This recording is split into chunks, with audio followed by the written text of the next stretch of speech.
A game titled Will of the Earth has transmigrated into the real world. Of course, this game is not simple at all. It always presents players with tough challenges. One of those missions is to face cosmic super monsters and NPCs from different factions who have descended all at once, and the world is under threat. Fortunately, along with the game's popularity, an inevitable phenomenon occurred. Everyone became a player. Of course, players could freely choose the information and traits for their characters. When the game first began, people didn't have to face any major scenes yet. It was just about getting used to the game. All players started as newbies, receiving combat abilities to fight against monsters. However, contrary to the prospect of slaughtering monsters that Hata had hoped for, he became the Forgotten One. Unlucky Hata. His system showed no reaction at all, and he waited until his face froze, completely unable to understand the situation. At this moment, Hata stood frozen on the spot with a pale face, as if he had just eaten a pile of dog poop, his heart crying a river of tears, seeing clearly that things were not starting off smoothly. Truly the unluckiest person of the year, Hata was the one chosen to go through hardships. An ordinary university student, as normal as could be, encountered an abnormal situation at a crucial moment. Now, Hata's superhero dream was completely shattered because the system malfunctioned.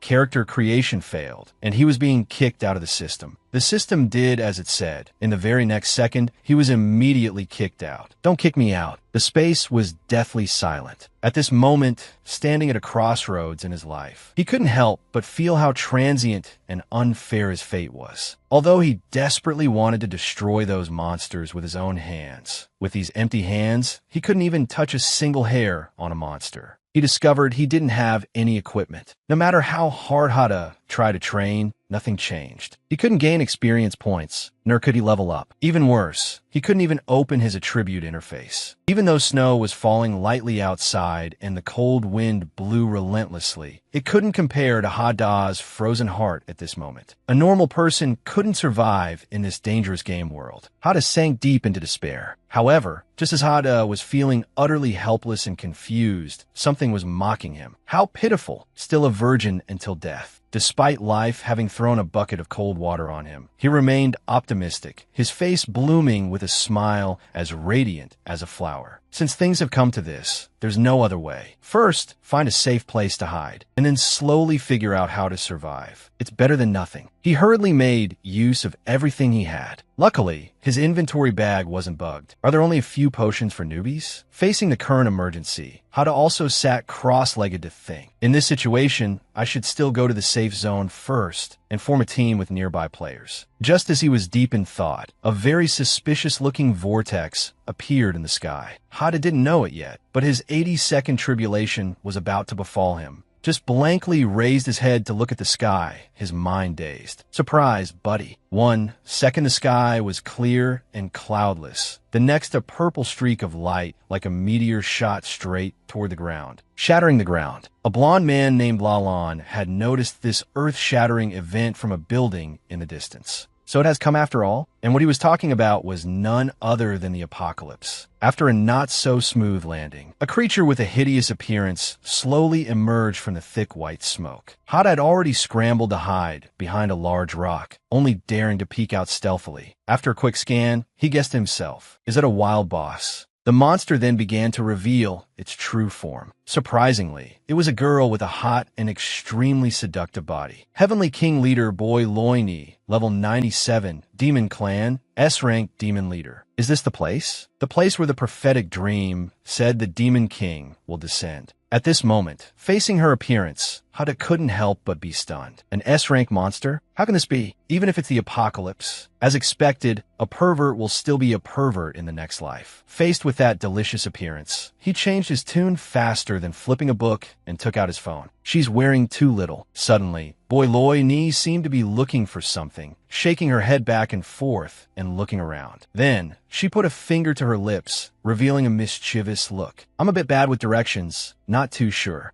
However, after looking around for a while, Boy Loini finally looked extremely happy when she found the place she was looking for. I recognize it. This is the place. In the very next second, Boy Loini proceeded to the next step, reaching out to take a small piece of paper from her chest. It turned out to be a portrait of the man Boy Loini was madly infatuated with. Seeing him, Her eyes couldn't help but fill with adoration. Then I'll wait here for Lord Demon King to descend. I've drawn the Lord Demon King who appeared in my prophetic dream. Such a handsome face. She was so infatuated that she became a fangirl, hugging the piece of paper tightly, jumping for joy as if she were on cloud nine. After indulging in her beautiful dream, Boy Loini also returned to reality, facing the players. It's just that this annoying crowd is kind of ruining the scenery. When everyone came face to face with such a powerful opponent, they were all utterly astonished. How can this be? A boss like this right at the start. She also seemed to sympathize with them, but what could be done? Boy Loini's mission was to make them log out from here. A bit unlucky, huh? Boy Loini activated her level 27 skill, Absolute Domain. In the very next second, a magic circle appeared where Boy Loini stood. The energy radiating from it was extremely powerful, flinging them far away. Of course, what was bound to happen happened. A bloody massacre took place, causing an instant death effect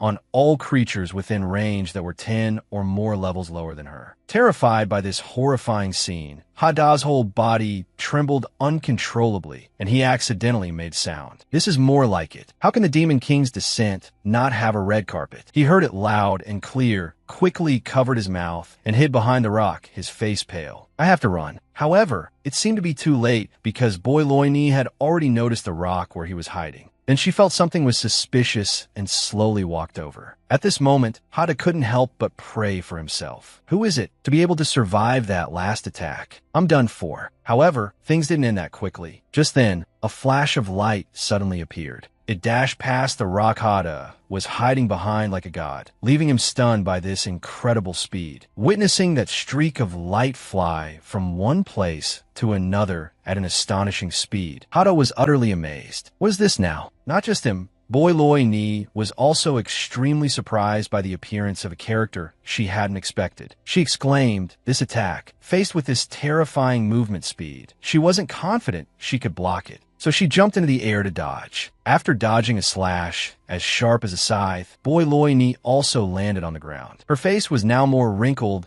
than a monkey eating chili, furious at being interrupted. And the person who had just performed that legendary flash was none other than Lalan. Boy Loini, you're as hot-tempered as ever. Being mocked, she couldn't help but retort angrily. You blew up the road right from the start. What right do you have to talk about me? Lalan, level 101, Moxie High Priest, Humanity's Supreme Strategist, holder of the title Hope of Humanity. Don't be so fierce. It must be said, this handsome guy saved Hada's life. Boy Loini was furious, pointing at him and questioning. What are you doing here? Lalan didn't beat around the bush and said directly, Of course, I'm here to welcome the newly descended Demon King. Then Lalan placed a hand on his chin, his eyes scanning the area. However, although the prophecy gave me an image, I'm not sure if this is the place. It turned out the place he was looking for also happened to be the place Boy Loini was looking for. This is the place. But she knew Lalan's purpose very well, and couldn't help but burn with rage, her killing intent overflowing. I will absolutely not allow you to touch a single hair on Lord Demon King. With her hot temper, Boy Loini, full of energy, leaped high, preparing to attack him. He stood still, unmoving. Incredibly fast, she swung a whip at Lalan. Boy Loini, still not satisfied, continued to stab at him repeatedly with both hands. Lalan still made no move, only defending. Seeing that she couldn't even touch a single hair on him, she continued to charge forward, with a look on her face like she wanted to eat him alive. Faced with Boy Loini's fierce attacks, Lalan gave a contemptuous smile, not even bothering to counterattack. The monster inside her had now truly awakened. Boy Loini drew out an 8-meter-long whip, preparing to lash out at him. Only Hada, on the side, watched this scene with wide eyes. In the next second, she poured all her anger into the attack, whipping the ground hard, causing it to crack open. Just now, Lalan had gone easy on Boy Loini, but now he was starting to make his move. Isn't he formidable? Lalan was able to pull a blade of the Holy Scar out of thin air to fight Boy Loini. Then, an earth-shattering, epic battle broke out, with neither side willing to back down. While they were fighting to the point of shaking the heavens and earth outside, Hada, behind the rock, couldn't help but wonder what the meaning of his existence was. Who am I? Where's this? I'm so scared. What's there to cry about? He thought he was the brightest star, but who knew that Hada was now just a backdrop for their battle? After a while of fighting, Boy Loini's health was almost depleted. Do you think you can defeat me like this? Just when it seemed she was out of health, who would have thought that Boy Loini would begin to enter her second phase, raising her power to a new level? Just thinking about meeting Lord Demon King soon, I'm filled with power again. Warning, Leader Boy Loini has 10% health remaining, entering Phase 2. Attack power increased by 20% and cannot be controlled. As soon as the words were spoken, she squatted down like a frog. Then, in the blink of an eye, Boy Loini shot up like a tornado. Next, Boy Loini, holding her powerful long whip, prepared to lash out at him. Die, Lalan. Faced with her powerful offensive, he couldn't help but be on guard. Crazy woman, if she hits me, I'm screwed, Feeling that dragging this on was not a solution, Lalan pulled a small piece of paper from his pocket. I can only use that move. Finally, he unleashed his strongest trump card. Just at the moment Boy Loini was about to strike him, Lalan held the piece of paper out in front of her. As expected, his move worked perfectly. As soon as she saw the paper, she immediately stopped her attack, staring at it blankly. It turned out the move Lalan had just used was the Handsome Man Gambit, which made Boy Loini go crazy with infatuation. Lord Demon King. While she was still captivated by the paper, Lalan quickly seized the opportunity, attacking her opening. The price of being a pervert is taking a full kick to the face. Boy Loini was kicked so hard by Lalan that her face was deformed. Even though she was a girl, he showed no mercy, kicking Boy Loini dozens of meters away before he was satisfied. The kick was so powerful that it created a long, deep trench in the ground. Just a moment ago, he saw the two fighting like fire and water, and now Boy Loini was sprawled on the ground, leaving him stunned as well. After being dealt a devastating blow by Lalan, she slowly struggled to get up. However, a horrifying thing happened next. The portrait of the Demon King had its head torn off, causing her to panic. Lord Demon King.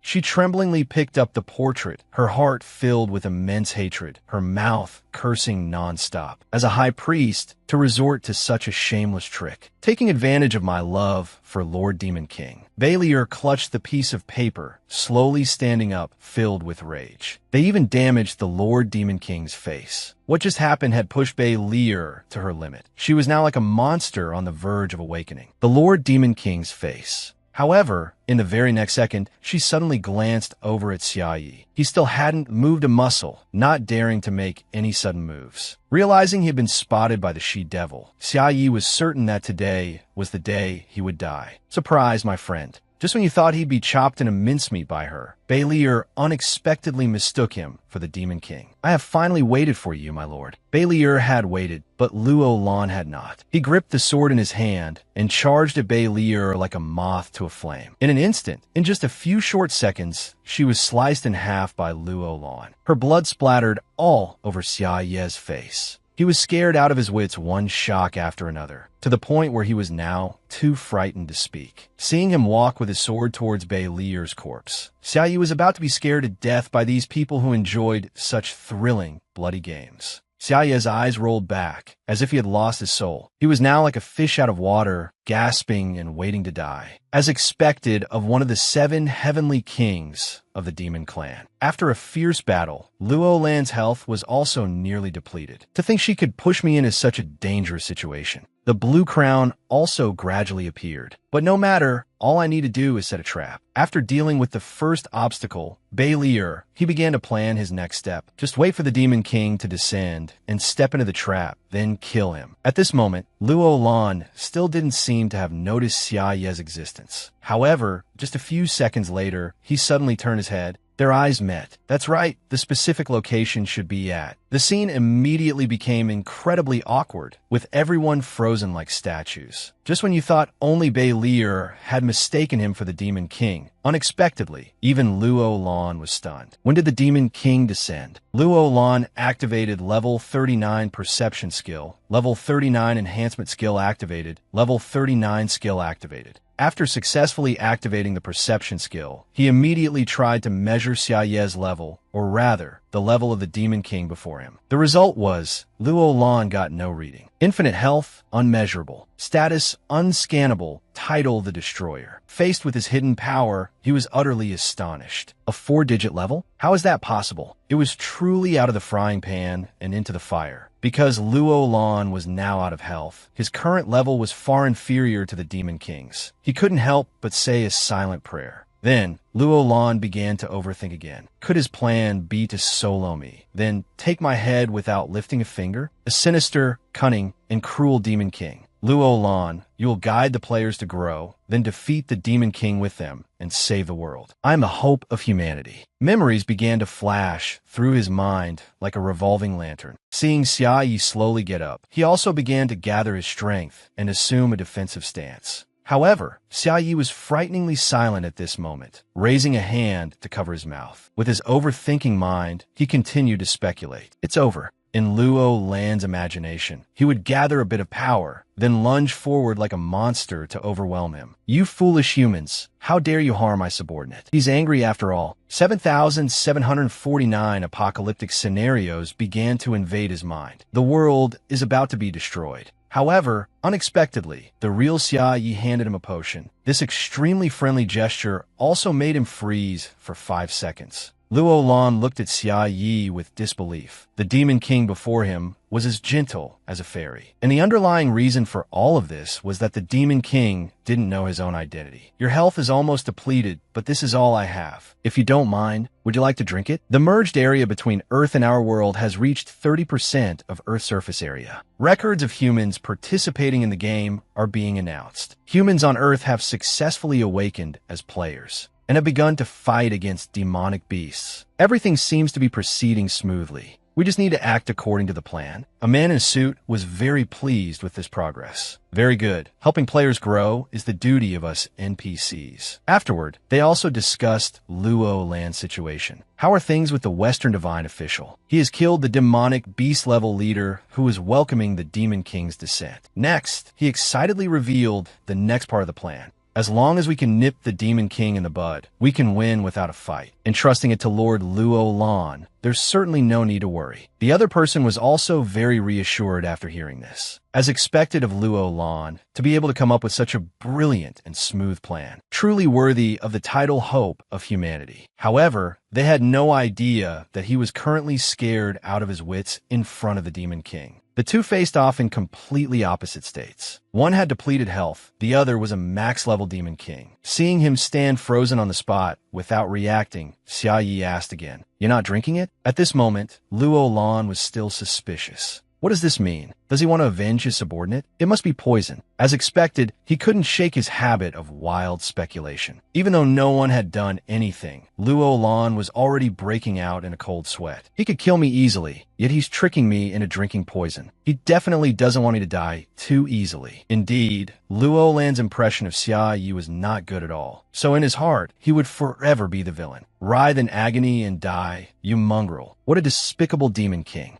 At this moment, he was very hesitant, not knowing whether to drink it or not. That being said, if he refused, he would surely be killed. With his terminal stage paranoia, Luo Lan's spirits were suddenly lifted. If I pretend not to know, there might still be a glimmer of hope for survival. Then, like a starving beast, he snatched the potion from his hand. Xia Yi just watched him, not making a move. As soon as he opened the potion bottle, Luo Lan revealed an expression of utter absurdity, because he discovered this potion was nothing special. It was just a normal novice health potion. Thinking he disliked it, he immediately explained, "I'm sorry, this is all I have in my bag right now." But he didn't know that his recent actions had nearly scared him to death. "You scared the hell out of me." At this moment, he was still convinced that he was being toyed with by Xia Yi. Despicable Demon King, how dare you mock me? Afterwards, he also gave a friendly smile and spoke. "But no matter what, I've finally escaped a terrible fate." Ah, that's right. Luo Lan still couldn't escape the thought that he wanted to harm him. "Tell me, what is it you really want?" He looked at Xia Yi with a tense expression.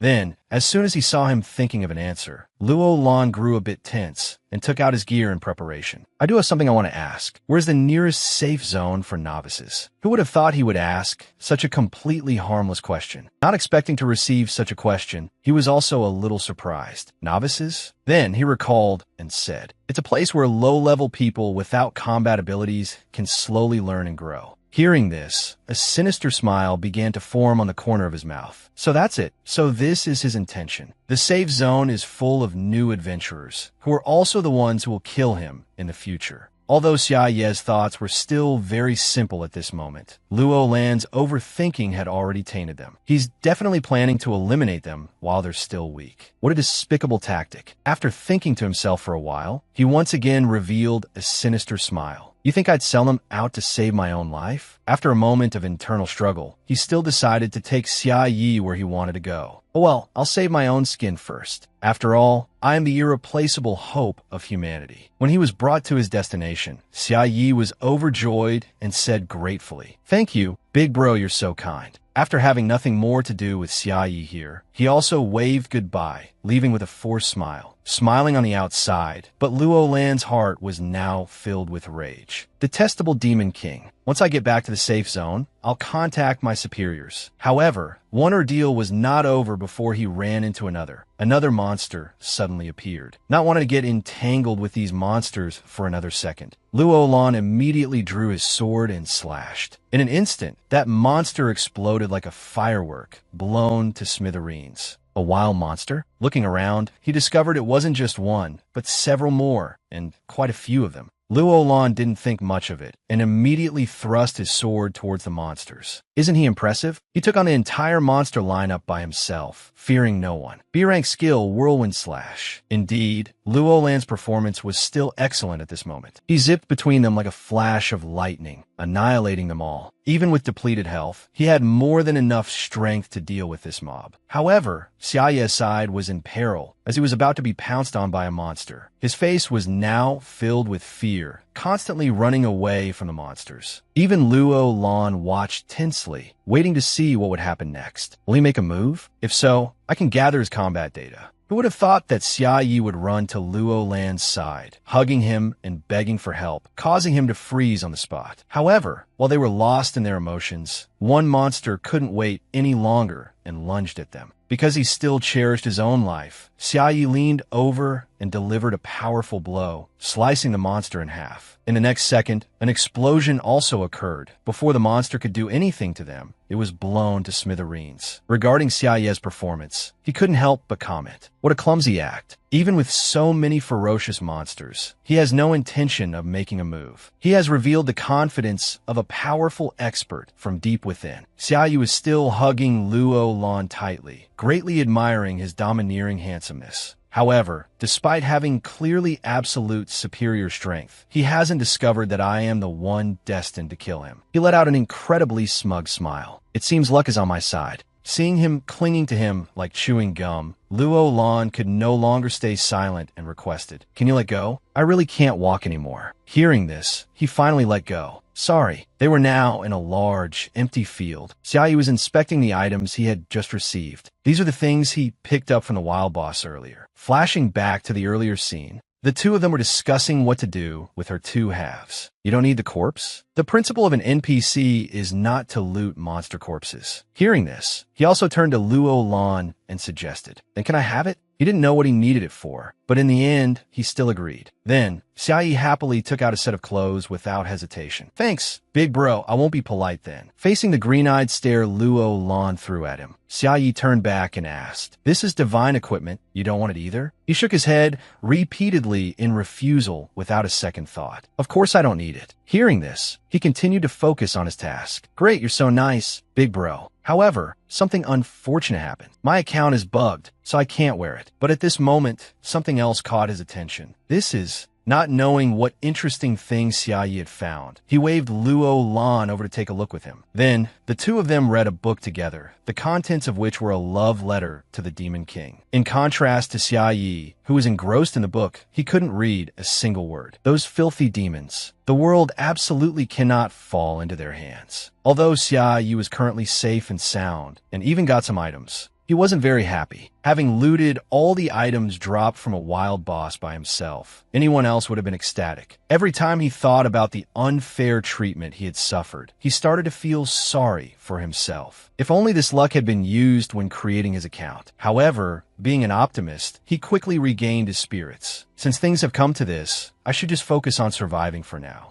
While Xiaoyu was leisurely contemplating life, Luo Lan was being harassed by a siege of monsters. He was truly down on his luck. He was already out of health, yet monsters kept seeking him out to cause trouble. Witnessing him fight against that group, Xiaoyu couldn't help but look on with an admiring gaze. So cool. If only one day I could be as strong as Big Bro, that would be great. After a flurry of wild sword swings, Luo Lan finally planted his sword into the ground. Panting heavily, looking at his state right now, it was as if he was about to run out of battery and shut down. The safe zone is just over there. Hearing this, Xiaoyu also looked up at the vast space before him, somewhat stunned by the scene that unfolded. Is it the safe zone? They had fought for a whole day to stay alive, and they were finally standing before the safe zone. Sancheong University City, level 1 to 10. Peace Zone. It seemed so far away, yet it was right before his eyes. This place turned out to be an incredibly familiar location for Xia Yi. It's actually my school. After the fierce battle with Luo Lan, Bei Lier was unfortunately eliminated from the game early and was brought back by her sisters to be enshrined. Bei Lier has failed, and she's dead. We're doomed. Things have gotten serious. Afterward, they began to buzz about welcoming the Demon King. We must send someone else to welcome Lord Demon King. But only Bei Lier had seen Lord Demon King's appearance in a prophetic dream.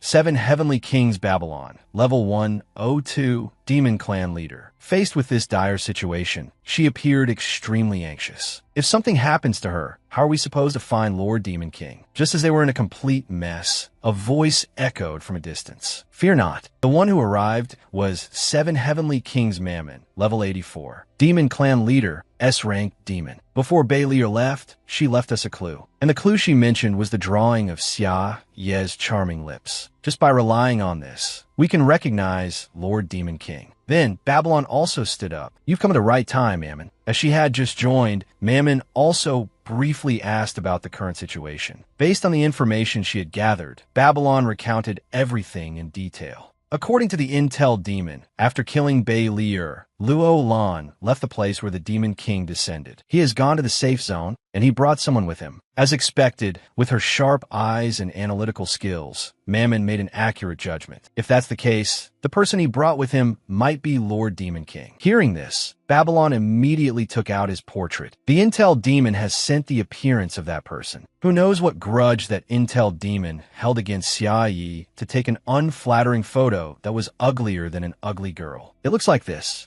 Afterward, Mammon also stared intently at the photo she provided. However, the surprising thing was that even though the two pictures were of the same person, she didn't recognize him. It seems it's not him. Excellent. At least this proves that Lord Demon King was not captured by Luo Lan and is still safe. Xiaoya's portrait now lay peacefully in the trash while they were urgently searching for him. We can't delay any longer. Gather our forces and set out immediately. They were extremely determined in their mission to welcome the Demon King. No matter what, we must find Lord Demon King quickly. However, these beautiful girls had no idea that their Demon King was currently admiring flowers in a safe place. 2 flowers, one blooming on each side. This is the safe zone. It's so crowded. The sight of the long queue of people, as crowded as an anthill, also left him a bit bewildered. Now, everywhere Xiaoyu looked, he saw people. He felt lost in a vast sea of people, so crowded. However, what was more surprising was that Luo Lan still thought Xiaoyu was acting. But he had no idea that this kid was genuinely a fool. This acting is truly divine. But a self-righteous person like you has no idea what you're about to face. The place where they were standing was, one could say, absolutely safe. This Sancheong University City is a formidable trap. As a safe zone, it is protected by the gods. There is a system device here called the Amplifier, which can seal the energy of all monsters. No matter how strong a monster is, they're like fish in a barrel. This is determined by the rules of the game. As Luo Lan came up with an equally sinister plan,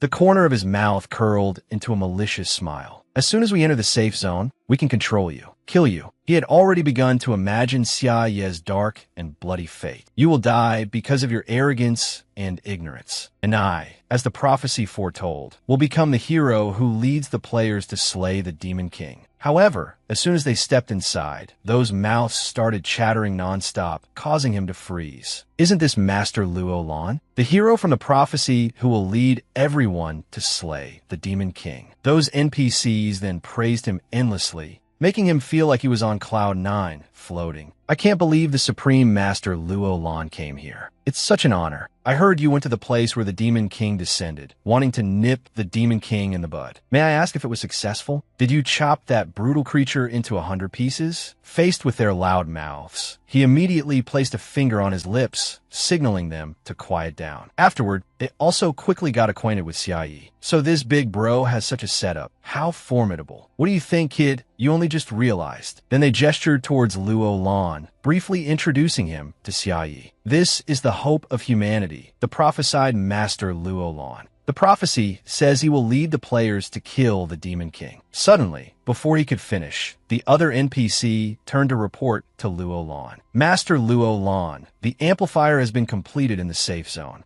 He was the type who couldn't keep his mouth shut, so he continued to strike up a conversation with Xia Yi. Do you know about the amplifier? It's the thing that can seal. At this moment, facing their loud mouths, he was fuming with anger. Stop talking. He immediately rushed forward, grabbed the NPC by the collar, and shook him back and forth a few times. Do you want the world to be destroyed? Being scolded by Luo Lan, they couldn't help but feel a little wronged. What do we do wrong? After spending some time with Luo Lan, Xia Yi also admired him greatly. If only I could become a hero, that would be great. In his eyes, Luo Lan was an incredibly amazing person. Just like this big bro, both strong and kind. However, Xia Yi had no idea that Luo Lan was secretly planning to send him to meet his maker. But in the mind of this kind big bro, he was thinking just one small step left to kill you. You could have your head chopped off by Luo Lan at any moment. Just one step, just one more step. It will be a victory for our side of justice. The next second, everything was ready. Activate the amplifier.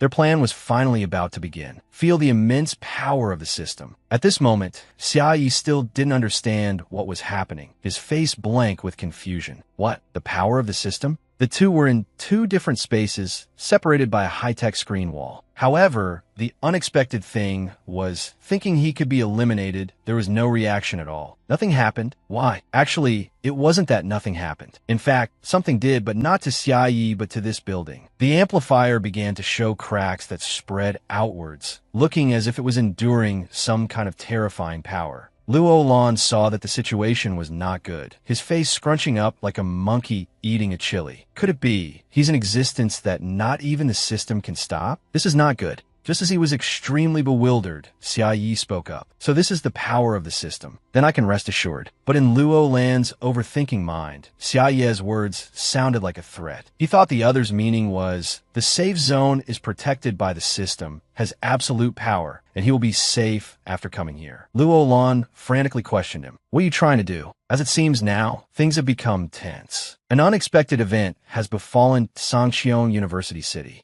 At this moment, the people inside were still talking naturally, completely unaware of what had happened. Suddenly, a viscous sensation washed over them, causing them to freeze for 5 seconds. After everything returned to normal, everyone was astonished. What just happened? Was that an attack? To prevent everyone from panicking, the NPC immediately reassured them. It seems the server is lagging. Everyone, don't be afraid, it's just a little lag. Although there was a small problem just now, they didn't pay it much mind because they were protected. This is a safe zone. We are protected by the system's divine artifact, the amplifier. As long as you are within this range, it can protect you. Absolutely safe. The NPC pointed towards the system, but he had no idea that it was now just a twisted pile of scrap metal. Only then did they turn around, puzzled by its strange shape. Did the amplifier look like this before? I don't really remember. It's a bit strange. However, despite the ominous sign, they still wore optimistic smiles because they still had Luo Lan. In short, there's no need to be afraid. Our hope, the supreme strategist of humanity Luo Lan, is here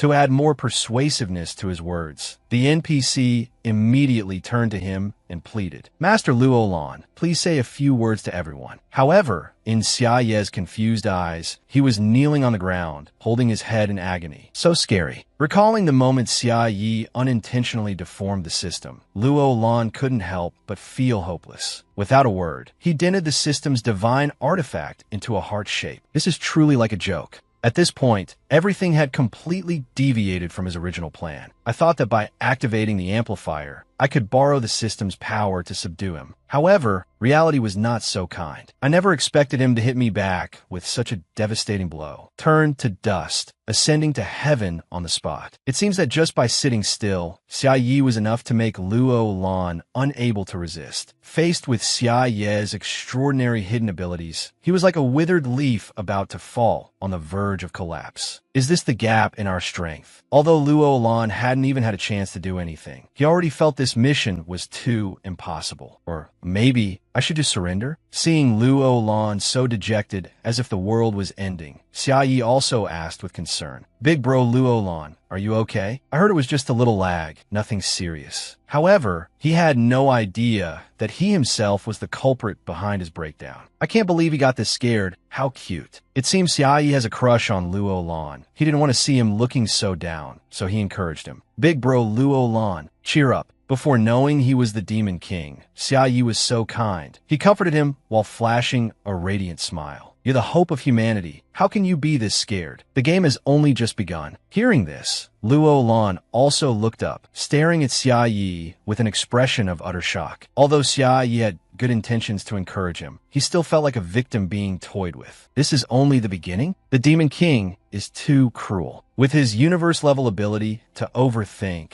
Luo Lan suddenly changed his attitude, sternly asking him, "What is it that you really want? Speak clearly like a man." Faced with his question, Xia Yi looked utterly confused, not knowing what had happened. "Me? These two are truly a match made in heaven. Their minds are in sync. Whatever one says, the other can interpret it differently. Is he trying to give me a quest reward?" Just a few simple words of encouragement could move him so much. "Brother Luo Lan, you're too kind. But since you said that, I actually..." Suddenly, in the next second, a BLS scene unfolded as Xia Yi grabbed his hand. "I want to ask you for a favor." It's unknown where the two of them went afterward, but they arrived at a crowded place. Indeed, if you want to live in the safe zone, you first have to learn some production skills. In contrast to Xia Ye's excitement, Luo Lan looked very reluctant, not happy at all. Even he himself was quite surprised by Xia Ye's simple request. He thought Xia Yi would make some terrifying request, but who knew it was just to learn production skills. Suddenly, Xia Yi turned his head back and asked him with an excited expression, "Brother Luo Lan, you're the hero who will lead the players to defeat the great Demon King, right?" Speaking of which, he also recalled his childhood dream of saving the world. "Actually, since I was little, I've loved hero stories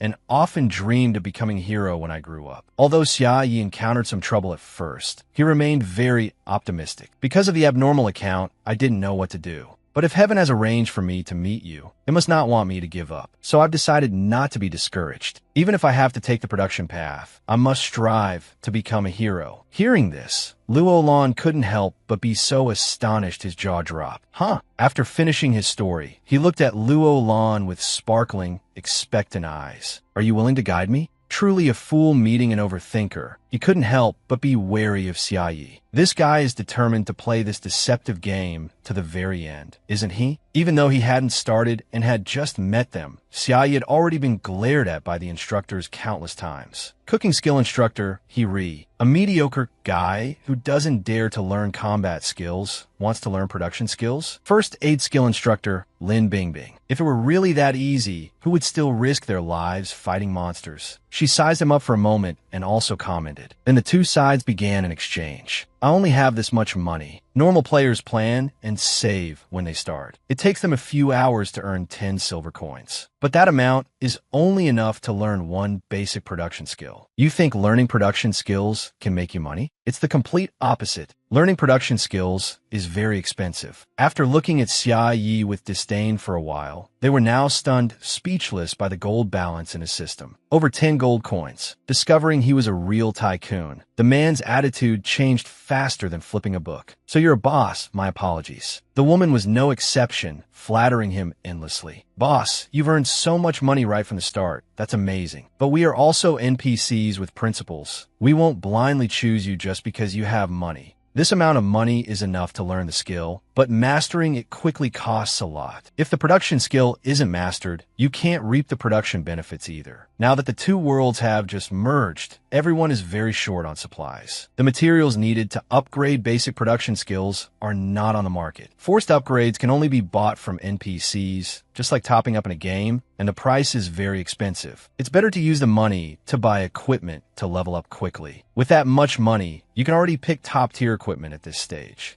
Despite receiving a lot of advice, he was still a bit hesitant. But I have my own difficulties. Suddenly, he turned back to ask Luo Lan, "Is there no other way?" Seeing Luo Lan not answering and just staring at him, he also found it extremely annoying. "What are you looking at me for? Damn Demon King, you threatened me, humiliated me, and now you want to take my money too?" Suddenly, before anyone did anything, he became agitated. "I'd rather die than be humiliated. I can't be this cowardly." Then he held up a small pouch in front of Xia Yi for him to see. "I only brought this much with me when I came out." Since this was money Xia Yi was borrowing from someone else, he looked a bit embarrassed when he took the pouch. I didn't want to ask Brother Luo Lan for money either. However, in the next second, they heard a piece of shocking news. It's just that it's still not enough. Seeing that the money still wasn't enough, Xia Yi immediately looked straight into Luo Lan's eyes, as if wanting to borrow more money. And Luo Lan also understood what he wanted. So he began to rummage through his things to see if there was anything valuable. Still not enough, still not enough. However, no matter how many things he took out, it still couldn't meet the requirement. Luo Lan was now stripped clean like a silkworm pupa, with only a pair of underpants left. Seeing that he really only had a pair of shorts left, he punched a rock in indignation. "Damn Demon King, you just robbed me of everything." Just as he was in a state of extreme panic, Lin Bingbing suddenly reminded them, "It's just still not enough for the lowest level production skill, which corresponds to at least a C-rank combat skill. The initial practice phase will not be profitable. Lord Luo Lan, don't you still have a precious watch?" After venting his anger on the wall for a while, Luo Lan slowly remembered. "That was a coming-of-age gift from my father." In the next second, everyone started gossiping about how Luo Lan was treating him. Why is Lord Luo Lan so good to him? It scared the daylights out of me. Could it be that he sees great potential in him? Xia Yi received the Luo family's heirloom watch. Really? He thinks that highly of me? I told him I also wanted to become a hero and asked for his support, but I didn't expect him to acknowledge me so much. At this moment, Luo Lan felt that this life was truly detestable. "It's so touching I'd rather you just kill me." The hope of humanity began to hate this world. When all of Luo Lan's money was squeezed out and it still wasn't enough for Xia Yi to learn a production skill, he had no choice but to arrange to meet them another day and left. In short, "I'll figure out the money situation later." Lin Bingbing then also gave him a piece of advice. "If you want to make money, you can go check out the NPC merchants. Early stage players all make money by selling items to them." Following her directions, he immediately went to the trading center, the shop system. After entering, the other person also laid out his items on the table for appraisal. Field Mousetail, E-rank item, pure junk, worth 3 coins. Right now, he only has some low-level items. Slime Monster's underpants, E-rank item, pure junk, worth 8 coins. The last item, that person also sold for a decent amount of money. Low-level skeleton's pinky finger, D-rank item, worth 32 coins. After appraising the items brought in, the shopkeeper also gave a compliment. "The equipment on you isn't bad." Hearing this, he excitedly asked back, "Really, shopkeeper? How much can this sell for?" The shopkeeper held up one finger and stated the price. 1 silver and 20 coins. However, this number didn't seem to satisfy the person. That's too little. Since he complained, there was no need for further discussion. See you next time. The person had to return empty-handed, dejected. "I played all day and couldn't even pick a single skill." Just as that person was crying his eyes out, Xia Yi also walked by. How are people supposed to play when it's this hard? Xia Yi witnessed this scene and felt great sympathy for his situation. Indeed, no matter what the world becomes, in the end, it's still all about money. In the next second, Xia Yi became the shop's second customer. "Shopkeeper, I have some things I want to sell. I'll put them on the table for you to look at." Then, Xiaoyi neatly laid out the items one by one on the table, and the shopkeeper began to appraise them. Holy Silver Wind, sale price 74.8 coins. Dragon Scale Coat, sale price 48.7 coins. Atlan Silk Underwear, Luo Family's Heirloom Watch, sale price 141.66 coins. After a quick look,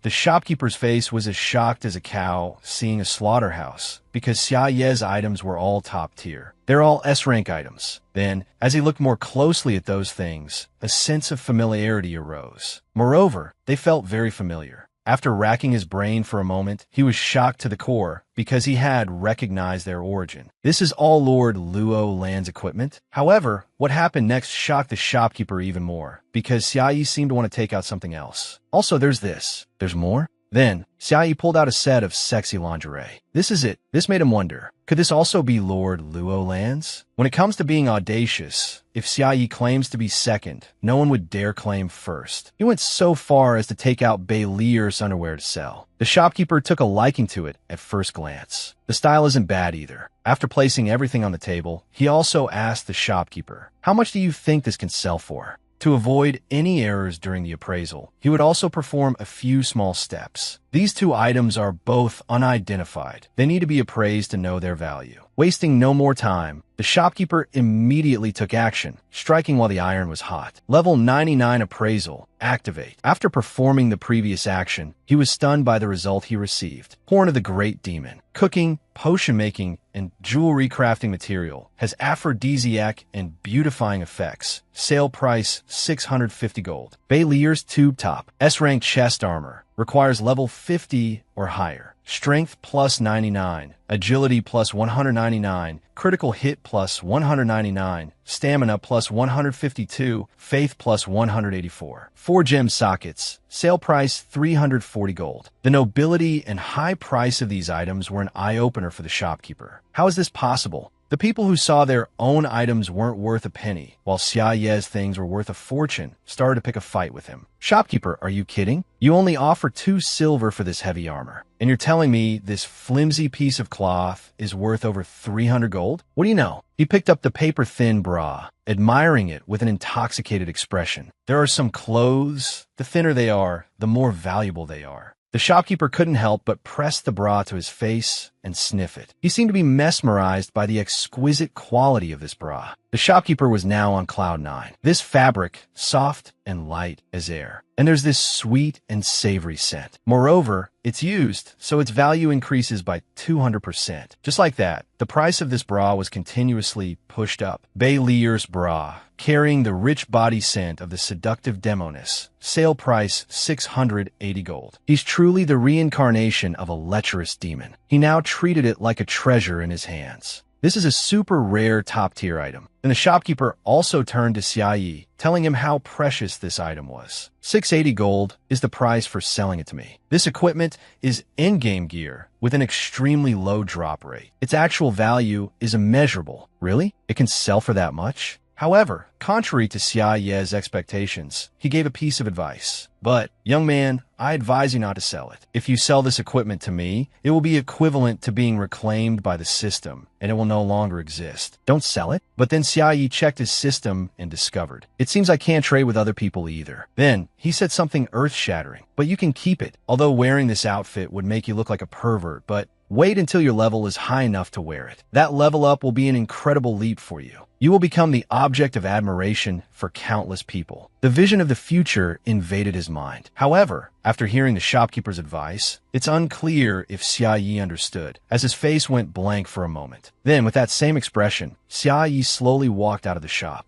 Baylier's S-rank tube top has been sold, reclaimed by the system. The 2 horns of the Great Demon have been sold, reclaimed by the system. And at the same time, the shopkeeper was also furious with him. Who sells in-game equipment to the shop? Having obtained this 955 gold, Xia Yi smiled a radiant, satisfied smile. At this time, the information about the game was also clarified. In this world that has merged with the game, the goal of some people is to defeat the final boss and save the world. Of course, not everyone wants to walk such a path. The goal of some others is to dominate the competition, to be number one among the players. There are also some who, unconcerned with the noisy world outside, choose a more distant goal for themselves. There's also the goal of exploring the map, discovering infinite possibilities. And there are some people, boss, only you are worthy of dealing the final blow to the Demon King. At this moment, an illusion of defeating the Demon King appeared. That's right, a paid carry. The so-called paid carry is when you pay someone to carry you through a team dungeon. This way, even without tactics like yours, one can still participate in the final boss raid. No need for a sword. Although he was invited to use a sword to destroy the Demon King, Hada was so cool he didn't need to use one, just gently flicking her forehead. She was immediately sent to meet her maker. Achievement unlocked. Savior killed the final boss. The scene of Hada being hailed as a hero and praised by everyone was his greatest goal. The hero who killed the Demon King is Hada. That's right, this is my path of a hero. As long as you have money, you can walk the path of a hero. The bright prospect of being pursued by 10 beautiful women in the future continued to invade his mind. Boss, no, Lord Hada, my hero, my savior, my idol. He could even have a powerful army of underlings, ready to go through life and death with him. Boss, you can rest at the foot of the tower. We can win. Thinking of the good things awaiting him, the passion in Hada's heart also boiled. Just thinking about it filled him with hope for the future. At this time, he had enough money to learn skills, and the first job he needed to complete was roasting chicken. It's maxed. Seeing Hada come out of the kitchen, Hatchnai also came forward to ask about the situation. Hada, what's the progress? It's maxed. Seeing that he had completed this level's task, he also intended to show him the difficulty of the new level. The beginner skill is maxed. Then next is the truly difficult intermediate stage. Take your time to grasp it. However, Hada walked past him, saying something that left him petrified on the spot. It's the Grandmaster level that's maxed. Hatchnai still hadn't processed what he had just said. Grandmaster level? However, the next second, when he realized Hada's astonishing leveling speed, he was so shocked his jaw dropped. Maxed out? Now, the story gets interesting as the Demon King, with the goal of defeating himself, begins to act. Hada strolled down the street, lost in thought. The mission of an NPC is to help players grow, and the mission of a player is to defeat the final Demon King. Just surviving in this world was no longer a simple matter. But compared to the beginning, his situation was much better now. Having such a start was a blessing in disguise. After completing the first few steps, Hada also began to plan his next moves. Next is to solve that important matter. However, just as Hada was lost in his fantasy, the bus driver began to urge him. Hey, are you getting on or not? I have to get going. Hearing that, he hurriedly replied, coming.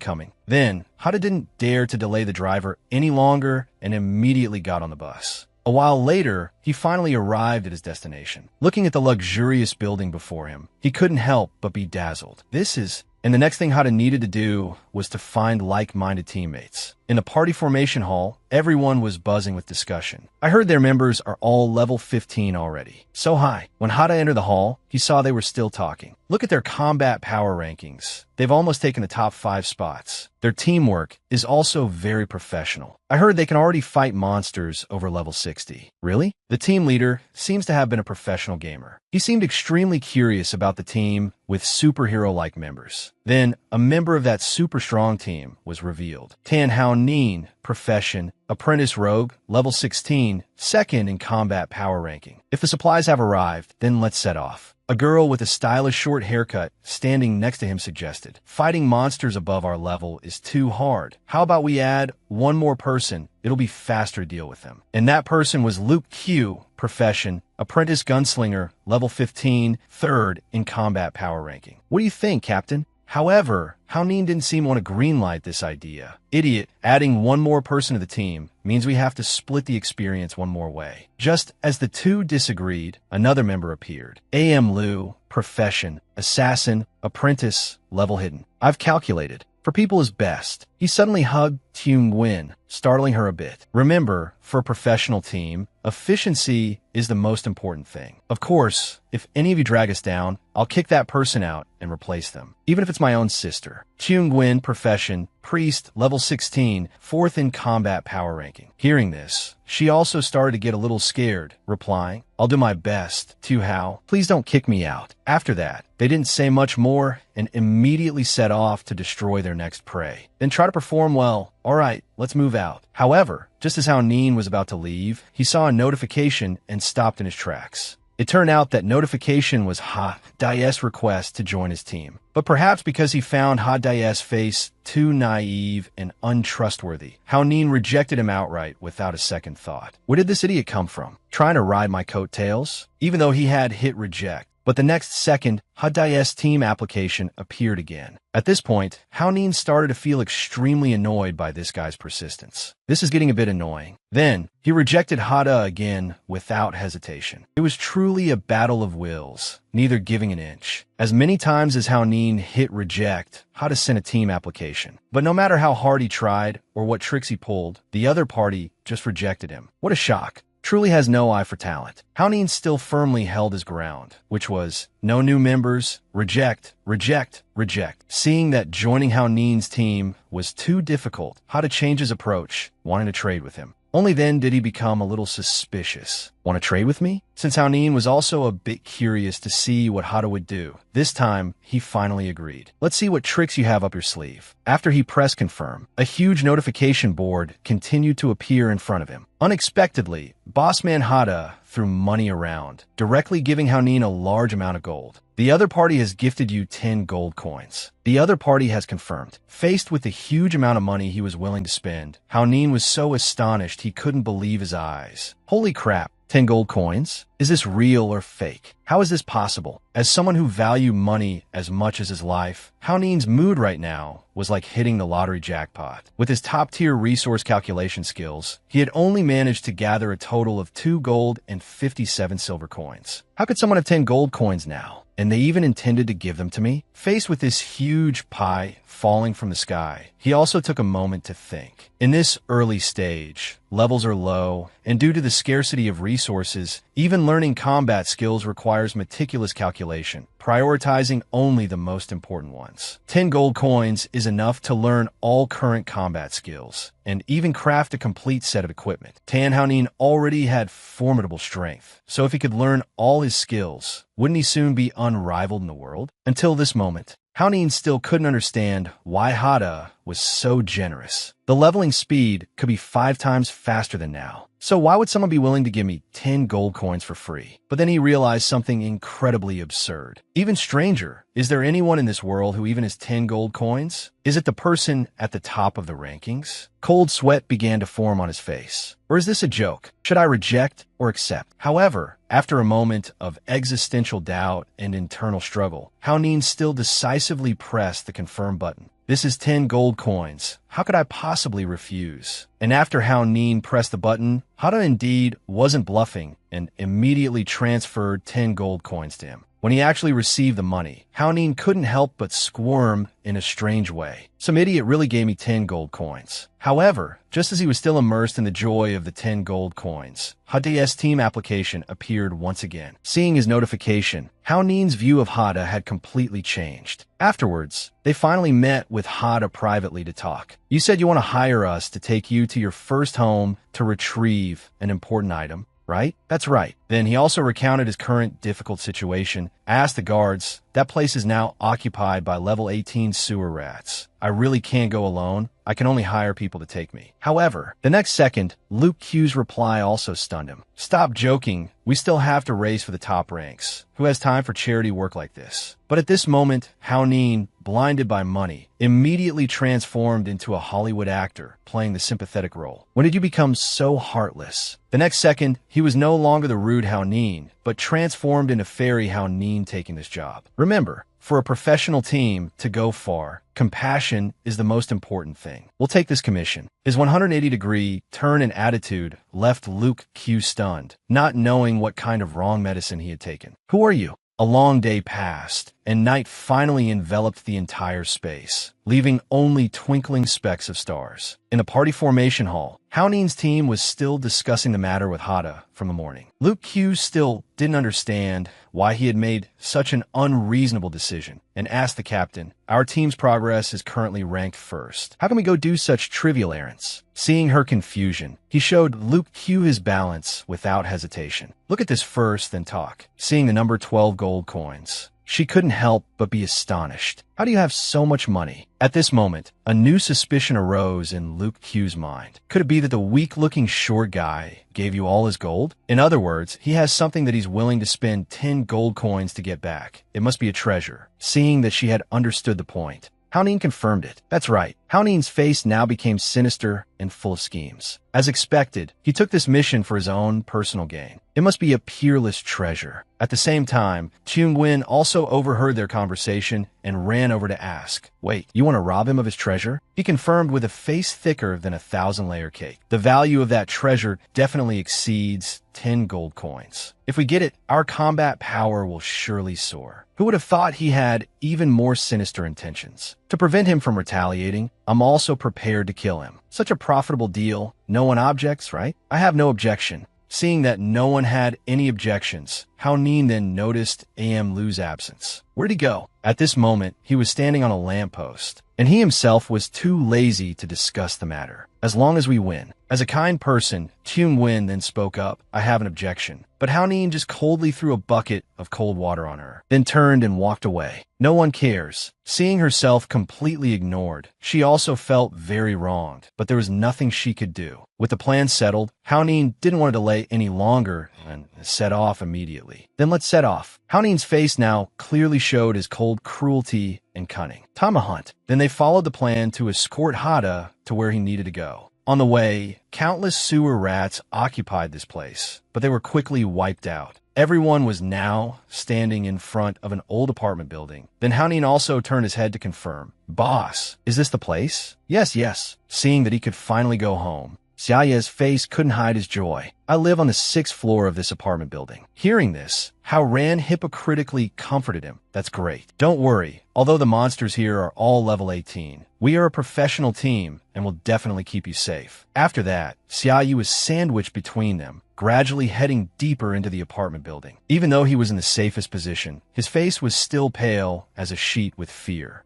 However, as they were walking, Xiao Yuan also had a bad feeling and reported to Hao Ran. "Something's not right here." Lixing apartment, a level 25 dungeon. Then she voiced her strange feeling. "Ever since we entered this building, I've had a strange feeling." Faced with this gloomy place, hiding unpredictable dangers, Xiao Yuan seemed unwilling to go on. "How about we stop?" But Hao Ran just gave her a cold look. "Are you saying you understand the game better than I do?" He simply ignored her and continued walking forward. "If you don't understand anything, just shut up and follow obediently. If you annoy me, you can just die here alone." As Xiaoyi stepped forward, he muttered, 606, we're here, this is it. Arriving at his old home, he also turned to thank everyone. "Thank you all, you're so reliable." At this moment, Hao Ran also flashed a brilliant smile, waiting for Xia Yi to go in and get the treasure, after which he would send him to the afterlife. Not at all, boss. Hurry up and get your things." Then he slowly took out his key and inserted it into the lock. Just as Xia Yi was about to open the door and go inside, Hao Ran swiftly leaped into the air, preparing to launch a fatal blow. But taking advantage of him wasn't that easy. Before he could even touch a single hair on Xia Ye's head, a giant level 22 mutant sewer rat suddenly appeared. Because it happened so suddenly, Hao Ran didn't have time to react. What? The rat charged at lightning speed, then crashed into them, shaking the heavens and the earth. But their ancestors must have been virtuous, as they luckily escaped death. Get out of the way. Facing a high-level monster that appeared here, he was filled with questions. Why would a level 22 monster appear here? After that collision, he immediately turned back to check on everyone. Did everyone dodge it? Everyone was safe at the moment, completely unharmed. But what was more worrying was that Xia Yi had vanished without a trace. Where's the boss? Then they looked down at the hole in the floor. And sure enough, they saw Xia Yi in free fall. Faced with this scene, everyone was stunned for 5 seconds, not knowing what to do next. However, being a shameless scoundrel, not only did Hao Ran not save him, but he even sat there gloating over his misfortune. Oh no, did the boss fall? In that life or death moment, Enlu made a surprising decision. I'll go save him. With that, she also vanished without a trace. At the same time, the rat was nearby, ready to attack them at any moment. Regarding Enlu's action,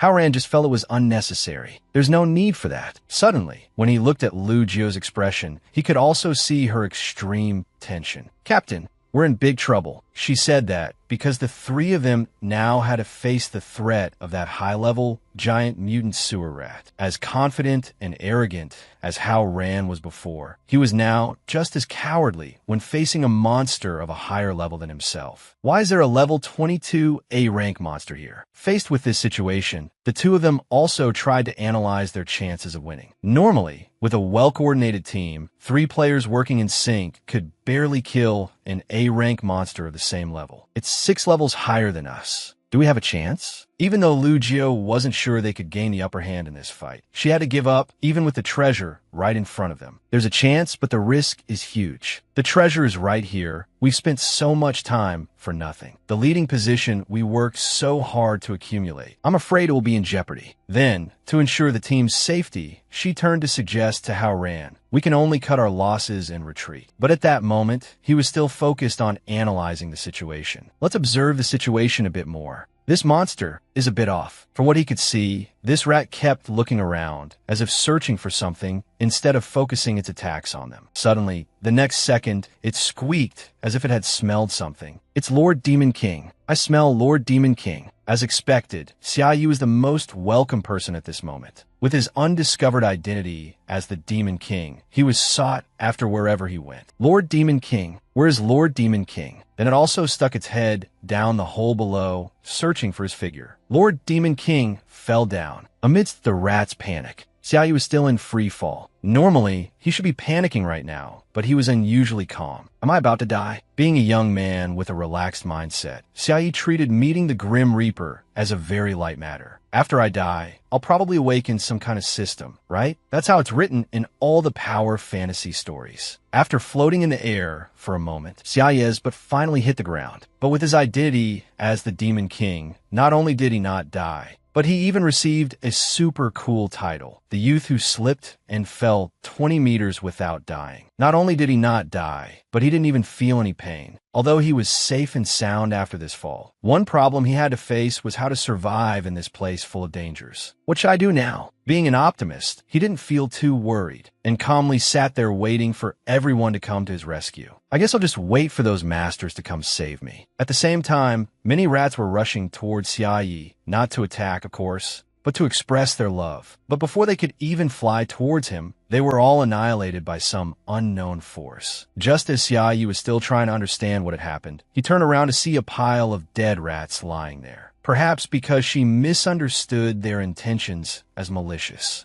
And Lu had acted and sent them on their way. Don't be afraid. Although on the surface, he asked with a nonchalant attitude, in reality, Xiaoya's legs had gone soft with fear. Who is it? And Lu no longer hid in the shadows, slowly walking towards the light, and appeared before Xiaoyi. It's you. It seemed Lu was still kind enough to want to spare his life for now. It's dangerous around here. Be careful. After warning him, she walked to a transparent wall and placed her hand on it. It's an invisible wall. We can't go up from here. Even Xiaoyi didn't expect it to be so realistic. Seeing that this method seemed ineffective, and Lu began to look for another way. Looks like we can only find another way back. At this point, he pointed into the distance. What about the stairs over there? Seeing that the direction Xiaoyi pointed was reasonable, she immediately asked him to lead the way. He seemed a bit surprised by this task. Me lead the way? Aren't I the boss? Faced with Xia Ye's reluctance, and Lu just stood there, speechless. Perhaps that moment was for her to think about how to persuade him. The next second, and Lu put on a coquettish act. What? You want an assassin who belongs to the shadows to walk in front? That would completely ruin the sense of mystery. The romantic setting, you get it? I don't get it. What are you talking about? I don't understand. But after some back and forth, Xiaoyi finally reluctantly agreed. Fine, as long as you protect me. And Lu was now walking behind him, reassuring him. Following behind Xiaoyi, and Lu couldn't help but comment to herself. Men really are such foolish creatures. Just act a little pitiful, and they'll let their guard down and expose their back to you.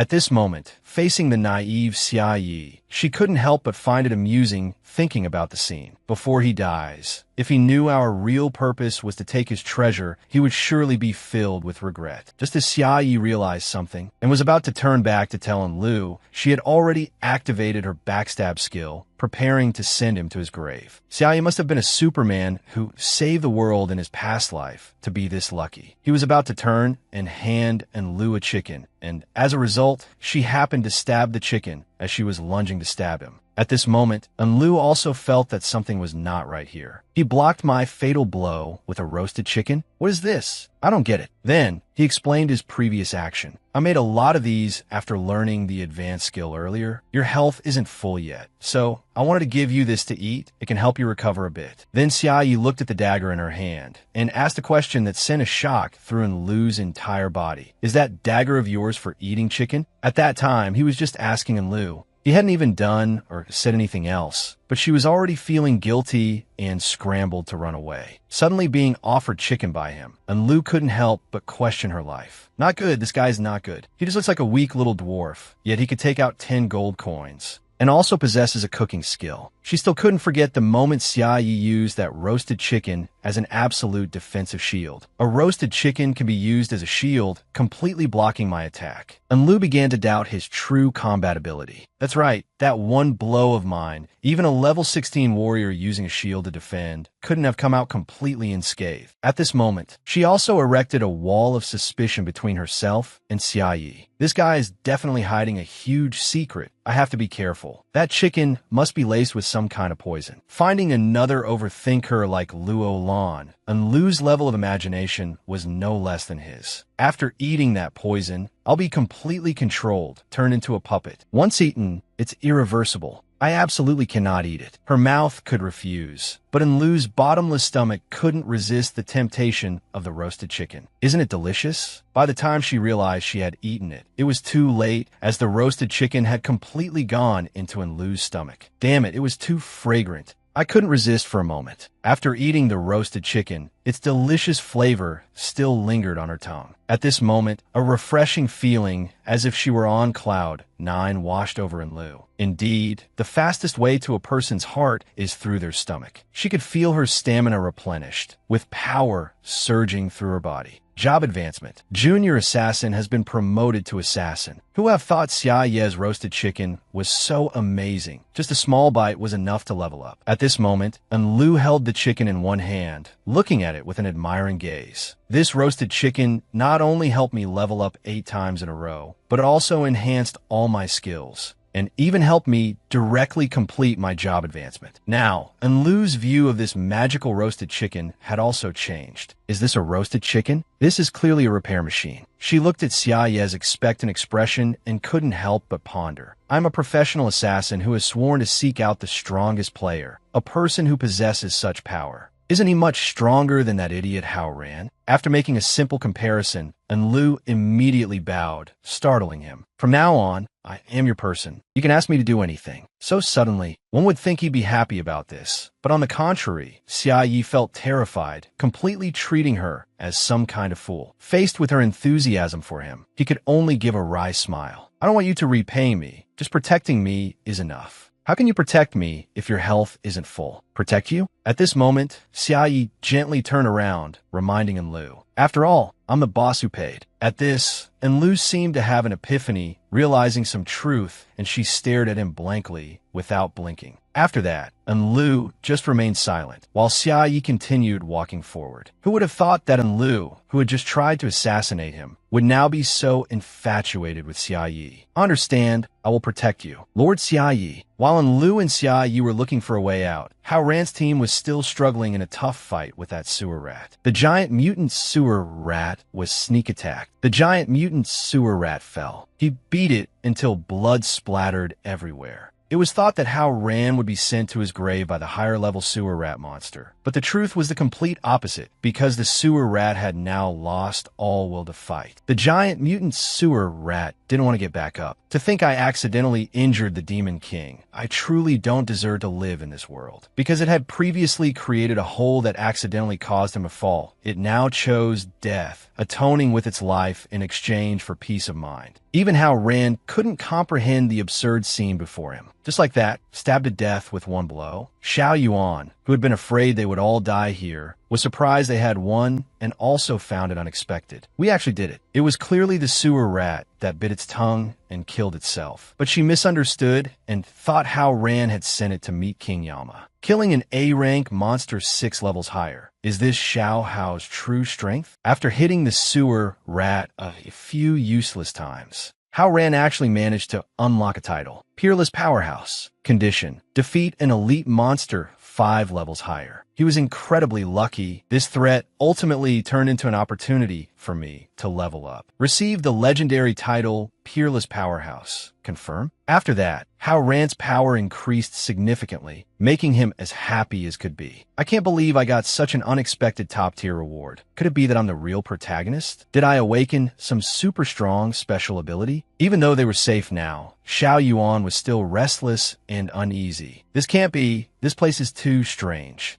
I have a very bad feeling. You're worrying too much. After being elevated to a new level, Hao Ran started to become arrogant. I'm already a peerless powerhouse, a man who can kill even a level 22 monster in one blow. What else is there for me to be afraid of? But just as he was feeling smug, Xiao Yuan screamed again. Xiao Hao, look. In contrast to Xiao Yuan's terrified face, Hao Ran appeared very calm. Look at what? There's nothing there. You're looking in the wrong direction. It's behind you. Then he also turned around. Now, a fierce orange cat was standing in front of him. That cat had a fiery temper and, without waiting for him to react, viciously swiped at him. The next second, Hao Ran was thrown straight into a wall with earth-shattering force. There was now a large hole in the wall, offering a panoramic view of the city at night. Until this moment, Hao Ran was still stunned, not expecting to be beaten so badly. How could this be? Demon Cat, A-rank monster, level 35. Xiao Yuan had warned him before, but he still ignored it, and now he had to face a magical beast almost twice as strong as the sewer rat. It's a boss-level monster? It seemed extremely angry for having its peace disturbed by them, and began to attack them relentlessly. Demon Cat activates skill, Yawn level 1. The demon cat simply yawned, releasing a wave of energy into the air. At that moment, due to the impact of the shockwave, Xiao Yuan also fell to another place, separated from Hao Ran. Who would have thought? The person sitting next to her now was none other than Lu Jiao. Human strength has its limits. She must be too tired to even stand up now. Then, Xiao Yuan had a theory. Why would a boss-level monster appear when there should only be field bosses and dungeon bosses? Could this be the reason why Xiao Yuan had a bad feeling ever since she set foot in here? After entering this building, something felt off. Is it because this place has turned into a dungeon? At this moment,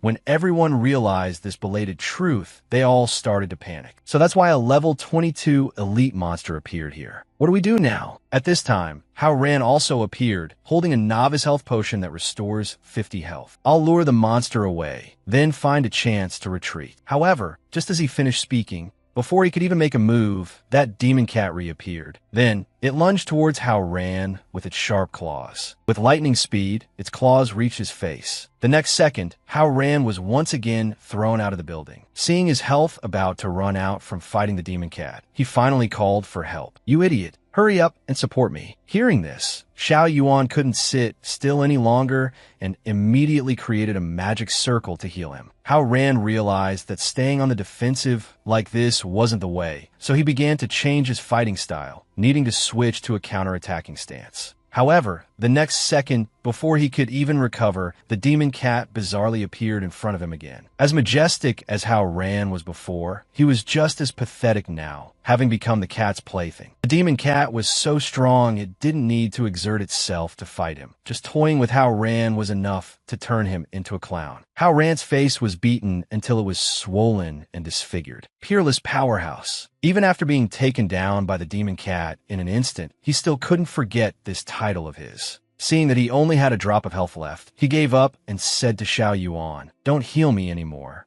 Let me die." In this life or death moment, Lu Jiao couldn't sit still either. This is bad. A level 35 boss monster. Even 5 players of the same level might not be able to win. After hearing this, she also turned back worriedly and requested, "Okay, then let's quickly cover Xiao Hao's retreat." However, as soon as Xiao Yuan turned back, she saw Lu Jiao had teleported to a distant building. When did she get so far away? She actually abandoned her teammates and escaped by herself first. "Sorry, you two, we only form a team on a whim. We're not suited to live and die together." Xiao Yuan, now left alone in this situation, couldn't help but feel wronged and scared. Although it makes sense, it's still too much. Even though Hao Ran was playing dead, he still couldn't escape its sharp claws. Xiao Yuan turned back and saw he was really about to meet King Yama and screamed in panic, "Xiao Hao!" Suddenly, at this moment of life and death, someone pushed the door open and walked in. And that person was none other than Xia Yi. As soon as he saw the demon cat, he spoke, "Bao Bao." Amidst their shock and astonishment, the moment it saw Xia Yi appear, it immediately pounced towards him, completely ignoring Hao Ran, in complete contrast to its fierce and dangerous appearance from before.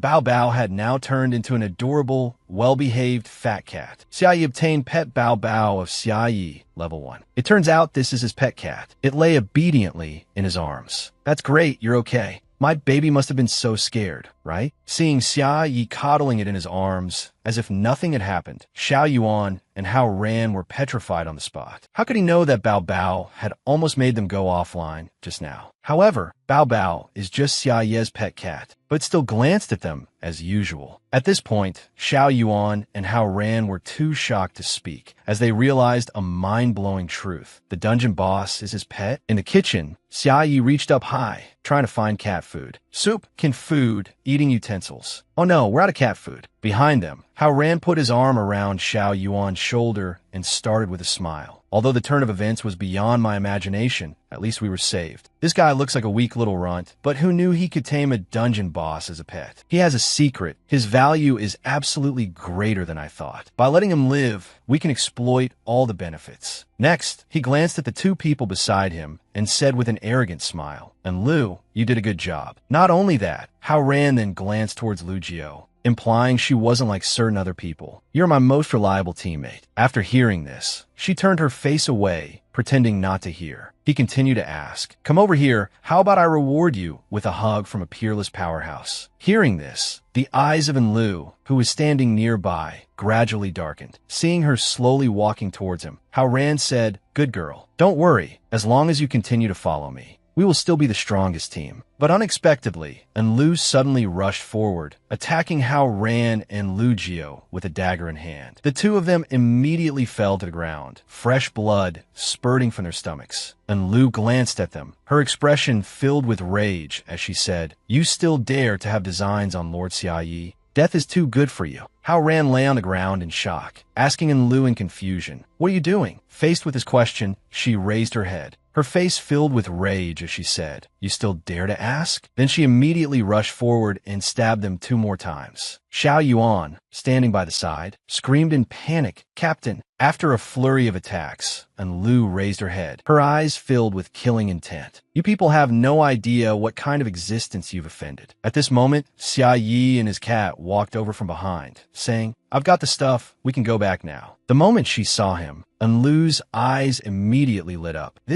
Hearing this, he glanced at the cat on his shoulder and said, "It's a cat I raised. Before the world became like this, I wasn't by its side, so now I wanted to find it no matter what." Which is Xia Ye's nickname cat slave. Enlu looked at the cat and said, "So the treasure was actually..." As if realizing something, Enlu immediately bowed her head and blurted out, "I understand. From now on, we're colleagues." Her action made him exclaim in surprise. "Colleagues?" He walked forward, looked at her, and said with a forced smile, "If you're that sick, you should go get treatment. Anyway, let's head back to the city first." After taking a few more steps, his foot suddenly stepped in a pool of blood on the ground. In front of Xia Yi was the sight of Hao Ran and Lu Jiao lying motionless on the ground. The moment he saw the scene before him, his expression immediately froze and he was speechless. A few seconds later, he finally realized the situation and screamed in panic. What happened? Hearing this, Lu stepped forward. She gently placed a hand on her chest and explained to him, I saw they were too heavily injured to be saved, so I wanted to help them end their suffering quickly. Hearing this, Xiaoyi exclaimed in shock. Huh? Seeing this, Hao Ran glared at her angrily. 2/3 of my health left, and you call that heavily injured? Hearing this, she glanced disdainfully at Hao Ran and Lu Jiu and said, but your intestines are all spilling out now. Hearing her words, Hao Ran immediately sat up and angrily cursed. You're the one who stabbed me. Seeing him like that, she immediately pretended to put a hand to her forehead and said wearily, it's too late. He's beyond saving. Seeing her like this, Hao Ran shouted, I can still be saved. Xiao Yuan, sitting nearby, was using all her strength to cast magic to save them. Can they really not be saved? Seeing the situation becoming increasingly grim, she couldn't help but say worriedly, they're losing blood too fast. I can't heal it back. Xiaoyi asked in confusion, how did this happen? Lu, standing beside them, covered her mouth and laughed smugly. Hao Ran's face was gradually turning pale, his expression frighteningly wan. His eyes filled with sorrow as he said, a level 22 elite boss couldn't kill me.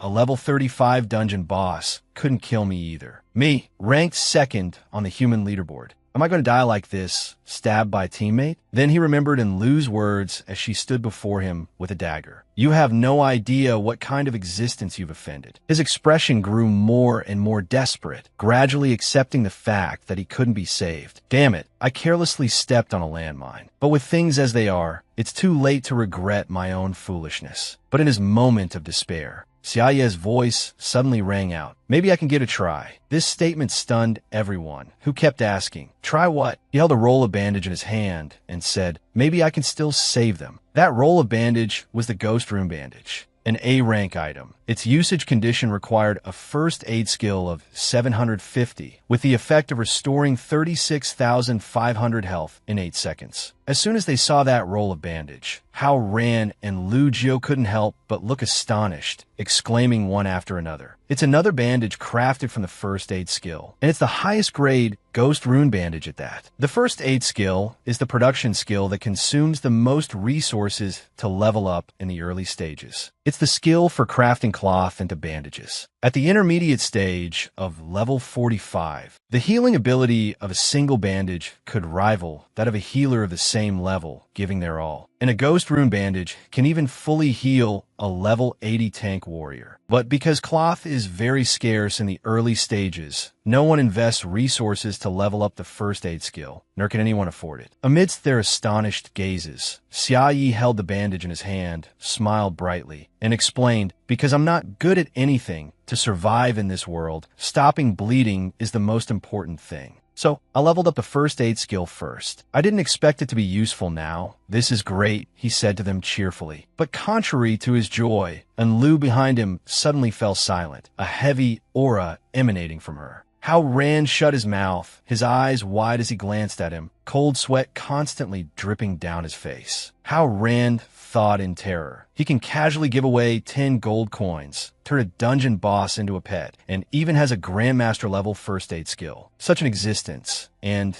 I dared to have ill intentions. He must think I'm an idiot. The more he thought, the more panicked his eyes became. And Lu suddenly approached and opened her mouth to speak. But right after, she immediately looked at them with a very interested expression that oh, that's it, heal them then kill them. I get it, she thought to herself, as expected of Lord Xiaoyi, so full of tricks. Her somewhat strange expression made Hao Ran and Lu Jiu break out in a cold sweat from fear, their faces instantly turning pale. Hao Ran looked at him in a panic and said, or maybe don't save us. But at this moment, Xiaoyi suddenly knelt down, held the bandage out to them, and said, all right, hurry up and use it. His action moved Hao Ran deeply. With tears welling in his eyes, he said hesitantly, but this is a Ghost Rune bandage. How are we worthy? Before I clearly still, seemingly seeing through his thoughts. Xiaoyi shouted furiously, stop saying such foolish things. Is there anything in this world more precious than a person's life? More important than a person's life? As soon as he finished speaking, Hao Ran was moved beyond words, tears streaming down his face. Boss, From now on, you are my reborn parents. The system panel suddenly opened, greatly surprising him. A line of text appeared on the system panel. The other party has requested to trade with you. After reading it, he gently clutched his money pouch and said shyly, I didn't originally want to take any money, but since you all are so insistent, I won't refuse. As soon as he finished speaking, Hao Ran and Lu Jiu immediately froze, staring at Xia Yi as if petrified. As for him, he was laughing heartily at this moment. System notification. Qin Hao Ran lost 12 gold, 52 silver, balance 0. Lu Jiu lost 82 silver, balance 0. Xia Yi received 13 gold, 34 silver. He held the bandage in his hand, looked at them, and replied resolutely, Rest assured, now that I've received the money, I definitely won't let you die. The system's voice rang out, applying Ghost Rune Bandage to Qin Hao Ran. Then, the bandage immediately wrapped around Hao Ran's body. His eyes instantly lit up,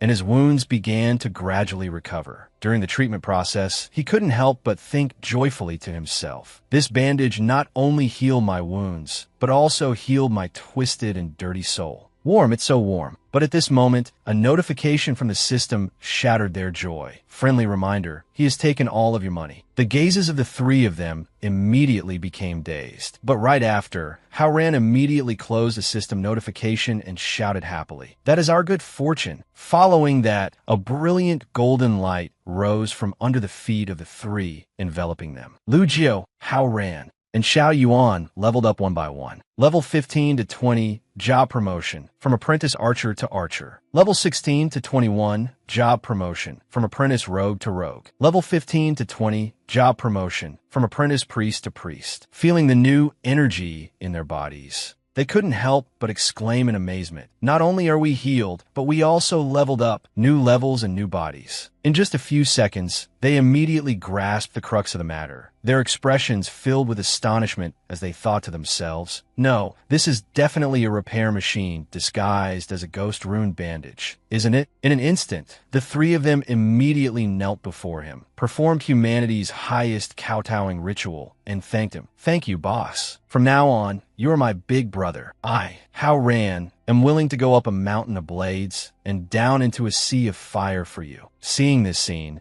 Xia Yi hurriedly waved his hands and said shyly, No need, no need. It's just a life-saving favor. No need for such a grand ceremony. Just keeping in your hearts is enough. Each ghost rune bandage is 30 gold coins. Just remember to pay back the remaining amount. The interest rate will be calculated at the aforementioned 35% per annum. Is that all right? And Lu, standing nearby, silently glanced at him. Then, she gently covered her face and sighed in admiration. So that's it, using loan sharking to completely destroy them. Such a despicable method. Is this what a true master is like? Lord Xia Yi really knows how to play. The group walked out of an apartment building together. The system displayed a notification. Your party has cleared the lab 10 apartment dungeon, receiving 50,000 experience points. World system announcement. Hao Ran, Lu Jiu, Xiao Yuan, and Lu Xia Yi have cleared the lab 10 apartment dungeon. They looked up, listening intently, their faces filled with astonishment. Not just them, countless other players were also standing before a large gate at the same time. The system displayed a notification. Hao Ran, Lu Jiu, Xiao Yuan, and Lu Xia Yi have cleared the lab 10 apartment dungeon, ranked first. Everyone present was utterly astonished. Xia Yi stared blankly at the system. After processing it, his face instantly turned pale, cold sweat poured down, and he shouted in panic. What? The place we just entered was a dungeon. Hao Ran, standing beside him, answered with a very casual smile. That's right, that's right. Hearing this, Xia Yi's body immediately stiffened, trembling uncontrollably, as if he couldn't believe what had just happened, panically asking himself, Who am I? Where is this? What did I just go through? Faced with his somewhat exaggerated expression, Hao Ran, standing nearby, thought with a helpless look in his eyes, Aren't you still wearing the dungeon boss on your head as a pet? In a room, Luo Lan sat in front of a computer, leisurely enjoying his tea. Suddenly, a system announcement rang out. World announcement. Hao Ran, Lu Jiu, Xiao Yuan, and Lu Xia Yi have cleared the lab 10 apartment. World announcement. Hao Ran, Lu Jiu, Xiao Yuan, and Lu Xia Yi have cleared the lab 10 apartment. After hearing it, his eyes immediately became dazed, and then he exclaimed in astonishment, Huh? The Demon King cleared his own home dungeon. In the university district, a reporter looked at their group and shouted joyfully, "They're back! They're back!" Xia Yi and his teammates walked leisurely through the crowd, while the people around them chattered admiringly to, "Oh my god, is that the first team to clear the dungeon? Did they clear a dungeon 10 levels above them?" Faced with everyone's praise, Xia Yi was very embarrassed. He raised a hand to his face, smiled sheepishly, and replied, "Not at all. Not at all. I'm just a boss. I was carried. I was carried." Hao Ran walked along, looking around arrogantly, and Lu's eyes were constantly scanning. As for Xiao Yuan, they bowed their head very shyly, looking extremely embarrassed. Faced with his humble reply, the people around them exclaimed in amazement, "How is that possible?" Suddenly, a young man pointed at Hao Ran and shouted, "It's Qin Hao Ran." They followed his figure, praising him non-stop. Isn't that the professional player who dominated countless games? No wonder. Not just those two young men. The surrounding crowd also shouted one after another. Look above his head, it's the Peerless Powerhouse title. As expected of a WCG champion, no wonder they could clear the dungeon. Faced with these praises, Hao Ran raised his head with great pride. He ran a hand through his hair and replied arrogantly, "I see you have some knowledge. But being able to clear the dungeon wasn't just my achievement. It was also thanks to my big brother, this person right here." Suddenly, a voice came from ahead. "Congratulations to you all." Hearing this, they all immediately stopped and looked in the direction of the sound. And Lu turned to ask Xia Yi, "Who is that?" It was Luo Lan, blocking their path, panting tiredly. As soon as they saw him, the group couldn't help but exclaim in surprise. Luo Lan. His face was pale, cold sweat pouring down, as he looked at their group and thought to himself, "That was dangerous. They almost revealed the secret. If the Demon King's disguise is broken, everyone here will be silenced." After resting, Luo Lan stood up straight, his demeanor extremely serious. Luo Lan placed a hand on his chest, calmly walked towards them, and praised, "Distinguished players, you are truly outstanding. On behalf of Sky City, I extend to you our sincerest congratulations and highest honor." As soon as Xia Yi saw him, he shouted happily, "Big brother Luo Lan." Hao Ran, standing beside him, thought with confusion, "Is there a need to be that loud?" Unexpectedly, he suddenly threw a rope, tying up everyone except Xia Yi, and then dragged them away to, "I invite the 4 brave warriors to follow me. I will personally award you your medals." Hearing his words, the surrounding crowd couldn't help but ask in confusion, "4? Why 4?" Seemingly realizing the problem, Xia Yi immediately said, "I'm the boss, so I don't count. That's normal." Luo Lan suddenly slammed his hand hard against the wall. He looked at Hao Ran with a friendly gaze and said, "Keep talking. Do you want to die once?" This expression made him tremble with fear, thinking to himself, "The hope of humanity has this kind of personality?" Luo Lan turned to look at the other 3 and said seriously, "In short, that person's identity is not simple." Lu Jiu looked at him and said, "Even if you say that." Hearing this, Luo Lan asked them, "Do you know why he doesn't display his level in class?" Lu Jiu tilted her head and replied, "Isn't it because he hid it?" He immediately retorted, "No, it's because he doesn't have them. He was never a player to begin with." As soon as he finished speaking, the group couldn't help but exclaim in shock. "What?" Hao Ran continued to ask. "Not a player?" Lu Jiu followed up. "Then what is he?" And Lu, beside them, looked at them and answered, "A demon." Hearing her answer, Lu Jiu turned to look at Enlu and asked in a panic, "What did you say?" Enlu's eyes gradually darkened as she smiled wickedly and replied, "Moreover, to possess such heaven-defying power, he must be a high-ranking demon." At the same time, she thought to herself, "I guessed it all correctly." Regarding her answer, Luo Lan tilted his head and praised her inwardly. "I didn't expect this quiet girl to be so smart. What a surprise." Then he smiled, bowed his head, and replied, "You guessed correctly, but he is countless times more terrifying than an ordinary high-ranking demon. His true identity is the Demon King." As soon as Luo Lan finished speaking, everyone except Enlu was utterly shocked, exclaiming in unison, "What?" Only she remained very calm and said,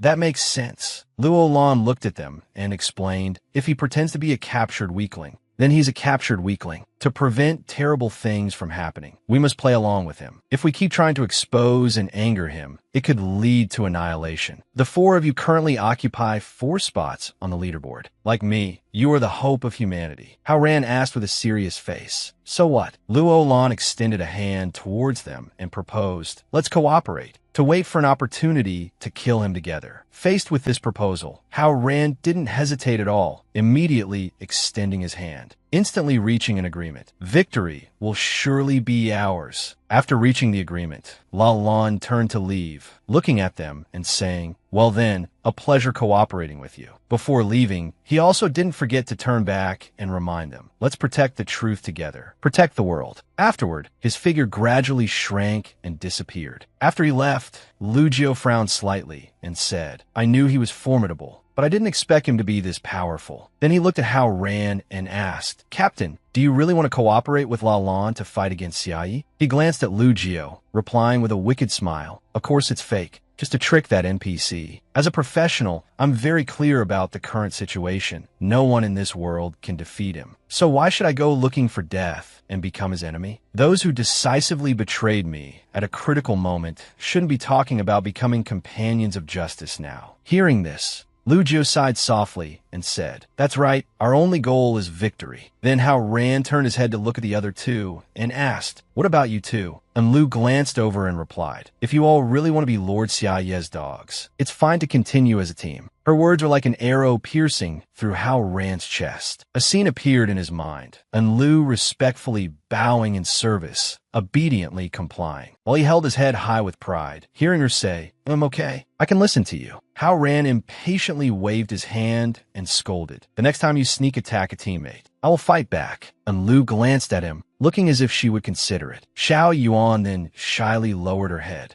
and said in a small voice, "I'm also with." But before she could finish, Hao Ran interrupted. It seems everyone is in agreement. Seeing this, she panicked and shouted, "I haven't finished speaking." Hao Ran put his hands in his pockets and declared, "Then let's become villains together." From then on, the first human team joined the Demon King's side. In the city, a middle-aged man looked down from a high place and asked, "I heard a team of players has already cleared the Lixing apartment instance?" Hearing this, his subordinate replied, "Yes, humanity is very resilient, always able to surpass their limits and achieve unexpected results." He was very pleased to hear this and laughed, exclaiming, "Good, very good. It seems the day we defeat the Demon King is not far off." Then he continued to ask, "Has La Lan returned?" His subordinate replied, reporting to the general, "There's one piece of good news and one piece of bad news." He immediately replied, "Tell me the good news first." The subordinate immediately reported the good news. "Lord La Lan has returned." Hearing this, he immediately turned his head in delight and exclaimed, "Then the mission to assassinate the Demon King must have been completed successfully." But his joy didn't last long, as the subordinate's next words rang out. "The bad news is, Lord La Lan also brought the Demon King back." This sentence made him freeze instantly, stunned speechless, unable to say a word. His eyes widened, and he asked with a blank stare, "Brought him back for what? Does he want to play some kind of stimulating, nurturing game?" The subordinate looked at him and replied with a forced smile, "Lord La Lan sent word that the Demon King, at birth, was not an infant in a cradle, as the prophecy said, but a complete entity." Hearing this, he immediately exclaimed in alarm, "A complete entity?" His subordinate then pointed towards the door and said, "He will personally explain the specific situation to you and the other superiors. General, please come to the communication room. Lord La Lan is also on his way." From outside, La Lan slowly walked in. As soon as they saw his figure, everyone bowed respectfully in greeting. "Greetings, Lord La Lan." "Greetings, Lord La Lan. It's Lord La Lan." An NPC holding a paper looked at him and reported, "Lord La Lan, the message has been transmitted." After hearing this, La Lan expressed his thanks. "Sorry to have troubled you all." That person replied, "If there are any other instructions, just leave them to me." La Lan politely thanked him. "All right, thank you for your trouble." But immediately after, his expression changed instantly. He looked up at the giant system panel in front of him as a voice rang out, "You've arrived, La Lan. Speak, what is that Demon King really like?" La Lan raised his head and replied, "He is in existence countless times more dangerous than we imagined. He can bend the amplifier into the shape of a heart without any effort." Hearing his words, the system couldn't help but exclaim in astonishment. Even the divine artifact system can't restrain him. He possesses such immense power. Following that, everyone began to argue with him endlessly. Then why didn't he just destroy it completely? He must just be showing off his power to us. What's his purpose? From my observation, La Lan continued to answer, "He is forcing me to accept his entry into the human race. When I appeared to compromise, he didn't launch any more attacks." His answer made everyone extremely suspicious, and they couldn't help but ask, "Join the human race? What's the purpose?"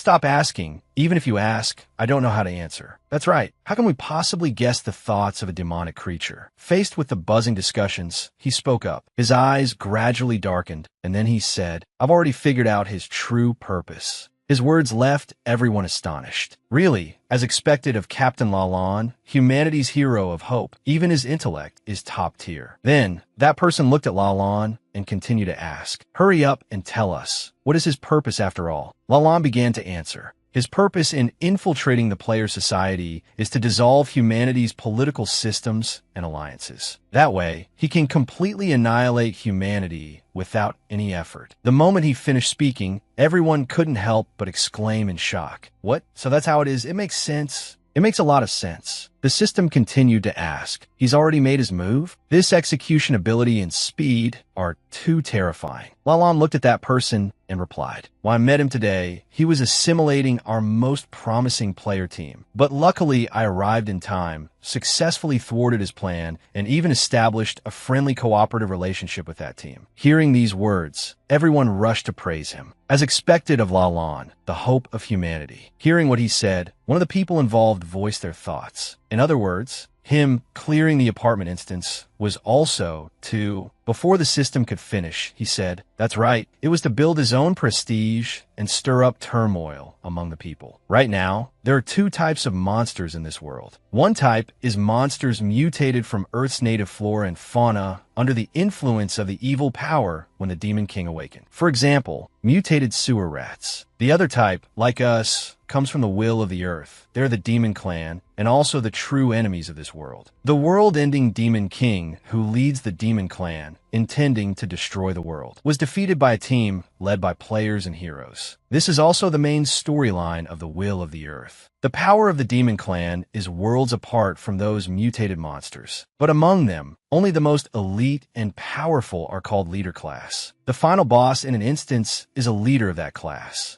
And instances are actually strongholds established on Earth by the Demon King's army. His words made everyone start speaking one after another in anger. To achieve his goal, he won't even spare the instances so evil, truly so evil. I was wondering if there's a possibility that this Demon King really has amnesia and doesn't know his true identity. The words of one of them made everyone stare at that person in astonishment. What are you talking about? Everyone in the system panel objected in unison. Absolutely not. Are you trying to say that him attacking the amplifier, assimilating humanity's top team, and clearing his own instance were all just coincidences? Seeing this, Lalan laughed and said, how adorably naive. A person in the system panel saw his attitude and immediately panicked. Sorry, just pretend I didn't say anything. Lalan's face then darkened as he stated his plan. In short, we've discovered that we currently don't have the ability to confront him. We can only wait until you all arrive on Earth one by one for more players to level up and then find an opportunity to kill him. Before that, I will be responsible for keeping him occupied. Everyone in the system panel expressed their agreement. Then we're counting on you, Lalan. This is the only way. That's right. For now, we can only monitor him first. Just as Lalan turned to leave, someone added, Lalan, you must protect the future of humanity. Hearing these words, his face became serious. Elsewhere, in a spacious house, Xiaoyi contentedly fell onto the large, soft bed, a satisfied smile on his face. He rested his head on his hands, looking at a stack of money, thinking to himself, as expected, this world's original currency has become worthless paper. In the apocalypse, safe zones are the scarcest resource. I'm so smart, while housing prices were still cheap. I bought a house in the center of the safe zone. The cost for Xiaoyi to buy this high-end house was 679 gold, 99 silver, 99 copper, with 0 gold, 23 silver, 1 copper remaining. In the spacious house, there was only a bed placed in the middle. Xiaoyi pondered again. This way, at least a basic living is guaranteed. But I can't just do nothing, depositing my savings and waiting for housing prices to rise. As a rookie with no combat ability, if I want to participate in the game, I still have to find a way to earn more money. After thinking for a moment, he suddenly sat up and opened his storage space, which was filled with roasted chickens, demon-patterned bandages, and an egg of Bailey air. Then Xiaoyi suddenly became hesitant this situation. A few options appeared in his mind, making it hard for him to decide. Option A, use crafting skills to process items for others and earn a processing fee. Option B, use gathering skills to collect items and then sell them for money. Option C, sell the existing finished products for money. After thinking for a moment, an idea flashed in his mind. The answer is obviously, Xiaoyi calmly held up the egg and said, "I'll sell this first and figure out the rest later." Then he got off the bed, smiling happily in anticipation. The horns and that set of clothes can both be sold for a good price. I don't know what this thing is, but it should fetch a decent amount of money too. Suddenly, Xiaoyi's foot slipped and he fell backward. The egg flew out of his hand, startling him. When the egg hit the ground and cracked, he cried out in alarm. It had cracked. He looked at the cracked eggshell in despair, shouting, "Won't this lower the price?" But a moment later, the egg was wrapped up in demon-patterned bandages. Xiaoyi clasped his hands together, sadly praying that before the shell broke completely, he could sell it tomorrow morning. But his sadness and despair didn't last long. He happily turned away, planning to order takeout, take a shower, and then have a good night's sleep. Bao Bao lay quietly in the bedding, listening to the sound of running water. Suddenly, the egg over here trembled slightly. Immediately after, it emitted a light, and a faint body appeared. A slender, fair foot emerged, and the girl's entire body landed on the table. After being in the egg for so many days, she felt incredibly refreshed and introduced herself. "I am the great demon Bailey heir, one of the 7 heavenly kings under the Demon King." But right after, her expression turned grim as she recalled being attacked by Lalon. "To think I'd suffer a setback right after my debut.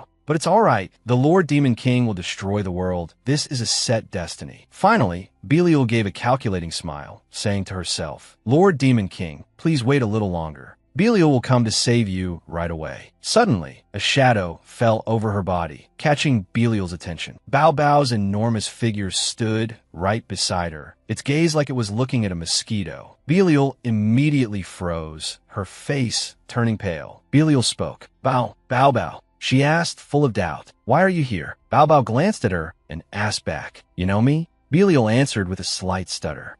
I've seen you in my dreams. I was asleep for a very long time, and I always had a dream." As she recalled, a figure appeared in her mind. In the dream, an existence prophesied to me that the 2 worlds would merge, and the Demon King would lead an army to destroy humanity. And the ones in the dream were none other than Xia Yi and Bao Bao. Belial continued speaking. "In the dream, you are the Lord Demon King's closest confidant, and also the great demon who commands all the beasts, Bao Chao Xiong Bao." After hearing this, it said with interest, "Oh, that's a little interesting." Belial continued to recount her experience. "The existence in the dream also told me the location where the Lord Demon King would descend. Therefore, after I woke up, I have been waiting to welcome him. All this time, I have been evading the pursuit of Sky City and Lulon." Recalling the past, she had to hide in a corner while some people were hunting her. "Quick, find her." At that time, Belial had to eat rotten apples to recover her strength. "I persevered through it all." Then she suddenly spoke loudly, a bit urgently. "But I didn't expect that the place where the Lord Demon King was born would be ambushed by Lulon. Bao Bao, quick, let's go save the Lord Demon King." But Bao Bao calmly replied, "That's no longer necessary." Belial was stunned and asked, "Why?" At this moment, Xiaoyi was still humming and singing in the bathroom. Meanwhile, outside, Bao Bao answered Belial's question. "He is not at his initial level, nor is he in an infant state in a cradle. He doesn't need our protection at all," it said with a serious expression. Not only that his current level is at least, then its face became terrifying as it emphasized, 4 digits. Belial was immediately utterly astonished. "What 4 digits?" Bao Bao returned to its calm state, licked its paw, and continued. "I don't know the specific number. In short, stop guessing blindly. The more you guess, the more confusing it gets." Belial didn't ask any more about Xia Yi and switched to asking, "So what state are you in now?" Bao Bao gave her a sidelong glance and replied, "Me? This level is naturally just a disguise." A powerful pressure emanated, and Bao Bao's voice turned cold. "The Lord Demon King has established a link with me. High or low levels no longer have any meaning for me." Hearing this, Belial broke out in a cold sweat and said, "A link? How is that possible? You mean you can directly borrow the Lord Demon King's power?" Recalling the scene of falling into Xiaoye's arms, Bao Bao said again, "When the Lord Demon King found me, I was only level 35. Then it recalled the days of being cared for by Xiaoye." Bao Bao smugly spread its paws and said, "But in any case, we have been together for many years. Our emotional foundation is much deeper than yours. It's only natural that he values me. So enviable." Hearing its words, Belial laughed excitedly, thinking to herself that she must also work hard to one day establish a deep link with the Lord Demon King. Suddenly, Bao Bao changed the subject. "There's one more very important thing I have to tell you." She immediately looked up, puzzled. "A very important thing." It gave a cunning smile and declared, "The Master sent us to infiltrate the humans. We are now spies." Belial was once again astonished, stuttering,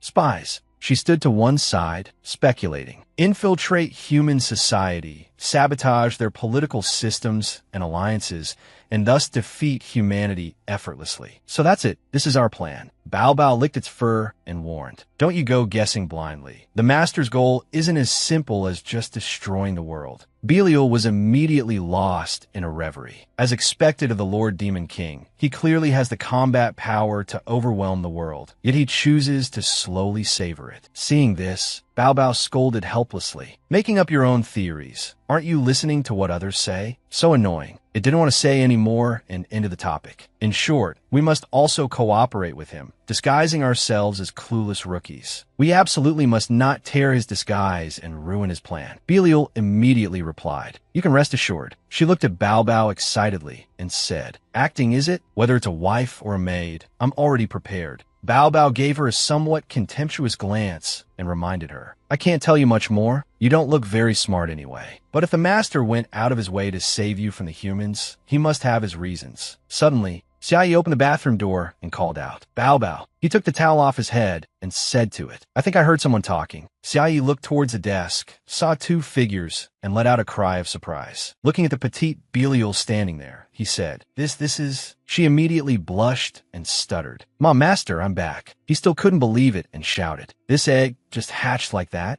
A moment later, he placed Belial on his hand to observe her. "This size, this character design, and it can even move and smile." Xiaoye said with an excited face, Couldn't this be sold for a higher price?" But after hearing Belial tell her story, he hugged Bao Bao and said with interest, "So that's how it is. You're the little pet dropped by that wild boss. How interesting." Belial, placed on a small pillow, replied, "Yes, sir." Suddenly, she trembled slightly and said shyly, "Master, my clothes." But he just replied coldly, "Oh, those were sold." Her eyes widened, and she looked up with a face full of disbelief, asking, "Then were my two horns? That's the symbol of a demon's noble status." He still replied calmly, "Sorry, those two." Before Xiaoye could finish, she understood. Since she was going to be sold anyway, it didn't matter. Belial quietly felt sorry for herself off to the side.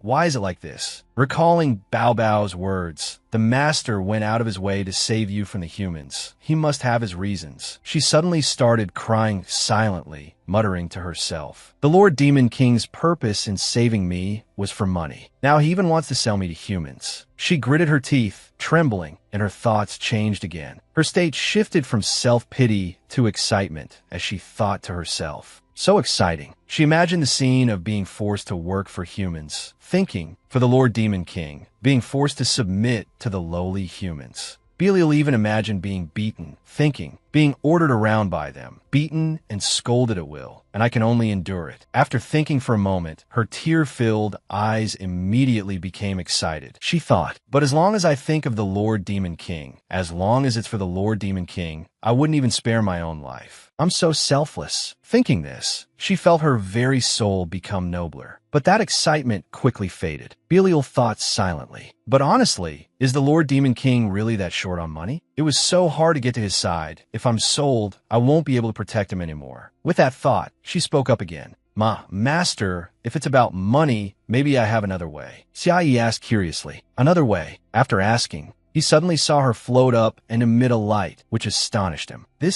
At this moment, the delivery guy suddenly arrived and said, "Sir, your food." But he saw a scene he shouldn't have seen. Belial was currently on top of Xiaoye, and he saw the look in the delivery guy's eyes, despair. The delivery guy gave a thumbs up, meaning, "You're the man, sir." Then he put the food down and said, "I'll just leave this here for you." Xiaoyi tremblingly raised a hand, wanting to stop him. It's not what you think. But in the end, he could only lie there helplessly. He returned to the main topic and spoke. "Tell me, what is this money-making method you mentioned?" Belial replied happily, "Please witness my special ability, Master." Xiaoyi was a little doubtful. "Special ability." At this moment, she said with a tremble, "It's coming out." Then she suddenly let out a cry. The broken horn on her head grew back. Belial said joyfully, "The demon horn has grown back." The next second, she immediately cut it off, offered it to Xiaoyi with both hands, and said respectfully, "Please accept it." He looked at the horn that had just been taken from this girl's head, speechless with astonishment. Actually, only then did he realize in his heart, so it was a horn. Belial then pleaded, "This can grow out every day, so it can be cut once a day. I beg you not to sell me, Master." Suddenly, she felt his hand on her arm, and he comforted her with a conscientious look. "You fool, how could I bear to sell you?"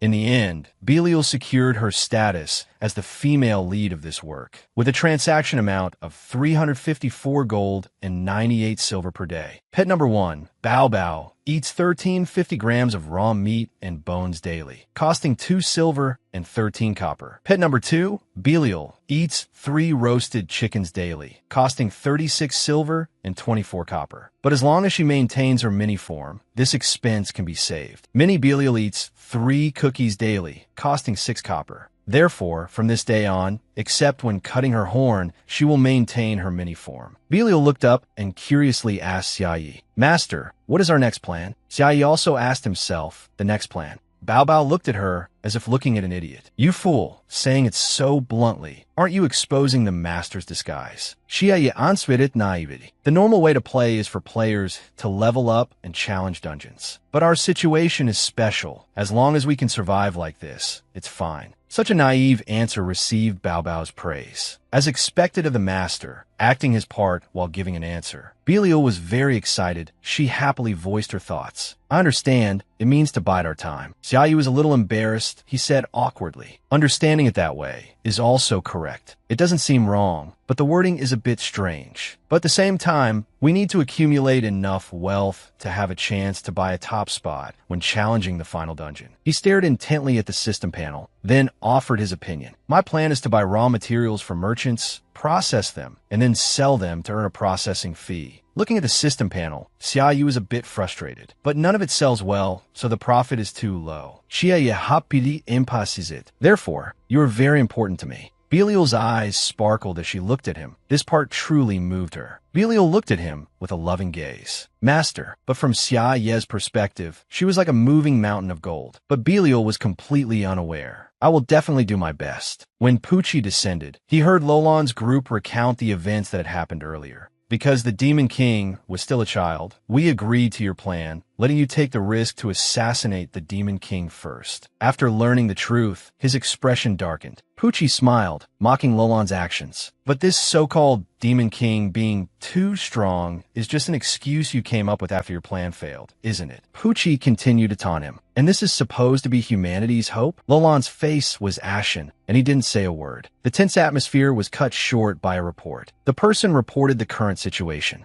A level 89 monster has appeared in the south, claiming to be of the Dragon Clan, but is actually a mutated lizard. He shouted with some urgency. 8 strongholds have been destroyed, the number of casualties has exceeded 4,000 players, and 89 NPCs have been killed in action. Pucci was stunned after hearing this, the words still ringing in his ears. "Please send reinforcements." Hearing this, Lalan hurriedly left, leaving behind only one sentence. "I'll set out immediately." Hearing this, Pucci continued to mock him. Such admirable decisiveness. Lalan kept walking and said nonchalantly, "Wait for my return." Lalan raised an eyebrow, emphasizing a point. "I will show you just how foolish your arrogance is." The subordinate reminded him, "Lord Lalan, please be careful." He frowned and announced the mission. "While I'm away, the task of monitoring the Demon King is yours." His words left the man utterly bewildered. "You want me to monitor the Demon King?" Hearing this, Lalan shouted, "You idiot, the Demon King is so powerful, you'll definitely be discovered if you try to spy on him." The man was confused again. "Then what should I do?" Lalan closed his eyes and had to say it plainly. "Go ask him directly." This answer made the young man start to question his life. Go ask directly? Will he just willingly answer?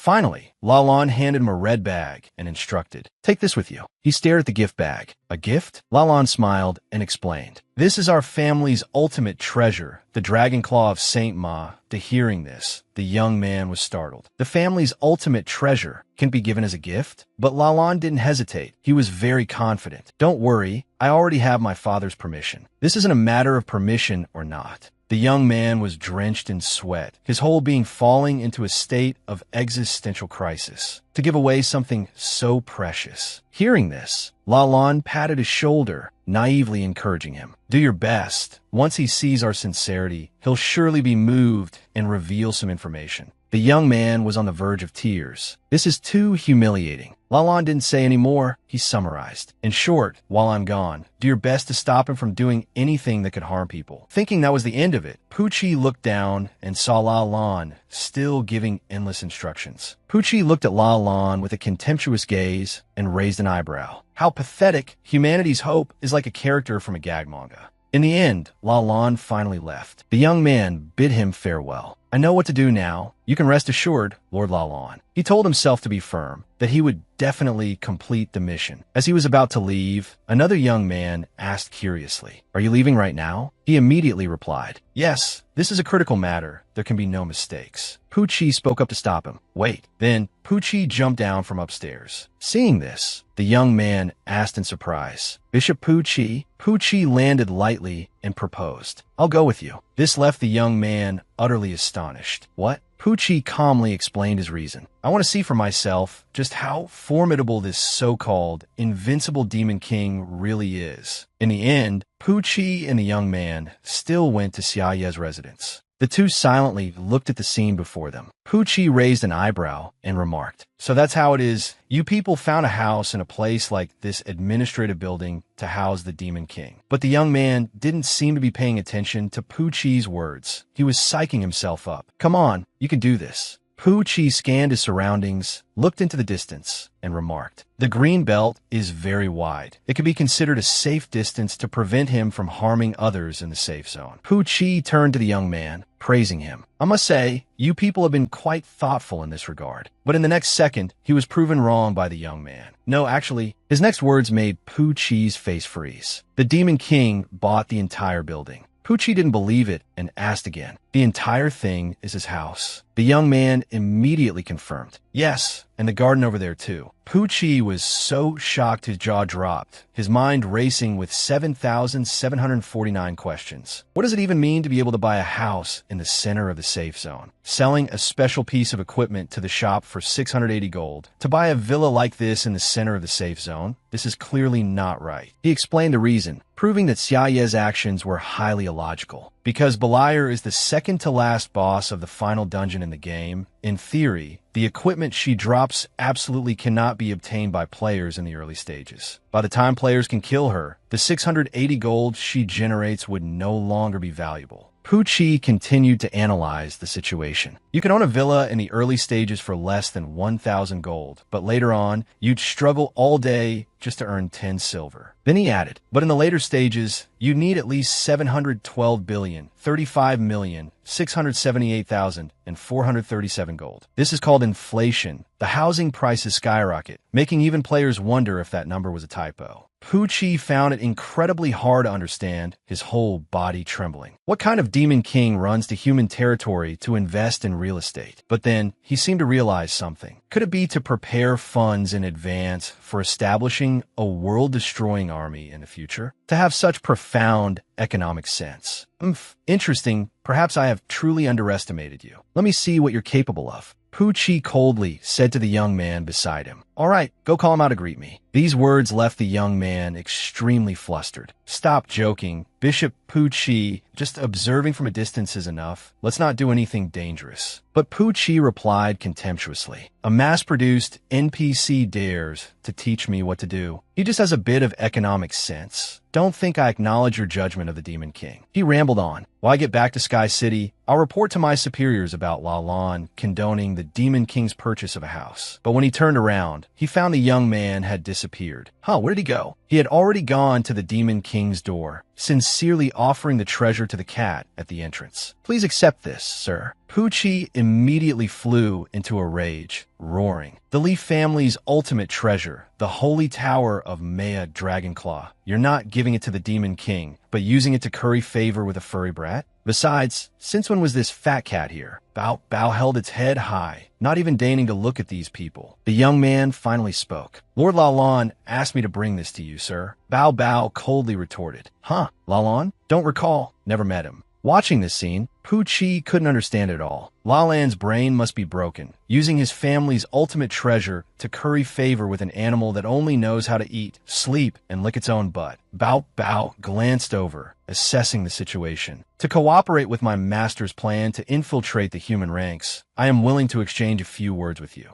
Bao Bao lowered its head, pretending to remember something, and let out a cold laugh. "I remember now. I remember. It's that guy who bullies the weak and fears the strong, and is very harsh with his own subordinates, right? Humanity's Team 1, Cheenhauern." Hearing this, the young man replied awkwardly, Yes. The family's ultimate treasure was finally revealed, but Bao Bao paid it no mind, and used it to scratch an itch, even offering a friendly thanks. "This thing is pretty good for scratching itches. Thanks." The young man was so angered by its action, he could have coughed up blood. Scratching an itch? A legendary special item is being used to scratch an itch. He was bleeding internally, but on the outside, he remained calm and said, "As long as Lord Cat likes it." Bao Bao impatiently reminded him, "Is there anything else? If not, then leave." The young man hesitated for a long time before speaking. "There are indeed a few things I need to ask Lord Cat." Poochie gritted his teeth as he watched the scene. He was about to go crazy. "Enough. I really can't watch this anymore." Bao Bao's attitude had infuriated him. "I'll grab this brat who doesn't know his place. If I don't teach him a lesson, he'll really think he's superior to others." On one side, Poochie was charging toward Bao Bao to attack. "Let me show you the power of humanity." On the other side, the young man was asking cordially, "It's nothing major. I just wanted to ask if Mr. Xia has any plans to destroy the world recently." Holy Light Judgment, level 42. This is an extremely powerful skill that can deal massive damage to the enemy, while also stunning them. As the attack was about to hit Bao Bao, it stood up. "Whatever it is, we'll talk later." The young man cordially asked another question. Poochie was also confused. After speaking, Bao Bao looked up at the sky, then said coldly, "Something has suddenly come up." Poochie also followed its gaze to the sky. He was stunned by the sight before him. It was a purple dragon, appearing right in front of him. The young man beside him quickly explained, "No, it's not a dragon. It's a mutated lizard." Bao Bao silently listened to their conversation. Poochie shouted in frustration, scolding, "Didn't I tell Lalan to go intercept it? Where is he?" The Lalan he mentioned was currently chasing that dragon. The dragon flew in the sky. Lalan chased on the ground. The dragon kept flying. Lalan kept chasing. Lalan drove like a madman in pursuit while standing up in the car. He drew his sword to attack the dragon, but it immediately whipped its tail to counterattack Lalan. Lalan used his sword to block the blow, but struggled immensely. He was knocked down by the dragon, falling back to the ground with a loud crash. It looked very painful. Dust billowed from where Lalan landed. Lalan jumped out from the dust cloud, still alive. Lalan continued the chase. He looked up at the dragon, gritting his teeth. Damn it, Lalan was still chasing, but the dragon had already flown far away. He was a little regretful. If I could face it head on, I'm confident I could win. Seeing its flight path, Lalan was boiling with rage. This bastard, it even knows how to bypass me to go straight to the safe zone. It's clear. This dragon is the type that's not interested in the strong, only in bullying the weak. The dragon got closer and closer to the safe zone. That young man was a little worried and anxious. It's coming. What do we do now? But Poochie beside him was unusually calm. What to do? He calculated silently. Although it's a monster that even Lalan couldn't stop, there's no need to be so worried. He stood there with great confidence. This is the safe zone. It has a protection system provided by the amplifier. But the system he was so proud of, ever since Xia Yi set foot in here, had turned into the shape of a heart. Seeing his shocked expression, the young man brought him up to speed. Is Lord Bishop only finding out now? On 3rd Avenue, because Lord Lalan forcibly used the amplifier system's punishment power to deal with the Demon King. The amplifier suffered a backlash and became like this. Poochie shouted after hearing this. Now is not the time for explanations. That dragon was no longer far from the safe zone. It opened its mouth wide, gathering a pillar of light. Seeing this, Pucci could no longer remain calm. He thought in a panic, we're doomed. In a few seconds, that dragon fired the pillar of light straight toward the safe zone. Pucci stared wide-eyed at the scene. Even he didn't know what to do. Without the amplifier's protection, if this attack lands, all the low-level players in the safe zone will die. Looking at the powerful pillar of light, Pucci was a little helpless. We're really doomed. That pillar of light hurtled toward the safe zone faster and faster. The little cat's eyes suddenly lit up. It fired a normal flare toward that dragon. That beam of light powerfully pierced through the safe zone shield, then shot straight toward the dragon outside. Seeing this scene, Lalan, who was on his way, also slammed on the brakes, staring, what was that? As for the other two, who witnessed everything, they knew who had killed that dragon. What? It killed that level 84 mutated creature in a single, instantaneous blow? That dragon was blown to bits and then disappeared. Bao Bao returned to his original posture, as docile as a house dog. Bao Bao spoke calmly. All right, continue. What did you want to ask just now? The young man who witnessed the scene just now had his brain completely shut down, forgetting everything. He stammered, He was speaking incoherently. Pucci silently thanked the heavens. Luckily, that last attack wasn't fired. Pucci was so scared he was about to cry, clutching the cross in his hand. The great gods are indeed still watching over me. Pucci, realizing how powerful Bao Bao was, hurried over to curry favor. Lord Cat, this is my family's heirloom cross. I'm specially offering it to you. Please accept it. The young man was speechless at this scene. That was a quick change of heart. Pucci then took out a stack of papers with utmost reverence. These are the deeds to my property back home. Then he successively pulled out all the assets on his person and my pension account too. The young man beside him sighed helplessly. He's an even bigger suck-up than I am. Pucci quickly slapped him on the head. What are you standing there dazed for? I'll help you guys out. Just ask whatever information you need. The young man quickly replied, saying happily, Lord Pucci, you finally get it. If Lord Lalan knew, he would surely be very happy. Bao Bao took the items and asked arrogantly, all right, what do you want to ask? I'll say this first, I don't know everything. After all, I'm just a house cat. Hearing this, the young man began to ask, I just want to ask, do you have any recent plans to massacre the safe zone or destroy the world? Or any plans of action that would require us humans to defend to the death? He asked cheerfully, so we can prepare ourselves mentally. Pucci also nodded in agreement. But he immediately realized something was off. Hey, that's a bit too straightforward, isn't it? Yet Bao Bao answered honestly, not for the time being. The Demon King wants to make money for a while. Hearing that, the young man was relieved. That's good then. That's good. Bao Bao asked him again. Are you done asking? He replied, yes, we are. Bao Bao waved his paw dismissively, then be gone. He actually left obediently, leaving Pucci standing there stunned, not understanding what was happening. Pucci was so shocked his jaw dropped. He never expected things to end like this. My cross, a house in my sky city, my entire future pension, all just to ask one question. But the young man was extremely satisfied. Mission perfectly accomplished. At least we can confirm the world won't be destroyed. Meanwhile, today, elsewhere, Xiaoyu was in a very good mood. On his way home, he saw Bao Bao sitting at the door. He opened the door, walked in, and asked him, what are you doing at the door, you silly cat? Bao Bao was calmly doing a stretch. Then he jumped onto Xiaoyu's shoulder and let out an affectionate meow. Xiaoyu said dotingly to him,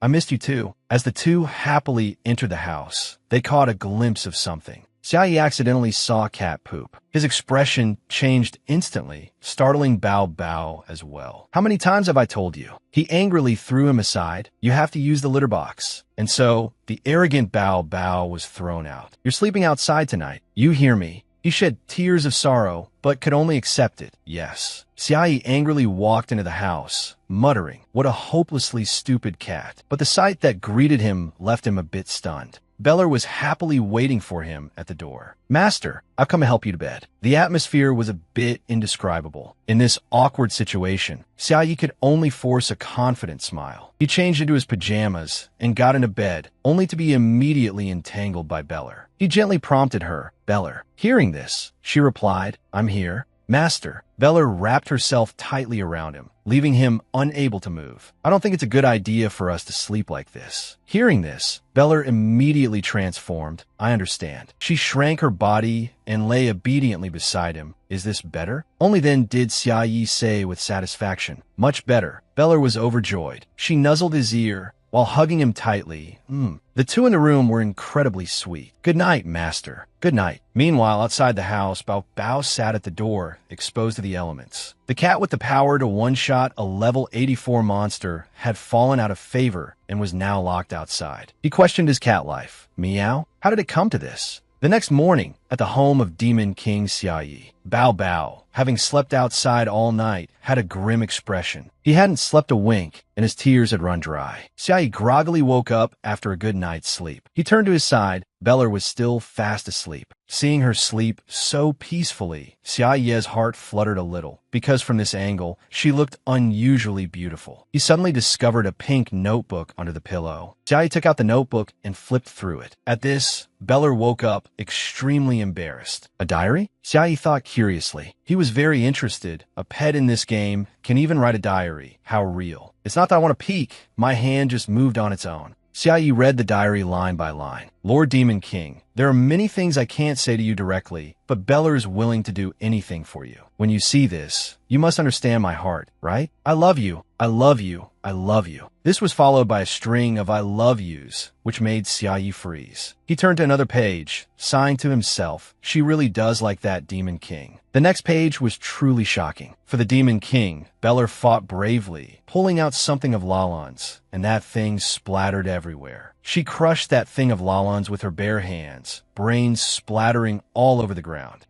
This is so uncomfortable, Bella said in pain. After reading this page, Xia Yi fell into an existential crisis. He quickly flipped to the next page. The next page was some kind of indescribable age-restricted scene. Xia Yi gingerly placed the diary back where he found it. My apologies for the intrusion. He shuddered, recalling a previous memory. I almost forgot. She's an incredibly terrifying demon. Xia Yi quickly left the place. Bella thought shyly. He's gone? Is the Lord Demon King there? She knew her diary had been peeked at and felt a little excited inside. He saw it. How embarrassing. I deliberately placed the diary here precisely so the Lord Demon King would see it. She blushed, thinking, I wrote the love, determination, and courage that I couldn't express directly into the diary to convey them to the Lord Demon King. Lord Demon King, is this what happiness feels like? But that night, Bella was kicked out to sit by the door. Xia Yi and Bao were snuggling together. Bao, you're still the best. He wished him good night. Bella still didn't understand why she was kicked out of the room. Why? Hao Ran calmly chatted with them. After my class change, my combat ability has increased quite a bit. He continued with great excitement. Lord Xia, you not only healed our wounds, but also raised our attribute levels and job classes. This is absolutely something only a hacker could do. Lu Jiu glanced at him and said, in other words, we have to be the Demon King's suck-ups. Hao Ran praised her. Your mouth is really sweet. In other words, we need to be on the right side. He raised an eyebrow, his heart filled with determination. Victory will definitely belong to our Demon King's faction. Lu Jiu replied coldly to him. Understood. So that means being the Demon King's suck-ups. The brown-haired girl noticed something and quickly alerted Hao Ran. Xiao Hao, look over there. She was very confused by the strange object before them. Something is coming. Hao Ran looked ahead calmly, but couldn't see clearly. Lu Jiu pushed up her glasses. Let me see. Lu Jiu spoke coldly, activating her special ability. Activating special ability. Sharpshooters, I level 2. Through it, she can now see. I see it. It's a demon that looks young, but has a very high level. Babylon charged straight ahead. One of the 7 heavenly kings of the demon clan, the level 101 boss, Babylon. We've mobilized all our forces to Earth, but we still haven't found the Lord Demon King. She frowned, her eyes looking a bit impatient. This can't drag on any longer. Babylon continued forward, observing her surroundings. If the Lord Demon King's disappearance is related to Lalan, then I'll just have to capture him and interrogate him. Looking at her direction of travel, Lu Jiu could deduce her target seems to be the safe zone, probably looking for the Lord Demon King. Hao Ran let out a cold laugh. Looks like she's a colleague. Hao Ran put on a welcoming look. An opportunity to make friends has arrived. Let's go say hello to her. Babylon had also noticed their group. Hao Ran even waved at her. Babylon asked doubtfully, "What's that?" Seeing them, Babylon thought to herself, "A team of players? Did they get news of my arrival and set up an ambush here?" But when she saw the levels above their heads, Babylon was a little surprised. Wait, this level? She frowned upon this discovery. The server has been open for less than 3 days, and they're already level 24. Babylon frowned angrily, then charged towards them with killing intent. Never mind, they'll become a major disaster. Must be killed. Hao Ran was still oblivious, acting very friendly. "Hey, demon friend, are you here looking for Lord Xia?" He didn't even finish his sentence before being beaten to a pulp by Babylon. Xiao Hao. Xiao Yuan called his name worriedly. Lu Jia was also wary of this person. Babylon didn't wait for her to speak and immediately charged forward. Her eyes flashed. Wait, she didn't even have time to explain before she was taken down. Xiao Yuan watched this scene in fear, calling out helplessly, "Lu Jiao." Xiao Yuan intended to use a healing spell to save Lu Jiao. Healing spell level 3, but she was stopped. Babylon stared at her viciously. "You think I'd give you that chance?" With that, she charged straight at Xiao Yuan. Just as Babylon was about to strike, a flash of light blocked her. She was utterly bewildered. What is this? It can actually block my attack. Enlu had stopped her action. Enlu, level unknown, assassin. Babylon was surprised by her action. "Who are you? An assassin?" Enlu spoke coldly, glancing at Babylon. "You will listen to what I have to say." Meanwhile, 1,000 questions ran through Babylon's mind. How is this possible? Can an assassin use a shield? Then she looked down and realized, no, even if it were a shield, it couldn't have blocked my attack head on. As the dust settled, Babylon saw that the thing that had just blocked the attack was a chicken. Babylon thought blankly. A roasted chicken? Qin Hao Ran endured the intense pain and sat up. Rogue passive, indomitable will, immune to one fatal attack. Cooldown 29 days, 23 hours, 59 minutes, 32 seconds. Used intermediate recovery potion, restored 500 health points. He gritted through the pain and forced out a few words. Enlu, hurry up and tell her. But Enlu calmly parried Babylon's blow. This is not just a roasted chicken. This immediately caught Babylon's attention, and she instantly stopped her movements. Then what is it? Enlu finally revealed the truth. It is the grace of Lord Xia Yi. Then, Enlu launched a series of attacks on Babylon, putting her on the defensive. It's this depth. This one blow actually knocked Babylon back, injuring her. The proof that belongs to Lord Xia Yi. Enlu stopped her movements. Babylon was still watching her every move. She didn't hesitate for a moment and immediately launched a decisive blow at Babylon. It is the supreme treasure of this world. Babylon could still withstand this blow, but she looked a bit pathetic. Enlu held the chicken in her hand, and it glowed like a real treasure.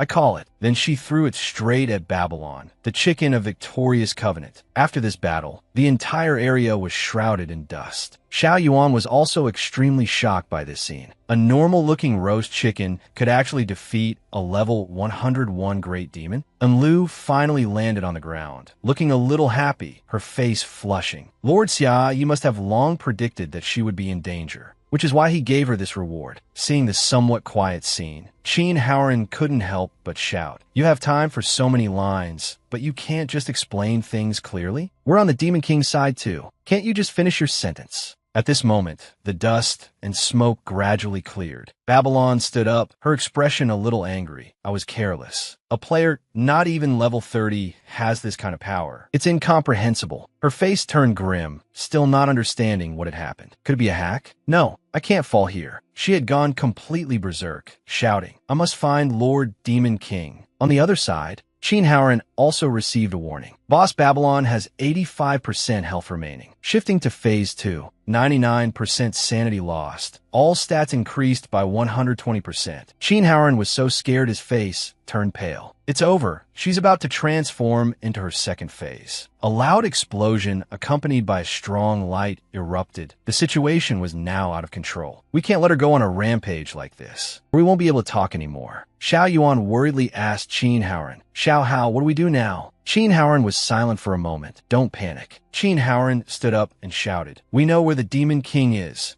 The scene shifts to Xiaoye's house. Beilir was speaking to Bao Bao in a gentle tone. Lord Bao Bao, is this pressure all right? Suddenly, Beilir noticed something unusual. Beilir looked out the window and saw the figure of Babylon. Over there, Babylon was attacking Qin Haoran's group. Beilir frowned, trying to recall everything. She seems a bit familiar. Where have I seen her? Beilir tried hard to think, but she couldn't remember. Seeing this, Bao Bao suggested, is that so? You probably just saw her in some cartoon. Qin Haoran tried to remind Babylon again, to make her realize, we know where the Demon King is. Hearing this, Babylon paused her transformation and listened. Oh? Qin Haoran immediately prompted Xiao Yuan. Sister Xiao Yuan, you say it. Xiao Yuan was a little flustered, but she quickly agreed. Okay. Xiao Yuan slowly explained everything to Babylon. The Demon King is in the safe zone. He's disguised as a captured newbie. We receive his invitation and were hired by him to pick up his pet cat. We ran into some trouble on the way and were seriously injured, but Lord Demon King mercifully helped us. Then she continued to introduce. The bandages he made could directly help us increase 1 job level and 5 character levels. We also submitted to his immense power and decided to serve him from now on to repay his kindness. At this point, she paused. That's what happened. The atmosphere suddenly became a little quiet, with only the sound of the wind blowing. Babylon roared at them angrily. Not only are you hacking, but you're also trying to bully me? At least make up a story that's logical. Then she directly attacked them. Who would believe such a ridiculous story? Qin Haoran immediately presented evidence. We have proof. It was a congratulatory photo. The first team to clear Qingxing apartments. A small step for you, a giant leap for mankind. This is Lord Demon King. We have a group photo with him. After looking for a moment, Babylon was a little stunned. She immediately took out a drawing from her person to compare. Looking at the drawing of Lord Demon King in her hand, Babylon roared angrily. This isn't the same person at all. You really are lying to me. Babylon felt deeply humiliated and was furious, directly entering Phase 3. Body size increased by 1,500%. Attack range increased by 2,000%. 100% sanity lost. Babylon had gone completely insane. She screamed, "You despicable people, daring to use hacks to ambush me. I will flatten everything within 100 miles. Seeing that the situation was bad, Qin Haoran shouted. The negotiation failed. Enlu, attack her. Enlu is crying in a corner. The roast chicken is disappearing. Lord Xiaoye's favor is ruined. Hearing this, Qin Haoran started to panic. It was only a one-time use item. Suddenly, Qin Haoran saw something. A system notification appeared. Lu Jiu has left the party. Qin Haoran's expression stiffened slightly. Then doesn't that mean we're? A figure rushed towards them. At this moment, Qin Haoran was completely desperate. Is this the end? Suddenly, a beam of light blocked Babylon's attack. Qin Haoran and Xiao Yuan were both extremely shocked. What? Babylon also turned her head to look. Seeing Beilir and Bao Bao, Qin Haoran spoke up. It's the boss from that dungeon. Beilir said with a cold smile. Just in time. Beilir faced Babylon and reminded her. One of our own. Stop. Bao Bao was very calm and gently reminded, if you make a scene here, you'll ruin Lord Demon King's plan. Babylon didn't seem to understand and completely erupted. Beilir and Bao Bao prepare to leave first. Lord Demon King is currently disguised as a human, infiltrating the city to carry out a deeper strategy and plan. But Babylon still hadn't regained her sanity. Bao Bao patiently continued, as long as you stop, I can take you to see him. Even after saying all this, Babylon still wouldn't listen, so Bao Bao angrily walked away. Seeing this, Xiao Yuan understood. The opponent has lost her sanity. Qin Haoran refuted this thought. No, even if she hadn't lost her sanity, from Babylon's perspective, she completely doesn't understand what Bao Bao is saying, making communication very difficult. Bao Bao glanced at her, its eyes gradually changing. It let out an angry cry, meow. You're too much. Bao Bao stood its ground, blocking her attack. That tiny paw could actually block Babylon. A large hole was punched through Babylon's body. Meow, that should do it. This action also caused a rather large aftershock.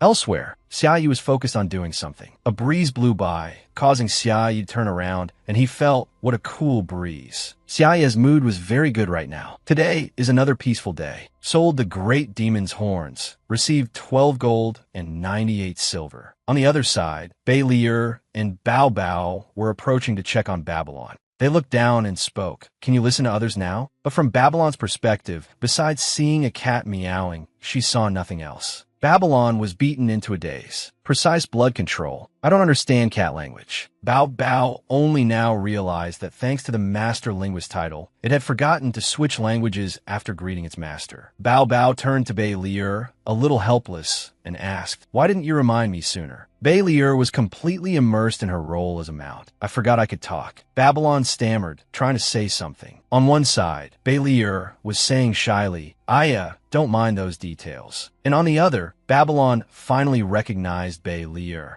Babylon now spoke up to question her. "You're still alive? Let's hurry and save Lord Demon King and blow this safe zone to smithereens." Bao Bao immediately glared at her with a murderous look. "I see you really have a death wish." The other group only now dared to approach. "That's great, we're still alive." Qin Haoran breathed a sigh of relief. "That was terrifying." Lu Jiu also said regretfully, "What a pity, I already helped you guys buy coffins." The other two said angrily upon hearing this, "You didn't even come back to save us." Qin Haoran said bluntly, "Why aren't you dead? What right do you have to say that? Is this some kind of comic book demon foreshadowing?" Lu Jiu replied gently, we're all teammates. Is there a need to be so harsh? I don't know why I'm still alive either. Maybe it's just some foreshadowing." Lu Jiu now became serious. "I've been observing from a distance. It's unbelievable." She looked to the other side and continued. "On the surface, it's just an overfed, obese house cat, but in reality, it's an unfathomably deep monster. Moreover, it defeated a level 101 demon boss with a single counterattack." On the other side, Bei Lier was explaining everything to Babylon. "Do you understand? Everything now?" She hurriedly replied, Understood.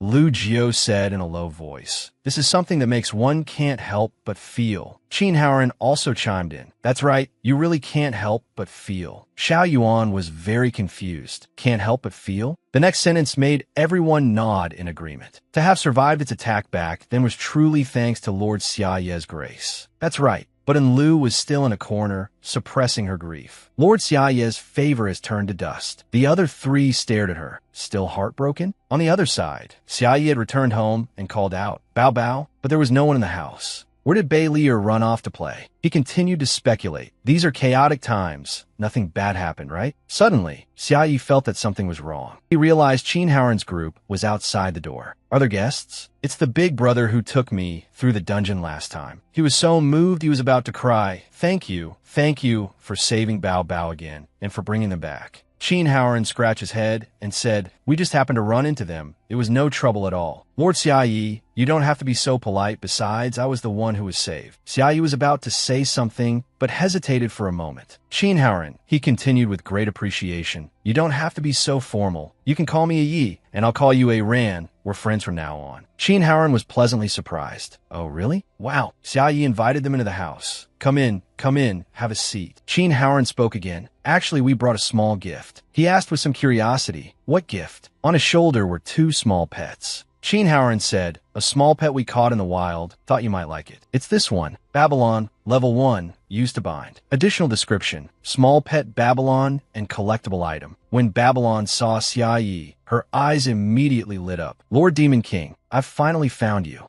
Haoran held out his hand in front of Xia Yi, and in his palm was a very small girl. He looked at the little girl in Haoran's hand with a very puzzled expression, thinking to himself, "Another demon? Why are they giving me this?" A few seconds later, he looked at Haoran, forced a smile, and politely refused. "My living conditions are actually quite difficult. I can't take care of so many pets." That's what he said on the outside, but his real thought was, "In short, I don't want it. Why don't you guys just keep it for yourselves?" At this moment, Haoran and Babylon smiled at him, their faces full of expectation. But upon being rejected by Xia Yi, Babylon's expression immediately became stunned. She looked at him with teary eyes, thinking sadly, "I've been rejected. What should I do? Why?" Then, she placed both hands on her chest to feel something, and then asked herself in confusion, "Am I not worthy of being by Lord Demon King's side?" The more she thought, the sadder she became, her body trembling uncontrollably. "No, I have to think of a way." Next, Babylon removed her 2 demon horns and offered them to Xia Yi. Seeing this, he couldn't help but exclaim in surprise, "This is?" As she offered them, she replied, "My metabolism is quite fast. I can grow 3 pairs a day. I hope Master will accept them for now." Faced with her sincerity, Xiaoya's expression was extremely moved. He no longer refused, but quickly took her and placed her on his shoulder. Then he invited Howren's group into the house. "Then thank you all. Please come in and have a seat. The pet Babylon has joined Xiaoya's collection, and at the price of 12 gold and 98 silver per day, she has become the leading lady on Xiaoya's shoulder." The appearance of Babylon made Bei Lier exclaim in surprise. At Xiaoya's house, he led the way for Howren's group and said, "The house is a bit messy. Please don't mind." Hearing this, Howren quickly replied, "Not at all, not at all, Brother Xiaoyi, you're too polite." Howren's group entered Xiaoya's house. But as soon as they entered, a surge of energy erupted from below, startling everyone. Seeing this, a very worried Xiao Yuan turned to ask Hao Ran, Xiao, what was that just now?" Seeing that everyone was a little flustered, Xiao Yi gave an embarrassed laugh and said to them,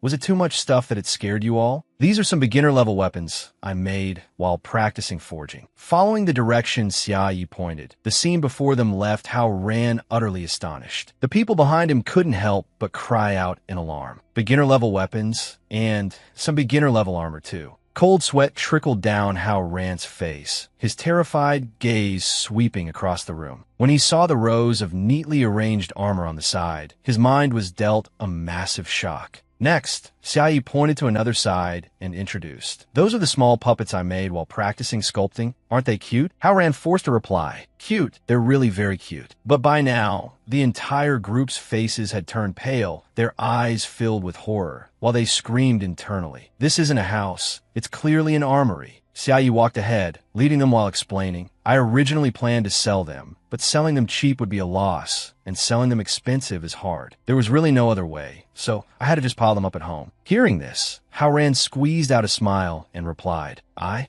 see." Suddenly, Xiao Yi stopped, turned his head to look at them, and said, "Feel free to take anything you like, but it's limited to the beginner-level items in this hall. Those intermediate and advanced items I plan to sell later." As soon as he finished speaking, Hao Ran was utterly horrified inside, crying out in his mind, "These things are all just beginner level?" He lowered his head slightly, lost in thought. That makes sense. If even the roast chicken has such powerful abilities, it's not strange for equipment forged this seriously to be a bit heaven-defying. It's not surprising at all. Then, he broke into a self-satisfied smile, comforting himself. "It's all perfectly reasonable." Hao Ran spoke up, "How can we just take them as we please?" Hearing this, Xiao Yi smiled politely and replied, "That's true. The rewards you get from fighting monsters are surely much more powerful than the things I make." He and Xiao Yuan beside him slowly sat down on the chairs, saying, "You flatter us, you flatter us." But as soon as he sat down, Hao Ran felt that something was wrong. His expression was a bit dazed as he thought to himself, "This sofa?" Realizing it, he looked towards the chair and asked in horror, "Is this also a magical item?" Hao Ran's face darkened, his body trembling uncontrollably. Seeing this, Xiao Yi looked at him and said, "Oh, I made that sofa myself too. Don't be shy, have a seat." Hearing Xiao Yi's words, Hao Ran's face immediately turned deathly pale, cold sweat pouring down as he slowly sat down. Yes,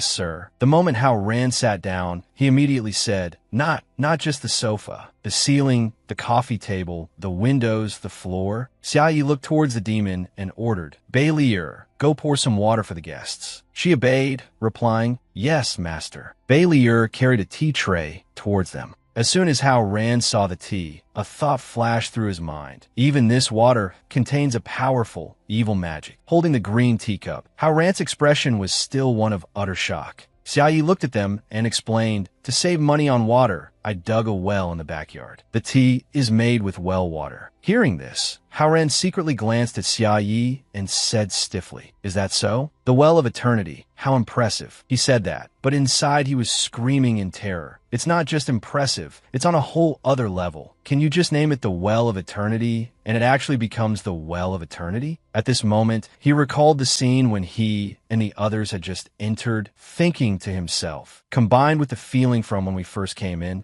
Could it be that this entire building has turned into a demonic artifact? Having figured it out, Hao Ran covered his face with his hand and gave a self-deprecating laugh, sighing to himself. If I had any doubts before, at this moment, I completely understand. To produce so many supplies in less than 3 days, this being is truly too powerful. We must surrender to him, let him take us in, join his faction. Only then can we survive in this world. Seeing that they still hadn't made a move, Xiaoyi spoke up and invited, "Everyone, please drink your tea." After hearing him, the group picked up their teacups to drink, replying in unison, "Yes, sir." Suddenly, Xiaoyi turned his head to look at Hao Ran and asked, "I just heard that a fierce battle took place not far from the safe zone. Was that the one where you defeated those 3 minions?" At the same time, in his mind, the battle between the Demon King's subordinates and those who fought them flashed. Hearing this, Hao Ran lowered his head slightly, put a hand on the back of his neck, and said shyly, "Yes, yes, sir." At the same time, he thought to himself, he's not planning to blame us, is he? Contrary to Hao Ran's thoughts, Xiaoyi had no intention of blaming them. He lifted his teacup, took a sip, and then praised. How impressive to fight such a fierce battle. But Hao Ran misunderstood Xiaoyi's words, thinking with a terrified expression, he really is blaming us, isn't he? If I'd known, I wouldn't have fought back. Although, we didn't really win the fight anyway. He looked at Xiaoyi with a frightened expression and said,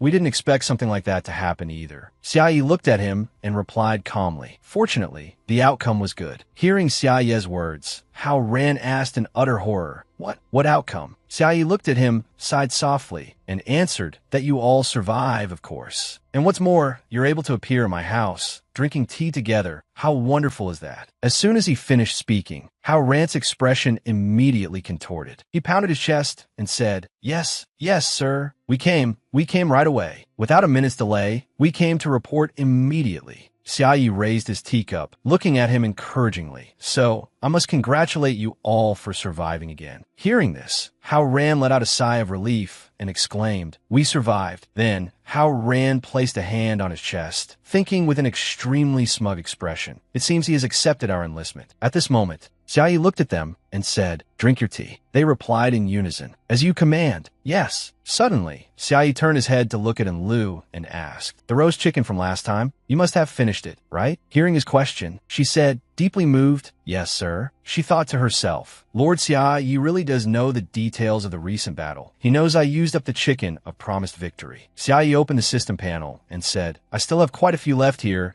and they're just taking up space, so I'll share some with you. Then, a system notification appeared next to Enlu, followed by an announcement. Received 20 roast chickens from Xiaoyi. Each person received 20 roast chickens from Xiaoyi. Not only that, but all of them received it, which left Hao Ran and his teammates utterly astonished. Enlu looked at Xiaoyi with an incredibly moved expression, thinking to herself, the supreme chicken of promised victory, to give each of us 20 of such a precious treasure. Lord Xiaoyi, I will absolutely not fail to live up to the grace you have shown me, and I will absolutely not allow them to fail you either. Then, she suddenly turned to her teammate beside her, her expression a bit fierce. Faced with her somewhat terrifying gaze, Hao Ran immediately looked away, thinking to himself, My teammate's condition is a bit severe, but I can still tolerate it for now. As long as the Lord Demon King acknowledges us, there's no problem. Next, as long as no accidents happen, we can steadily march towards victory and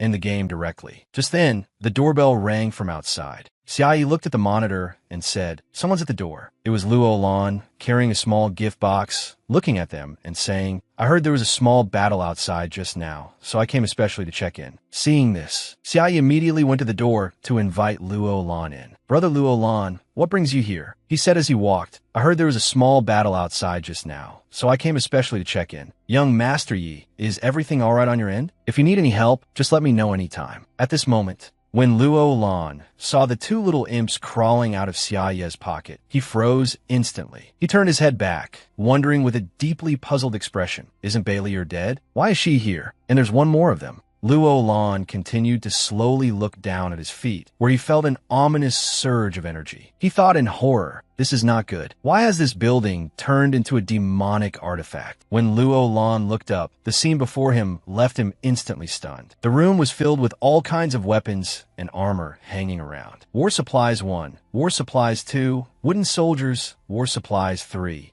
Weapons. As if unable to believe his eyes, Luo Lan quickly covered his mouth with his hand to keep from screaming. He thought in terror. He really is preparing to destroy the world. This entire building is a stronghold. Then, Luo Lan looked at Xia Ye's back, wondering to himself, did we do something wrong to make him unhappy? Then, he made a serious decision. I must appease him. Luo Lan followed Xia Yi into the living room. When he saw Hao Ran's group, he was extremely surprised and thought to himself, it's the team that cleared the Azure Star Apartments dungeon. Why are they in the Demon King's house? When Hao Ran saw him, he was just as surprised, thinking, Luo Lan, why is he here too? As if realizing something, Luo Lan's expression immediately turned to one of astonishment, and he blurted out, could it be that you all? Then, he slowly sat down on the sofa next to Xia Yi, thinking with a somewhat smug expression. So they realized the Demon King's abnormality even before I did, and have already come here to investigate? As expected of humanity's top team. So elite, just my style. Then, Luo Lan gave a thumbs up towards Hao Ran, then winked as if to signal. Let's work together to stop the Demon King from destroying the world. This action of his made Hao Ran tense up, looking restless. Xia Yi asked doubtfully, oh, by the way,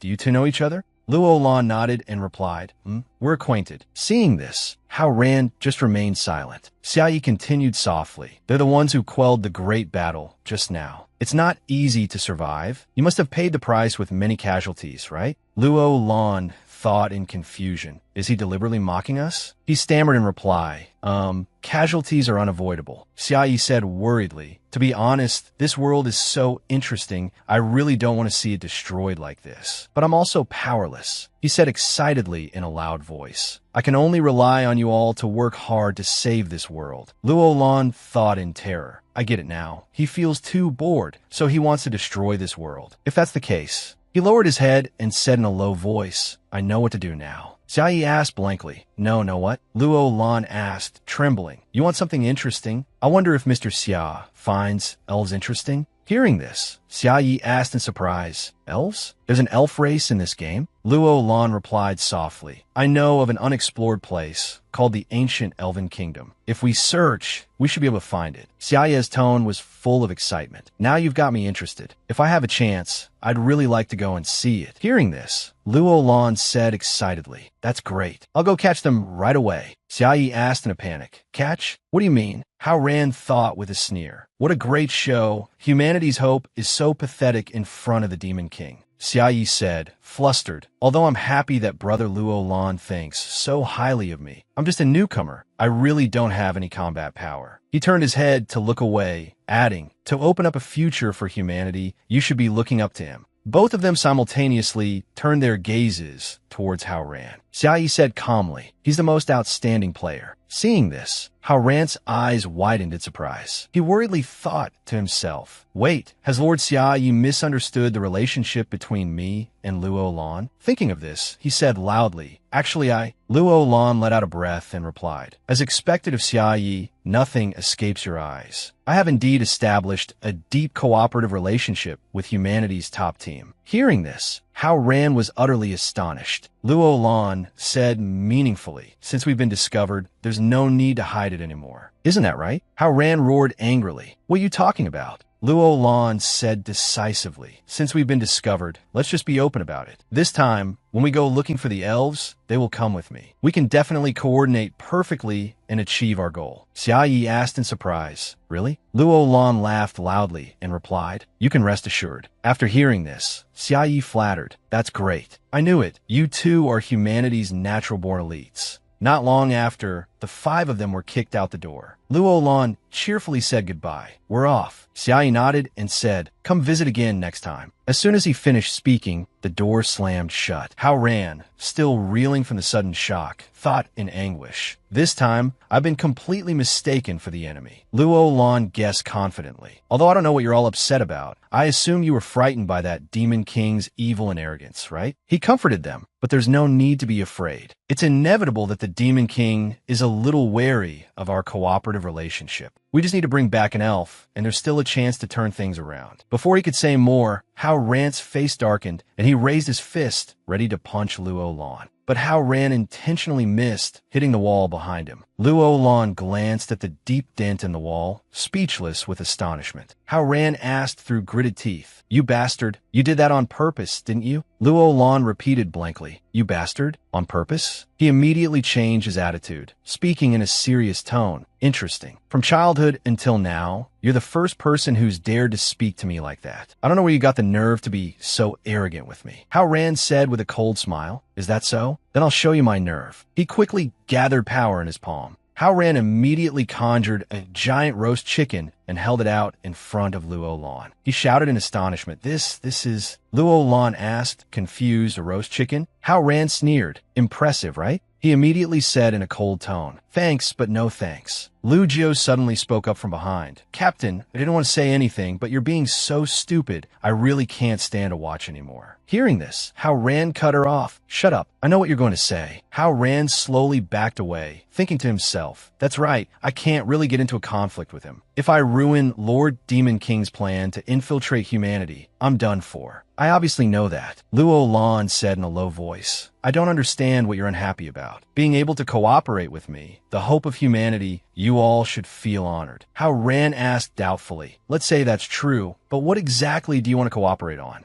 While using magic to repair the wall, Luo Lan replied, "Like I just said, hack into an unopened map, capture an elf for the Demon King, so he'll delay his plan to destroy the world. By the way, stop hitting the walls. Although we've left his house, we're still on the floor below the Demon King." Seeing this, Hao Ran muttered, "You're really thoughtful and careful." Hearing these words, every sentence sounds like something a hero would say. Xiao Yuan whispered softly, "Little Hao, just now in the demon's lair, it seemed like Lord Xia Yu wanted us to cooperate with Luo Lan." The team members began to discuss privately using voice transmission. Maybe he has some kind of foresight that pig-headed people like us can't see through right now. Actually, it's also possible the Demon King was just talking nonsense. That's the Demon King we're talking about. Every word and action is related to the survival of the world. How could he be joking? And Lu nodded. "I get it. He wants us to take this opportunity to deal with Luo Lan directly." Hao Ran immediately asked, "Do you think we can beat him?" Luo Lan asked doubtfully, "How's the discussion going? Do you want to cooperate or not? Humanity can't afford to anger the Demon King right now. But this isn't a long-term solution. We can only wait for the players to mature. Then we'll have the strength to fight." He tried to persuade them. "The potential of players is limitless, and you are the best player team, worth cultivating. Stick with me, and you can get rewards far beyond your current level. Except for the women, the experience, equipment, and money are all yours." Luo Lan's attitude changed faster than flipping a book. He smiled and asked, "How about it? For you guys, this temptation must be huge, right?" Hao Ran turned around and said in a low voice, "Let's go then." He explained, "However, no need for a handshake. I'm afraid Lord Xia Yu will misunderstand." At the same time, Xia Yu was standing upstairs, observing them from above. He said excitedly, "This is great. They seem to be very fond of each other." Xia Yu was trying to set the two of them up. He calculated to himself, "I must cling tightly to these two big thighs, humanity's top team and brother Luo Lan. Otherwise, when I run into trouble, I won't know who to ask for help." He smirked smugly to himself, "I'm such a genius." Seeing this, Bao Bao Bailier and the 3 billions were filled with admiration. Although we don't know what Lord Demon King is doing, he is truly a genius. A while later, in a place surrounded by ancient talismans, Hao Ran saw it and froze in confusion. He asked doubtfully, "Is this the place you were talking about?" Luo Lan replied with a smile, "That's right." At this moment, they were standing in front of a giant magic orb. It was the ancient elf kingdom, a restricted area, level 92 to unknown. Luo Lan said in a low voice, "Unlike a dungeon, this is an unopened part of the map. The place we need to hack into is right here." He said calmly, "I don't know what's behind this door either. The only thing I can be sure of is that the monsters inside are of a level far beyond current dungeons, perhaps even higher than the demons that descended upon Earth." During the first special Worldview Cram session, Luo Lan began to explain about the so-called elves. Besides humans and demons, our world once had a parallel race. At this point, Lu Jiu and Xiao Yuan were sound asleep, oblivious to the world, while only Hao Ran was still nodding along. "I see."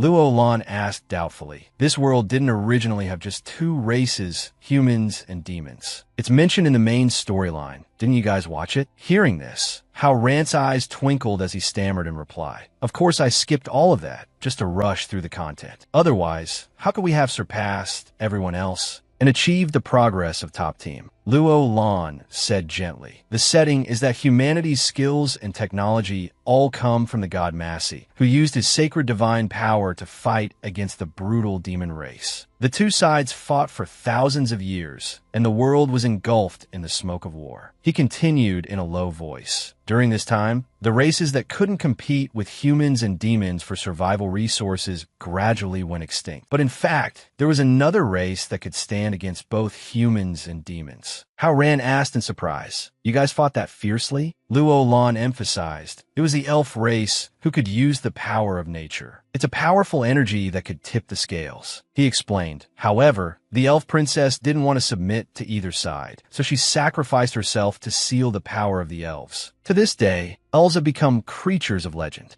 Luo Lan asked doubtfully, understand? How Ran replied softly, understood. In short, even those who don't take a side will be eliminated by you guys. He added, behind this door is where the elves used to live, but I'm not sure if there are any elves left inside. Suddenly, the system's announcement rang out. Player is advised not to enter. Do not enter, do not enter, do not enter. Seeing this, How Ran asked, confused. The warning even has a pop-up box. What level are we to be here already? Why don't you just send us to heaven? Luo Lan immediately said nonchalantly, as long as it makes the Demon King happy, taking a little risk is worth it. Besides, to avoid being unprepared like last time, I've brought all of my family's treasures here. Then he started to lay out a carpet, pulling out things like the Mask of Torment, Poison Trap, Hellfire Chains, and so on. Luo Lan took out more than 10 other items, such as the Demon Claw, the comfortable headband, and the Never Dull Iron. As he laid them out, he said, there are also these. Seeing this, How Ran and Lu Jiao could only stare blankly, having started cursing him internally at some point. The hope of humanity, just to please the Demon King, has prepared a pile of evil props to hack into a restricted area to find treasure. Entering an ancient stone cave, Luo Lan was holding up his hand as if examining something and said, what I've shown you is only a part of it. In short, just leave the fighting to me. You can all rest easy. Hearing this, How Ran replied with great confidence. Then we're completely at ease. Seeing everyone's trusting gazes, he quickly took the lead and boasted, I'll share the equipment, experience, money, and items we get from exploring with you. If you understand, let's move out. How Ran showed some very perfunctory enthusiasm. Awesome. So fun. So exciting. Meanwhile, Luo Lan, while focusing on his surroundings, proudly expressed, very good, you finally realized what a wonderful thing it is to have my help. If he could have turned his head to see How Rant's extremely casual expression and his yeah, right reply,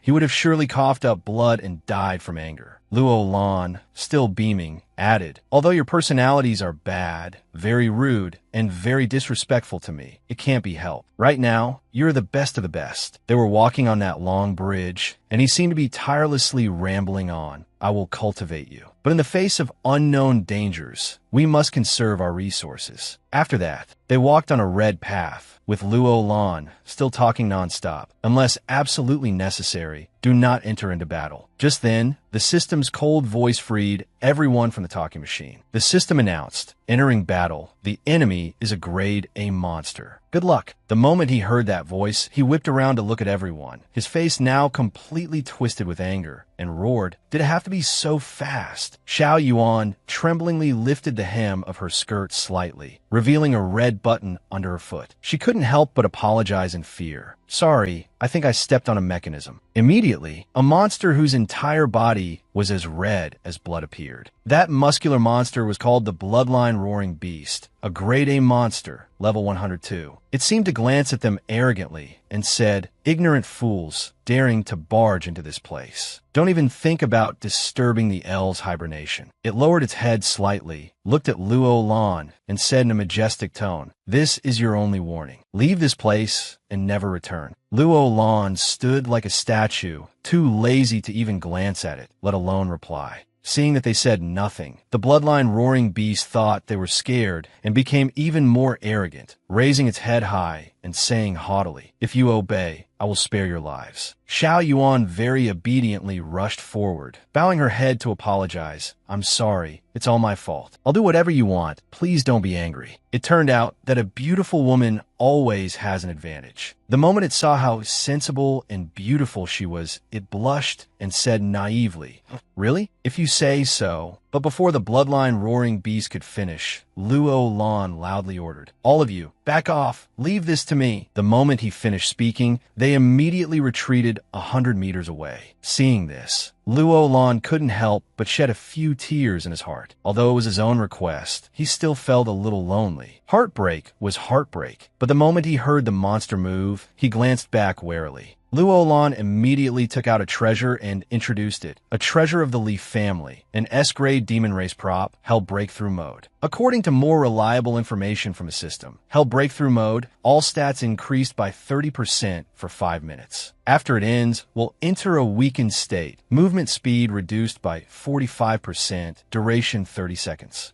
Lalan now seemed to have turned into a Superman, his whole body enveloped in electric light. Seeing the yellow electric current surrounding the bloodline roaring beast, they couldn't help but shout in amazement. He's actually suppressing this S-rank boss. Suddenly, Hao Ran thought of something and said blankly, "But why is the hope of humanity using an item from the demon clan? This is so surreal." After thinking for a moment, Xiao Yuan turned stiffly to the two and suggested, "Xiao Hao, shouldn't we help him first?" Before she could finish, she saw a sight that utterly astonished Xiao Yuan, who screamed, "What are you two doing?" Upon hearing this, Hao Ran replied very casually, "Resting, what's wrong?" She was left speechless, her jaw dropped, and she said in disbelief, "How can you be so casual?" At the same time, La Lan and the bloodline roaring beast were locked in an inseparable battle. He leaped high, then conjured a sharp blast of energy that shot towards it, not forgetting to yell. The last 1% of its health. Seeing his blazing fighting spirit, the bloodline roaring beast retreated slightly in fear.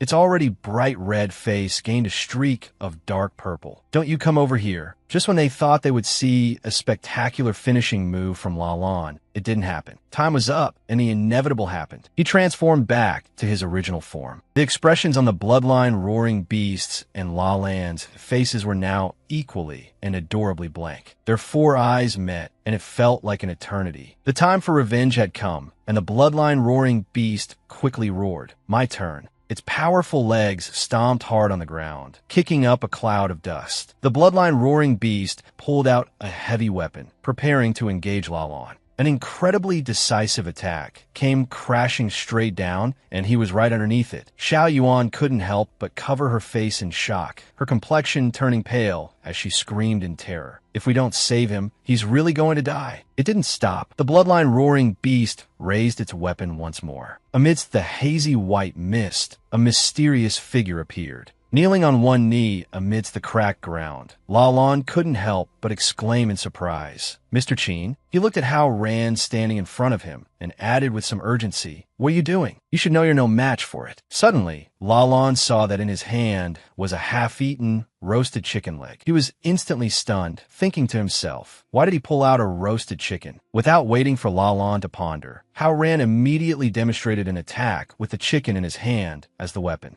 After staring blankly for a moment, Lalan jumped up in alarm, his face full of worry as he looked up. "You're just charging him like that? Are you planning to bribe that boss with food?" Looking at Hao Ran's back, he roared with even more urgency, "You idiot, come back. I admit your thinking is very unique, but you should see what that boss is." Lalan paused for a moment, his eyes following the figure holding the chicken leg as it rushed towards the beast. His voice tinged with helplessness as he said, "Could it be the type that likes roasted chicken? Allow me to introduce, this is the A-rank, level 102 bloodline roaring beast. After all, it's just a chicken." It couldn't help but glare at him angrily. The bloodline roaring beast frowned in annoyance and yelled, "A measly level 26 brat dares to act tough here?" The same familiar weapon, the same familiar raised posture, the bloodline roaring beast was preparing to attack him. His expression immediately darkened as he charged towards it. Hao Ran has used enhanced roasted chicken. One move was unleashed, and a scream rang out. Incredibly, the bloodline roaring beast was defeated in an instant. Seeing this, the other three shouted in astonishment. That boss was actually sliced in half. Lalan at this moment seemed to need an artificial intelligence to help him understand the situation. He was stunned, stammering, "I don't get it." Lu Jio's eyes couldn't help but light up as she looked at Hao Ran, thinking to herself, as expected of a divine artifact bestowed by the Demon King, it looks so ordinary, yet possesses such immense power. Xiao Yuan beside her had a similar expression, such a powerful divine artifact, and he gave each of us 20 of them. Right after that, Lalan rushed forward, grabbed it by the collar, and roared, "You had this thing. Why didn't you take it out sooner?" Hao Ran replied with a punchable look on his face, "You yourself said you were fully prepared." As soon as he finished speaking, Lalan let go. He turned around, adjusted his tie,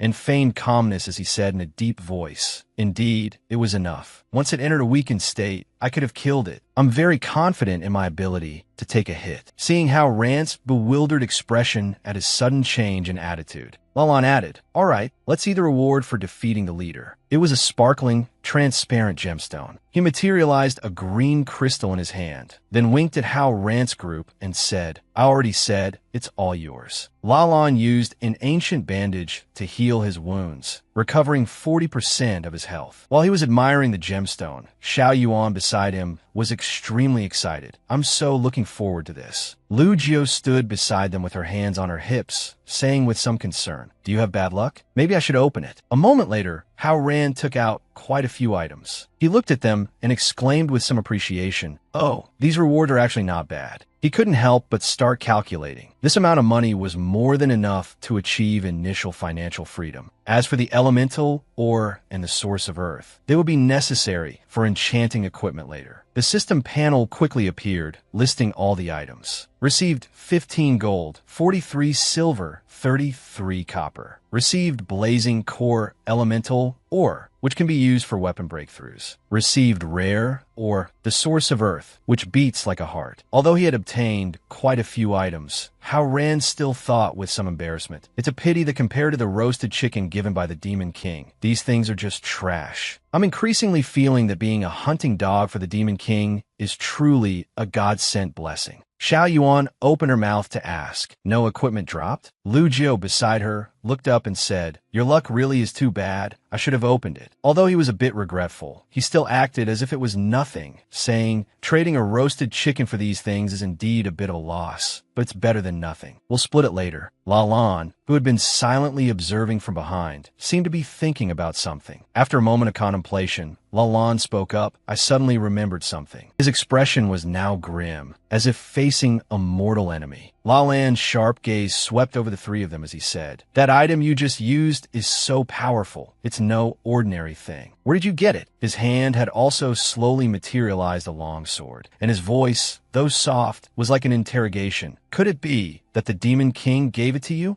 Lalan swung his sword into a ready stance, asking suspiciously, "Such a powerful item, wasn't it given to you by the Demon King?" Hearing this, Xiao Yuan was startled and nervously blurted out a fabricated excuse. "While we were leveling up, we got a rare treasure chest. You just have to invest 998 and you could get a super powerful item." She was reciting from Xiao Hao's instruction manual, but she still couldn't help but break out in a cold sweat. She kept her composure and bluffed, "We were just really lucky." Haran also quickly chimed in, "Right, that's exactly how it was." Meanwhile, Lu Jio quietly reached for the weapon at her hip, preparing a roasted chicken. She carefully watched Lalan's every move, thinking warily, an item picked up at level 20 that can easily defeat a level 100 monster. Only a fool would believe such a ridiculous lie. Lalan looked at them with a grim face, not saying a word. Seeing his reaction, Lu Jio immediately raised her guard, thinking to herself, "This doesn't feel right. We might have to fight." Unexpectedly, the next second, Lalan turned away and issued a task. "You guys split the rewards. I'll go scout ahead." Hearing this, Lu Jio was stunned, wondering, he actually believed it? Could it be? Her expression froze as she wondered in disbelief. Is he really a fool? At this moment, Hao Ran smiled gently, turned back, and said to Lu Jio, "Speaking of which, Lalan just reminded me of something." She asked, confused, "Reminded you of what?"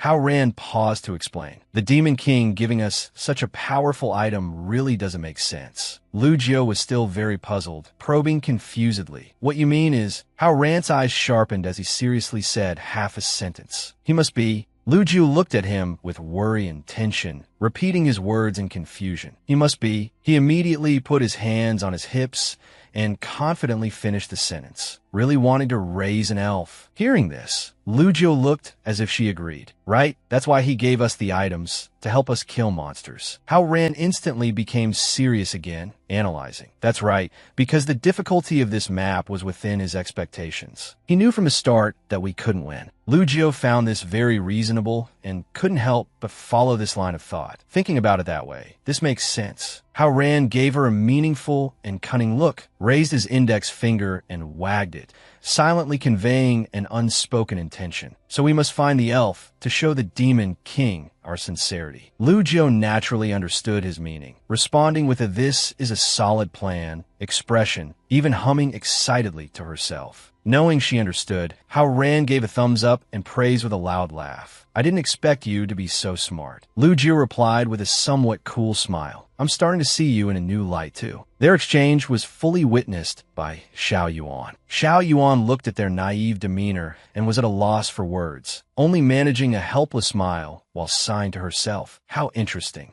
A moment later, the A-rank, level 108 Fallen Throne Guardian appeared, blocking their path. It roared in a fierce voice. "I will absolutely not allow you to take another step." As soon as it finished speaking, the Throne Guardian bared its fangs and brandished its claws, lunging forward. It swung a lightning-fast claw towards La Lan and Hao Ran, but both skillfully leaped up to dodge. The Throne Guardian continued by whipping its rock-hard tail. Hao Ran jumped up to evade. La Lan used spatial teleportation and with a pop appeared with his long sword on the tip of its tail. His sharp eyes stared intently at the target. Then he slashed down with his sword. A stream of yellow power flowed out, wrapping around the Guardian's tail. Then it gradually began to distort the Guardian's tail in the direction of the wrap. The Guardian noticed and turned its head to look at its tail in a daze. Hao Ran also seized the opportunity, using enhanced roasted chicken. Hao Ran used the C-rank rogue class skill, littering level 1. He continuously threw strange objects like a small hammer, a wine bottle, and a toy duck at the Guardian. The Guardian was driven mad by the assault and yelled, "Enough! Where did you get so many items?" However,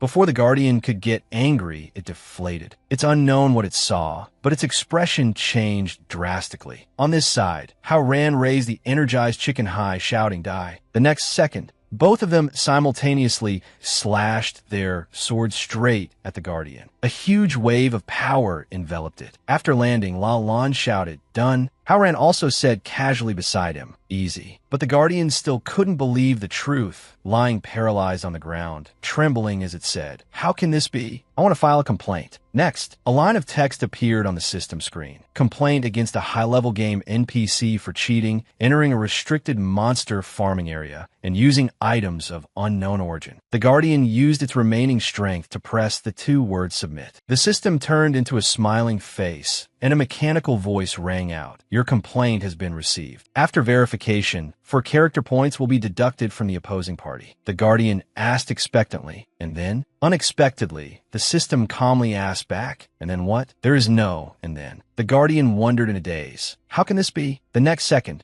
it used its last breath to shout, "I'm so mad." Then it fell flat on the ground, officially dead. The system also displayed a notification. A rank, level 108 Fallen Throne Guardian has died. Hao Ran opened the treasure chest, receiving 2 gold, 66 silver, 76 copper, a broken tree root with no use, a Manhwa game console that only has Tetris, and a yellowed love letter addressed to the elf princess. La Lan stood on the thin surface of the water. At this moment, the system screen updated with new information, including level 28 Rogue Hao Ran, level 28 Archer Lu Jiu, level 28 Priest Xiao Yuan, assassin of unknown level in Lu. In front of La Lan was a teleportation gate emitting a dazzling light. He didn't rush in, but stood there and said, "Ahead is the throne of the elves. If there are any surviving elves, there must be clues inside." But the reason the elves sealed themselves away was to prevent their power and treasures from falling into the hands of other races. Therefore, sure. There are certainly unforeseeable dangers waiting for us ahead. He stood there analyzing for a moment. No matter what, let's not accidentally trigger any more mechanisms. The system really couldn't take it anymore and also displayed a notification. System reminder, warning, entering combat. Lalan glanced at it, then suddenly got angry, turned his head, and shouted,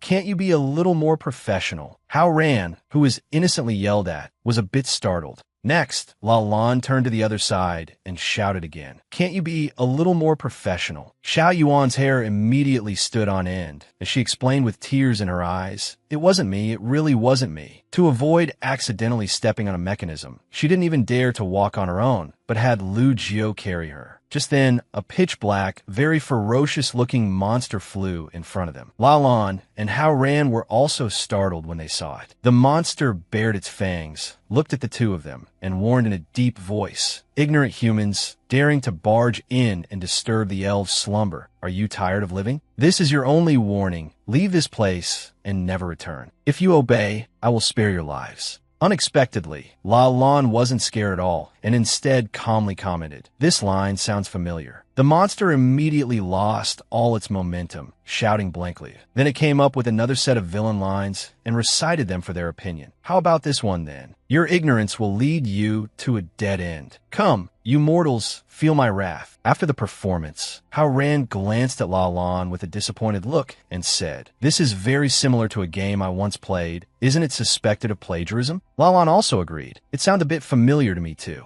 The monster heard this and exclaimed in surprise, "What?" It started to panic and get sad, politely excused itself, and then began to mumble, "Let me think. Wait. Lalan's group looked at its appearance, speechless. The monster was still mumbling, "I'm about to figure it out." Lalan and Hao Ran quietly snuck behind its huge body to take a look, and who would have thought this monster was actually a small, adorable elf. In its hand, it was holding a book titled A Collection of Classic Villain Lines 2.0. As soon as it turned its head and saw the two men's faces, it immediately let out a scream. Very quickly, the little elf was trapped in a small jar, its eyes filled with tears, looking pitiful, lamenting in a grief-stricken voice, to be caught so easily again. It just sat in the jar, rambling on and on. Hao Ran couldn't help but exclaim, "So noisy." At this time, the system displayed a new notification. Elven Throne Illusion dispelled. The entire party receives 8,990 experience points. Level up. Hao Ran receives the item 3D projector. Lalan stood before the now glowing teleportation gate and said, "The teleportation gate is open."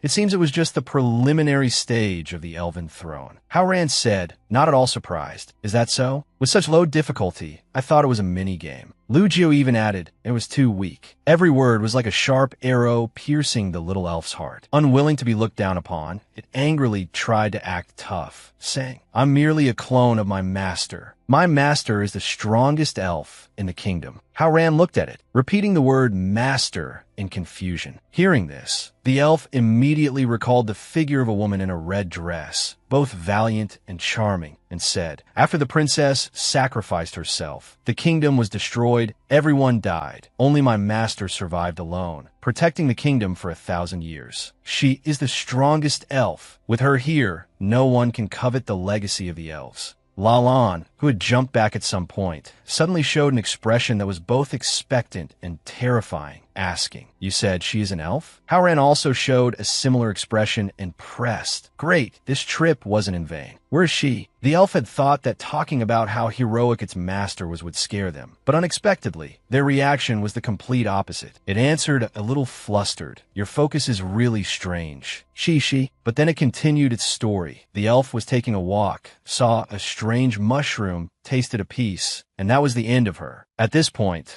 the elf became completely dejected, its whole body wilting, and said in a weak voice, "Dying from eating a poisonous mushroom. It's so hard to talk about." At this moment, they saw the master the elf was talking about. She had blood-red eyes full of majesty. Her entire body radiated a blazing red power, possessing S-class strength. Wrathful Martha, level 101, soul state. Lalan's group saw the information and exclaimed in some surprise, "That's the ruler of the ancient elven kingdom? The strongest boss here?" Hao Ran shouted in doubt, "A soul?" Lalan had the same question, wondering, "Why a soul?" Xiao Yuan guessed, a little scared. Could it be that she's already dead? Hao Ran seriously refuted. The Demon King can't have let us come all this way for nothing. Lalan also agreed with his point of view, right? Absolutely not. Without external injuries, elves are immortal. He carefully observed Martha, analyzing the problem. We've broken the protective illusion here. There are no signs of a fight in the throne room. It wasn't a murder. After hearing this, Hao Ran glanced at him with a contemptuous expression and said, if not murder, could it be suicide? Lalan placed a hand on his chin, analyzing, suicide, a bold guess. Suddenly, he saw something and immediately shouted, look, over there is her body. Not far away, on the ground, lay a skeleton wearing a familiar red dress. Lalan's eyes widened as he shouted, I get it. He eloquently explained to everyone. She protected the ruins alone for several thousand years. In the long river of time, she was eroded by loneliness, gradually losing herself. The soul split off its evil thoughts, while the body in good thoughts fell into a deep sleep. Lalan pointed upwards, confidently asserting, the condition to clear this stage is to defeat the evil thoughts and wake her up. The other four rolled their eyes, pondering his words.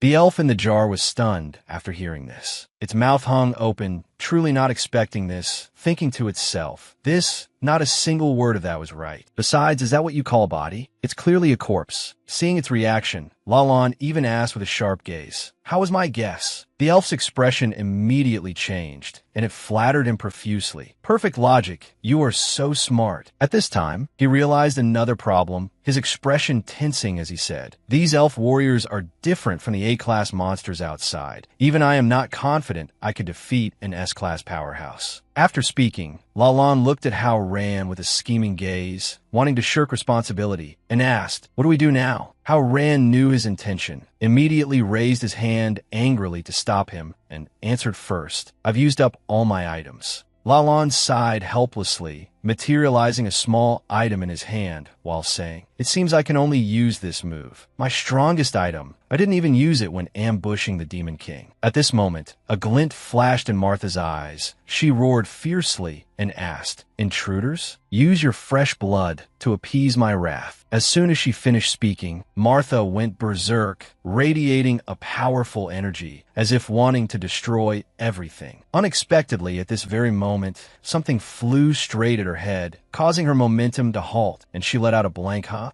Looking closely, it turned out to be Lalan's small item in front of her, with a cute little ghost hovering above it. Martha was stunned for a moment, asking, what is that? Martha looked at Lalan's item, asking in confusion, what is that? Then she analyzed to herself, since it's placed on the ground, it must be meant to be stepped on. Suddenly, the item released a powerful force. Seeing this, Hao Ran also asked in astonishment, what is that? Lalan calmly explained, this is what I prepared to use on the Demon King, one of my family heirlooms, the S-Class item Plague Trap. It borrows the power of the 4 primordial demons to unleash a plague, dealing a large amount of true damage and control effects. The drawback is that it makes the victims suffer so much they wish for death, a fate worse than death, and they become unable to resist. After hearing this, Hao Ran was also disgusted, asking with some contempt and anger, why does your family pass down such terrifying things? Lalan gave an incredibly handsome and radiant smile and replied, our family has crusaded against demons for generations, harvesting valuable items from defeated demons. Isn't that very reasonable? The elf was choked by this answer and replied stiffly, obtaining it and using it are two different things. Are you even on the side of justice? Hao Ran suddenly felt a chill, muttering to himself, why does this feel like the Demon King's tea? He glanced sideways quietly, the image of a cup of emerald green tea from a few days ago appearing in his mind. At this moment, Martha was about to be swallowed by the green torrent from the item, its gloomy green light shining on her face. The next second, Martha was caught in the plague trap, feeling all her strength drain away, unable to resist, and in extreme pain. Seeing the situation was stable, Lalan bent down and landed on the ground, shouting, she's under control. Next, he rushed towards Martha at the speed of light, continuously upgrading his skills. Enhanced Gas Mask, Level 13 Enhanced Attack Power, Level 10 All Attributes Enhancement, Level 14 Advanced Luck Enhancement, Legendary Hell Breakthrough. Lalan performed a few beautiful somersaults in the air, then landed and charged forward. As he was about to get close, he swung his sword back into position, shouting as he gathered power. Martha, trapped in the plague trap, turned her head to see him appear in front of her and screamed in terror. Scared to death, Lalan charged forward decisively, thrusting his sword straight through Martha's abdomen. The two faced each other. Martha looked at him in astonishment, blurting out,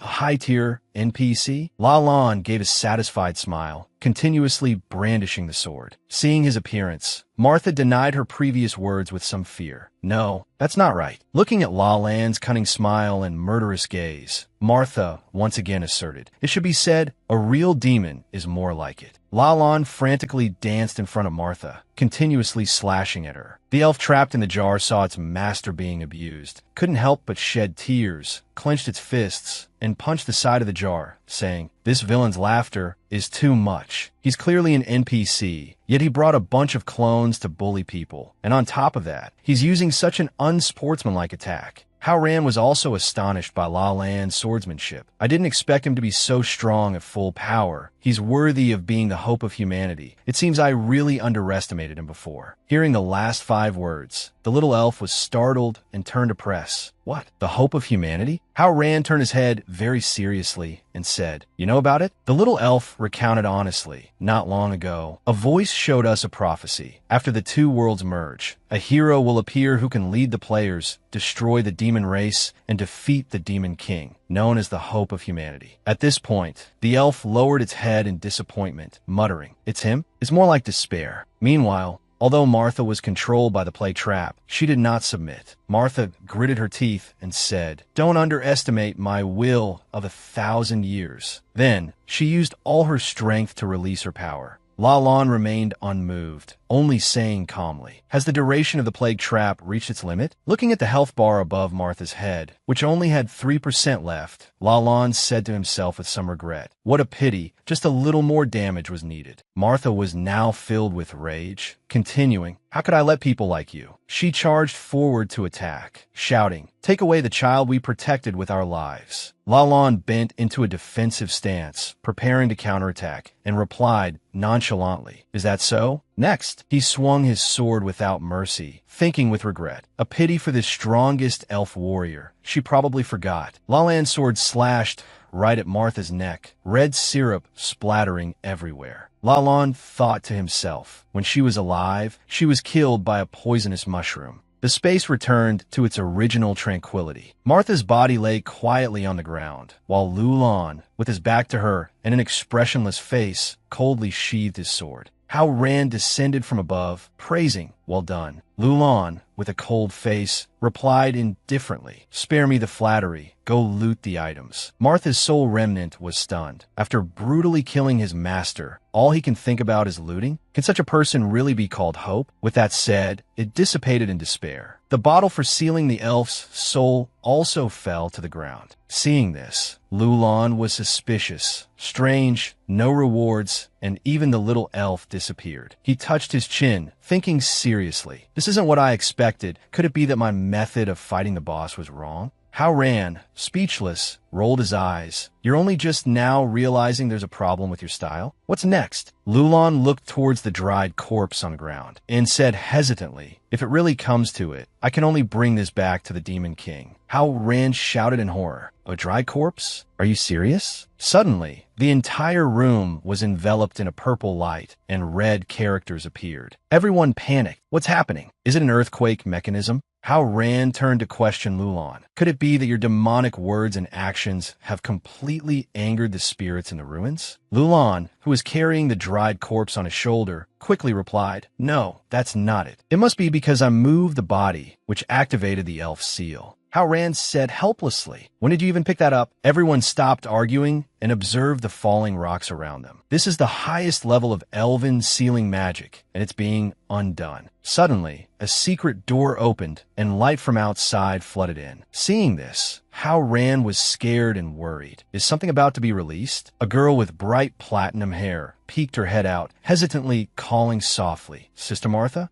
It was the elf princess Sheer, who had been asleep for 1,000 years, awakened by the seal being undone. Her beautiful green eyes looked around. I can't feel Sister Martha anymore. Sister Martha, where did you go? Seeing that her beloved Sister Martha had turned into a dried corpse and was being carried on the shoulder of a group of strangers she assumed were thieves, she was stunned. This sudden, immense shock caused the elf princess who had slept for 1,000 years to fall asleep once more, petrified offline, lying stiffly on the ground. Everyone was astonished. The elf princess shattered. Everyone wore expressions of utter shock. Their jaws dropped. We finally met a living elf. How did she just shatter? Just then, Lulon seriously offered his opinion. I think this can still be glued back together. At least it's better than the thing I'm carrying on my back. His words left the people behind him speechless. Is that really the main point? As soon as he said it, he did it. Lulon immediately turned to Hao Ran. Actually, this is the main point. You help me hold the corpse. I'll go get some glue. Hao Ran asked in disbelief. Glue? Lulon replied without hesitation. Yes. Take off her clothes first. Their conversation made even the petrified elf princess tremble uncontrollably. Suddenly, an explosion occurred where the elf princess was lying, and a flash of light appeared. From everyone's position, a beam of light like a 7-colored rainbow shot through. It shot out from the ground, creating a scene that was both magnificent and perilous. The elf princess had now turned to ash, her entire body charred black like coal, with a few red embers still glowing. Hao Ran stared blankly at this scene. What do we do now? Lulon coldly replied with indifference. Not even as good as a dried corpse. His answer made Hao Ran furious. Don't mention the dried corpse again. He covered his face in anguish, saying sadly, was it all for nothing?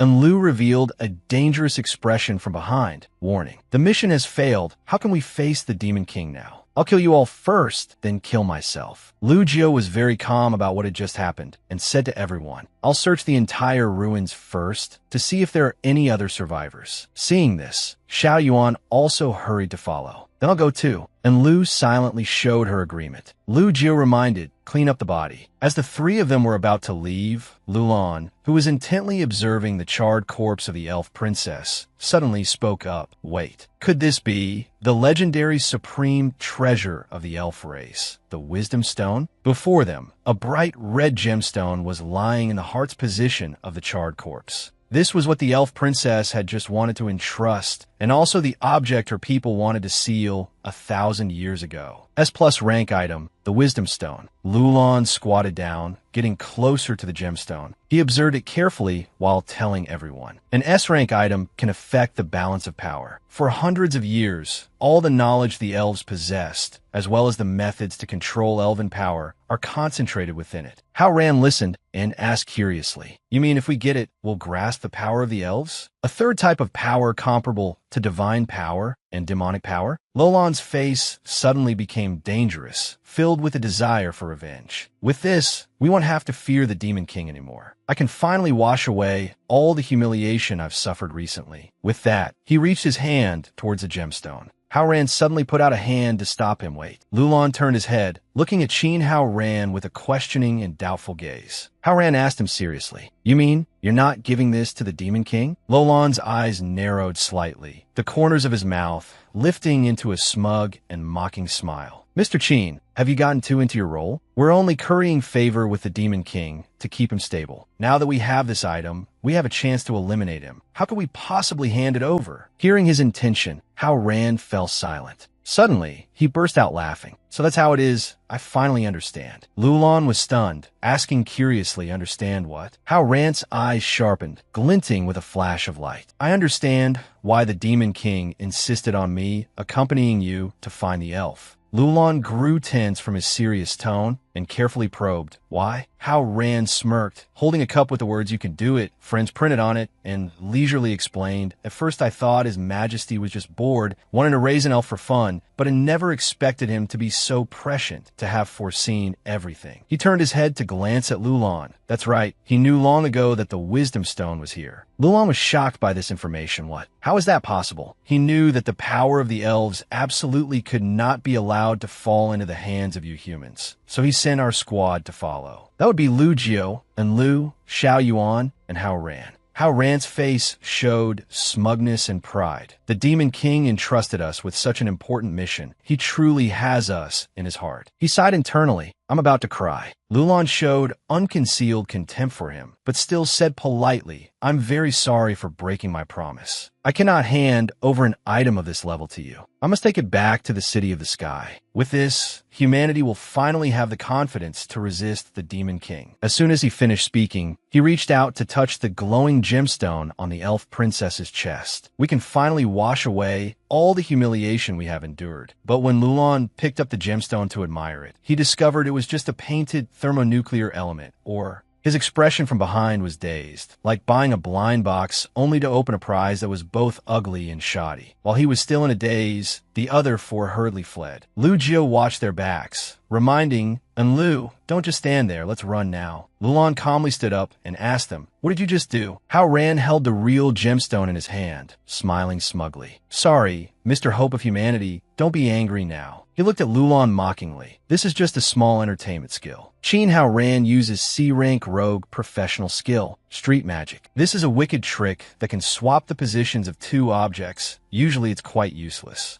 Lulan was silent for a moment, then replied softly, a rebellion? How unexpected. Do you think you can defeat me? Hao Ran was not intimidated at all, grinning as he looked towards Lu Jio. Normally, we couldn't, but if we go head-to-head. Lu Jio's gaze changed, becoming sharp. She sighed, coldly gathering her energy, preparing to fire. But this was the miraculous roasted chicken version. So delicious roasted chickens appeared one by one from behind her, each enveloped in a stream of power. Lulan's eyes widened, his face full of astonishment. Not believing his eyes, he stammered in amazement. What? Before he could get a clear look at what was in front of him, Lu Jio commanded, go. In an instant, the roasted chickens flew straight in the direction her finger was pointing. Lulan had to face countless attacks from the roasted chickens. He hurriedly gathered his energy, pushed both hands forward, and let out a soft shout, S-rank Divine Power Shield. A stream of power formed a sphere, enveloping and protecting Lulan. From inside, he shouted, It's the miraculous roasted chickens again. Didn't you say you ran out? Hao Ran retorted, I did run out. But he never said that everyone didn't have 20 each. Lulan's figure emerged from the dust cloud. He looked at them with a sharp gaze, saying warily, you were holding back from the very beginning. Lulan suddenly charged forward, his eyes bloodshot. He used 3 skills at once. First was level 13 Blessing of Freedom, immune to movement restrictions for 8.35 seconds, 10% effectiveness. Next was level 23 Royal Blessing, all attributes increased by 10%. Finally was level 18 Aura of Punishment, attacks deal an additional 4.6% true damage. Seeing this, Xiao Yuan immediately stepped forward, summoning green energy. Little Hao, let me stop him, you guys run.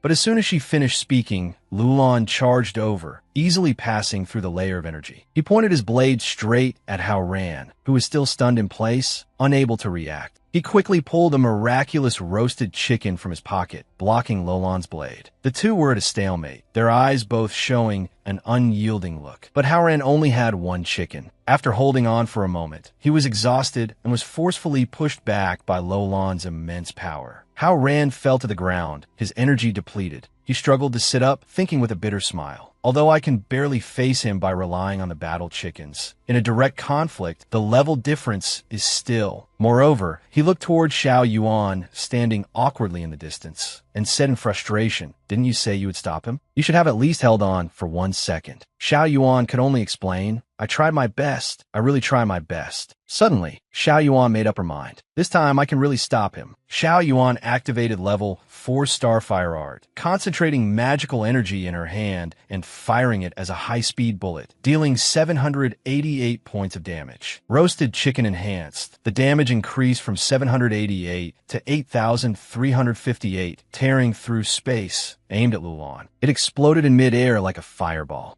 Lu Jio exclaimed, the light is so dazzling. The light of the divine artifact has exploded. After blocking Xiao Yuan's move, Lulan's face was ashen, his hair standing on end. He thought to himself, are there still more roasted chickens? I can't waste any more energy. I should get the wisdom stone first. Suddenly, Lu slowly appeared behind Lulan, activating level 6 backstab. If I can't play fair, then I'll play a little dirty. It won't kill me. Lulan quickly turned to parry, blocking Lu's dagger. The wisdom stone was on the ground nearby. He had sensed it. Hao Ran frantically recalled the scene of being sent flying earlier. He anxiously rushed forward, hastily reminding Enlu, grab the stone first. Hearing this, Enlu immediately ignored Lulan and reached out for the stone. But Lulan also reacted quickly. Don't even think about it. He slammed the hilt of his sword into Enlu's abdomen. She let out a soft groan of pain, blocked behind him. Lulan's eyes were highly focused, determined to get that stone. Just as his hand was about to touch it, Lu Jio's long, slender legs suddenly appeared. She aimed precisely at the wisdom stone, kicking it towards Hao Ran and Xiao Yuan behind her. Captain Catch! Hao Ran immediately rushed forward. Can he get it? Lalan guached gueridi.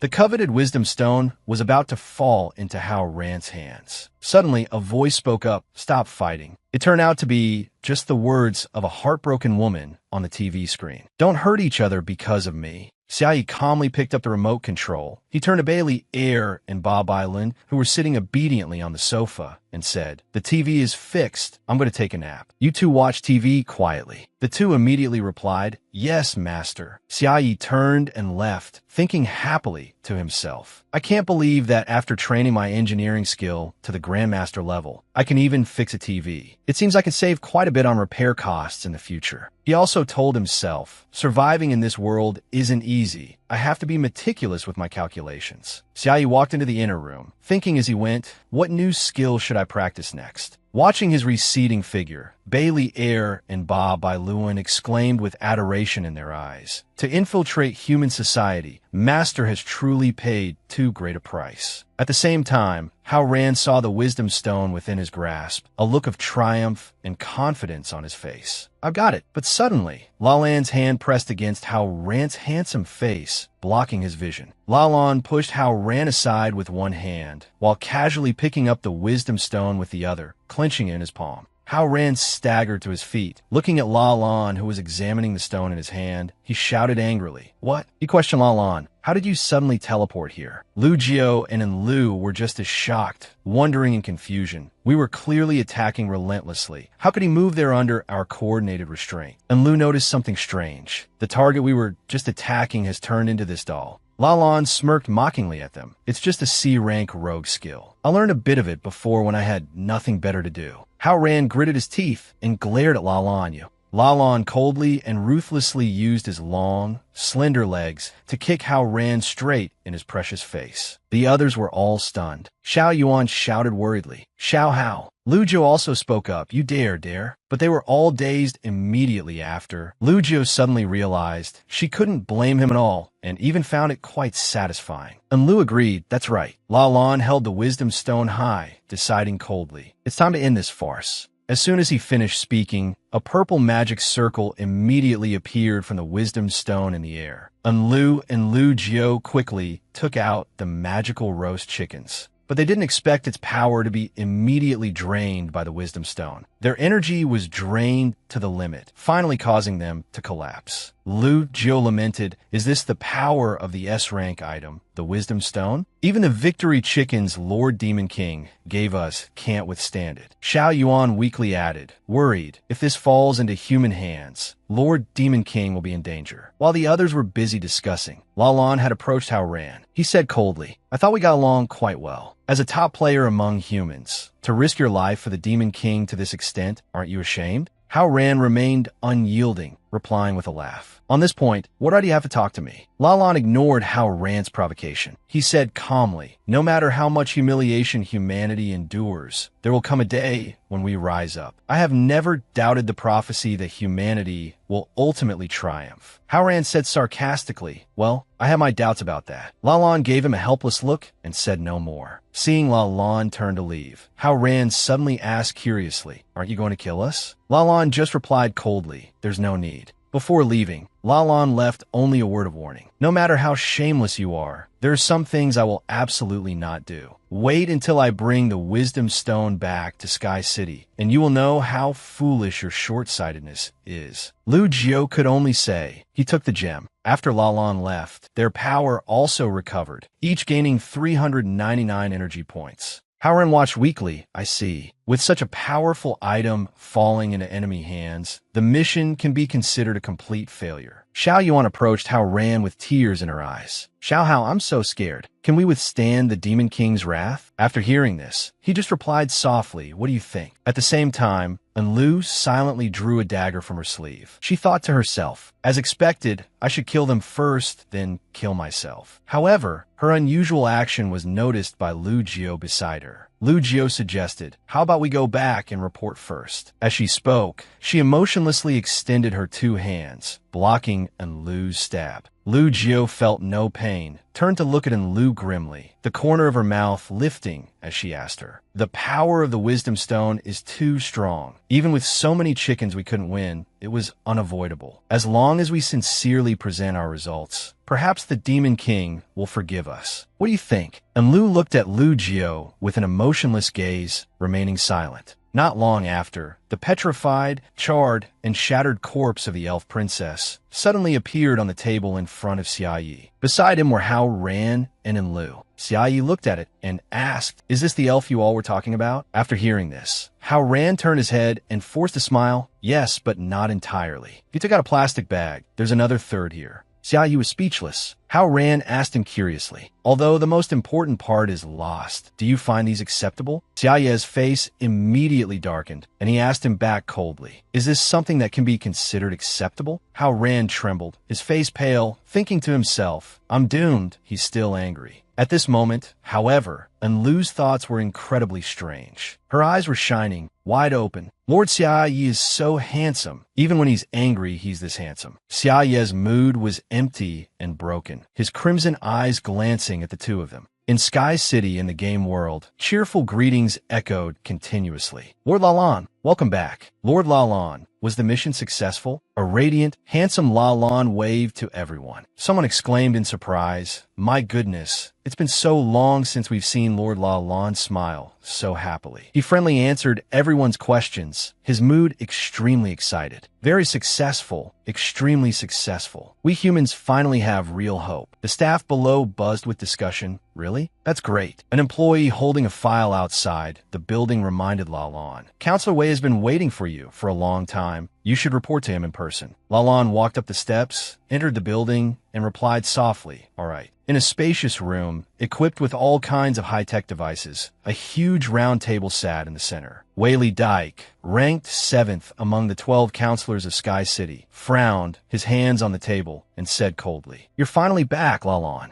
The other seated counselor spoke up. Tell us, Lord Lalan, how has humanity received its real hope? Lalan confidently walked to the round table where the counselors were seated and said, I have obtained this. He took out the gem he had worked so hard to acquire, introducing it, the treasure of the elves, the Red Wisdom Stone. The sparkling red gem levitated in the air, attracting everyone's gaze. At the same time, on Xia Yi's side, he smiled. What are you all talking about? Xia Yi stared wide-eyed at the elf princess's corpse that Hao Ran had brought back. Although I didn't get to see what a real elf looks like, I'm already very happy that you all could bring me a gift. He thought to himself without saying it out loud. This must be a souvenir bought from a shop in a recent dungeon. Moreover, a 1-to-1 scale model must be very expensive. It's a pity it's broken. Noticing that Xia Yi was very happy, Hao Ran and Enlu were both surprised. They also quickly changed their expressions. Hao Ran's nose nearly turned into a heart to show his affection. He thought happily, this is great. Lord Xia Yi isn't angry. Enlu beside him continued her self-infatuation. Could it be because he dotes on me that Xia Yi was very interested in the charred corpse of the elf princess? He stared at it, telling the two. Besides, I happen to have learned a related technique. Maybe I can fix it. Upon hearing this, Hao Ran's whole body stiffened. Can what? Fix what? He recalled Lalan's method, his mouth agape. Don't tell me he's going to use glue again?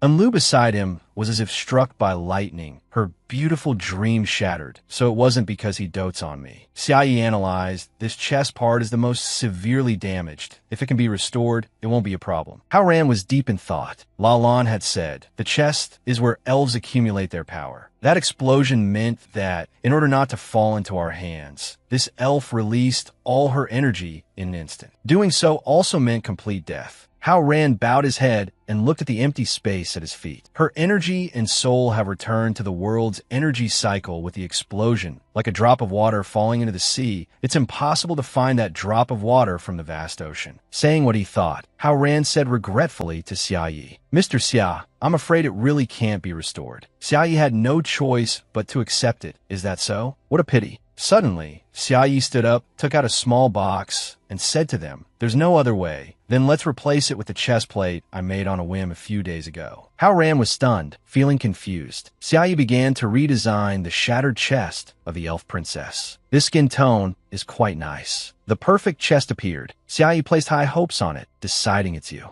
He calmly put on medical gloves, comforting himself. "Although I'm not good at fighting, just fixing a doll, I can be considered a professional." Xia Yi was highly focused. At this moment, he just needed to follow his inner intuition to find the universal button in his heart. Every action can be returned to its essence, turning complexity into simplicity. One is all is one. A notification came from the modern system. Press F to repair the elf doll. If you're using a controller, press B. Xia Yi received the information and shouted, "Now is the time." He used all his strength to attach the chest plate. The elf's new, perfect body sat up. Was it a success? That striking blonde hair was back. Xia Yi was still dazed, thinking this effect is too realistic. But Hao Ran beside him was in a complete panic. This is energy regathering in her body. The elf princess, Shi slowly opened her eyes, still dazed, not knowing who she was. The moment she opened her eyes, she saw a handsome guy with crimson eyes staring at her, which couldn't help but startle her. Her eyes widened, revealing a look of confusion. Why is the Demon King here? Suddenly feeling that something was wrong, Shi glanced down, her hands touching her new chest. The full soul of the past was gone. "My F cup is broken." It turned into an A? Shini's face contorted in horror, unable to believe it was the smallest R size. With nothing left to live for, the elf princess Shi in deep shock, continued to petrify, once again falling into a deep sleep. "This time I really don't want to wake up. I beg you, don't save me." Hao Ran fell into a sense of helplessness, sweat pouring down like rain. She was definitely alive, just now. His face ashen, he looked at Xia Yi, who still didn't understand the situation, a sense of reverence rising in his heart. What kind of heaven-defying power is this to completely change the laws of energy flow? What an omniscient and omnipotent existence. Xia Yi noticed that Hao Ran's emotions were off, and thinking it was his fault, he turned around and said to him with a sincere smile, "I didn't expect the souvenir doll you all brought back to be so realistic. I like a lot." Hao Ran's eyes immediately widened, his lips dry and cracked, his face pale, as he fell into extreme confusion and a deep existential crisis. Suddenly hearing Xia Ye's words, his brain instantly tangled like a bird's nest, wondering, what did he say? A doll? Hao Ran was so distressed he couldn't believe it, spitting out a mouthful of water. The elf princess that both the human and demon factions had drooled over for 1,000 years. He actually just saw her as a doll. Lu, on the other hand, seemed to have been revived, repeating in a daze a doll. So this is Lord Xia Ye's preference. I get it all now. And Lu's eyes shone as if they held the stars. She sat in a corner, lost in her fantasies about Xia Yi. The rare elf princess fell into Lord Xia Ye's hands, only to become a doll to be played with at will. Lord Xia Yi looks cold, but is actually passionate, unrestrained, and full of charm. So charismatic. Truly so charismatic. She couldn't suppress her wildly beating heart. I must also find a way to become that kind of woman, to be favored by Lord Xia Yi. Meanwhile, Hao Ran in front was forcing a smile, trying to keep up with Xia Ye's train of thought. I also bought this at the souvenir shop. Hao Ran took out a small blue orb and handed it to Xia Yi. Please accept it. Pleasantly surprised by the gift, Xia Yi liked it very much. A demon appeared from within the orb. Is this it? Is this the extent of your anger? Feel my 10,000-year hatred. You're all seeking your own doom. Xia Yi wasn't scared. On the contrary, he found it quite novel, turning to chat with Hao Ran. A bit interesting. I feel like it could be modified a bit and placed at the door as an alarm. If these things are of no use to you all, then it would be more respectful for me to accept than to decline. Hao Ran happily accepted. You must absolutely take it, my lord. Xia Yi said a bit shyly, I have nothing to give in return. Haoran quickly refused. In return for what, my lord? You're being too polite. While they were happily chatting back and forth, the elf princess, she and I had quietly opened her eyes, having understood everything that had just happened. So that's how it is. These people actually used me to trade with the Demon King. I want to hear what exactly is more precious than me, that they would betray their own race to obtain it. Her small ears perked up, listening to everything. The group was still completely unaware. Xiaoyi intimately asked Haoran, "Have you finished the roasted chicken from last time?" He immediately replied, humorously, "We finished it. It was really powerful." Xiaoyi naively didn't understand. "As long as you guys like it." He enthusiastically introduced more. "I also have a more high-class salt-baked chicken. I'll give it to you all too." Haoran didn't stand on ceremony either. "Then thank you very much, my lord." She and I, who was eavesdropping, stiffened completely, unable to believe her ears. "What, chicken? A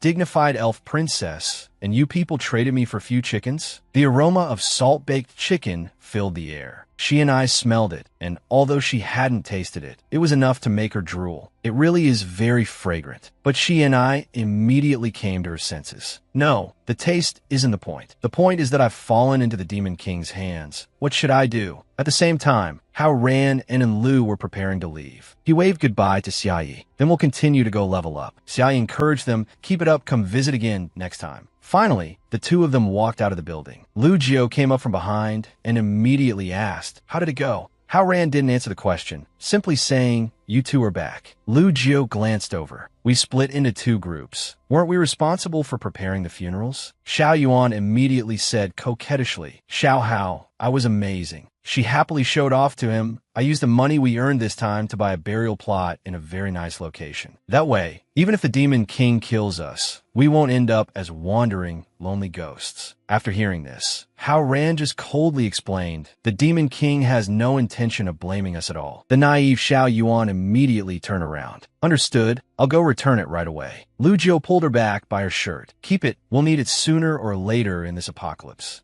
After saying that, she turned her head to ask for clarification. What exactly happened? Haoran grinned slyly. Who would have thought that the elf we risked our lives to bring back was just a doll? He was so happy. He even gave us 10 salt-baked chickens. Lu Jiao was astonished. What? A new flavor of divine artifact? And 10 of them. Haoran scratched his head. That's right. His strength really makes me see things in a new light. It makes you feel, without a doubt, that you've chosen the right side. This is really great. They all regained their confidence. With such a powerful backer, there was nothing to worry about anymore. At the same time, in Sky City, just as Luo Lan was proudly introducing what he had brought back, "I have obtained this, the Stone of Wisdom." It vanished. His hand was empty. The seated counselors also stood up one by one, discussing curiously. "Can't see anything? What's going on? Could Lord Luo Lan be mistaken? How could that be? Lord Luo Lan is the hope of humanity." Someone thinking they were clever spoke up. "I get it. It's a type of magic that only intelligent people can see." Hearing this, someone chimed in. "I see it. It's amazing. Truly worthy of being the hope of humanity." Wei Li, sitting in the middle, silently bowed his head, not saying a word. Luo Lan couldn't help but panic. How could this be? 1 second it was in my hand, then it suddenly turned into energy and was siphoned away, disappearing in an instant. Hearing him say that, the person who had just chimed in immediately changed their tune. So it wasn't that only intelligent people can see it setting. Another man scratched his bald head. Should have said so earlier.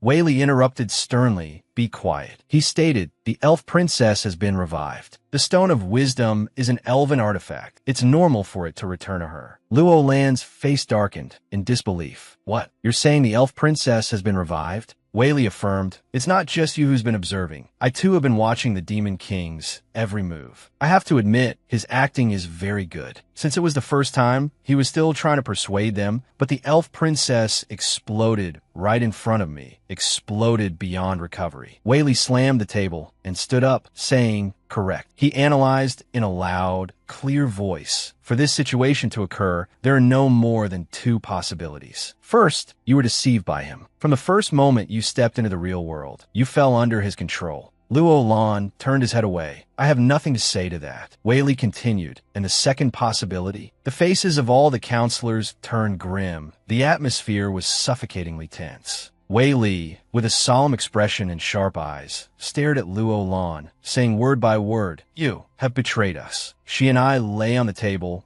beads of sweat on her forehead, her expression extremely worried, thinking to herself, those people actually left me here all alone. She bit her lip, feigning sleep with an extremely worried expression. Xiaoyi walked over to Xini's side, exuding an incredibly heavy, killing intent. He looked down at her and opened his mouth to say, "All right, it's finally just the two of us." Feeling the terrifying killing intent beside her, she still didn't dare to open her eyes, but tried to keep them tightly shut, thinking to herself, he really knows I'm awake. It's just the two of us. What does he want to do to me? What should I do? Should I fight? If I fight the Demon King, do I have a chance of winning? At the same time, her hands also began to gather energy as a precaution. Unexpectedly, Xiaoyi placed his hand on Xini's head. He sat down beside her and gently began to comfort her. Don't be afraid. It's just us. You can open your eyes and see. No one will harm you. As soon as she heard his voice, her fear immediately vanished, replaced by a strange, warm feeling. She couldn't help but sigh inwardly. Such warm words. Is this the Demon King? Why does it feel so warm? At this moment, the room seemed to radiate with a brilliant light, incredibly warm, a stark contrast to the gloomy atmosphere from before. Suddenly, from her perspective,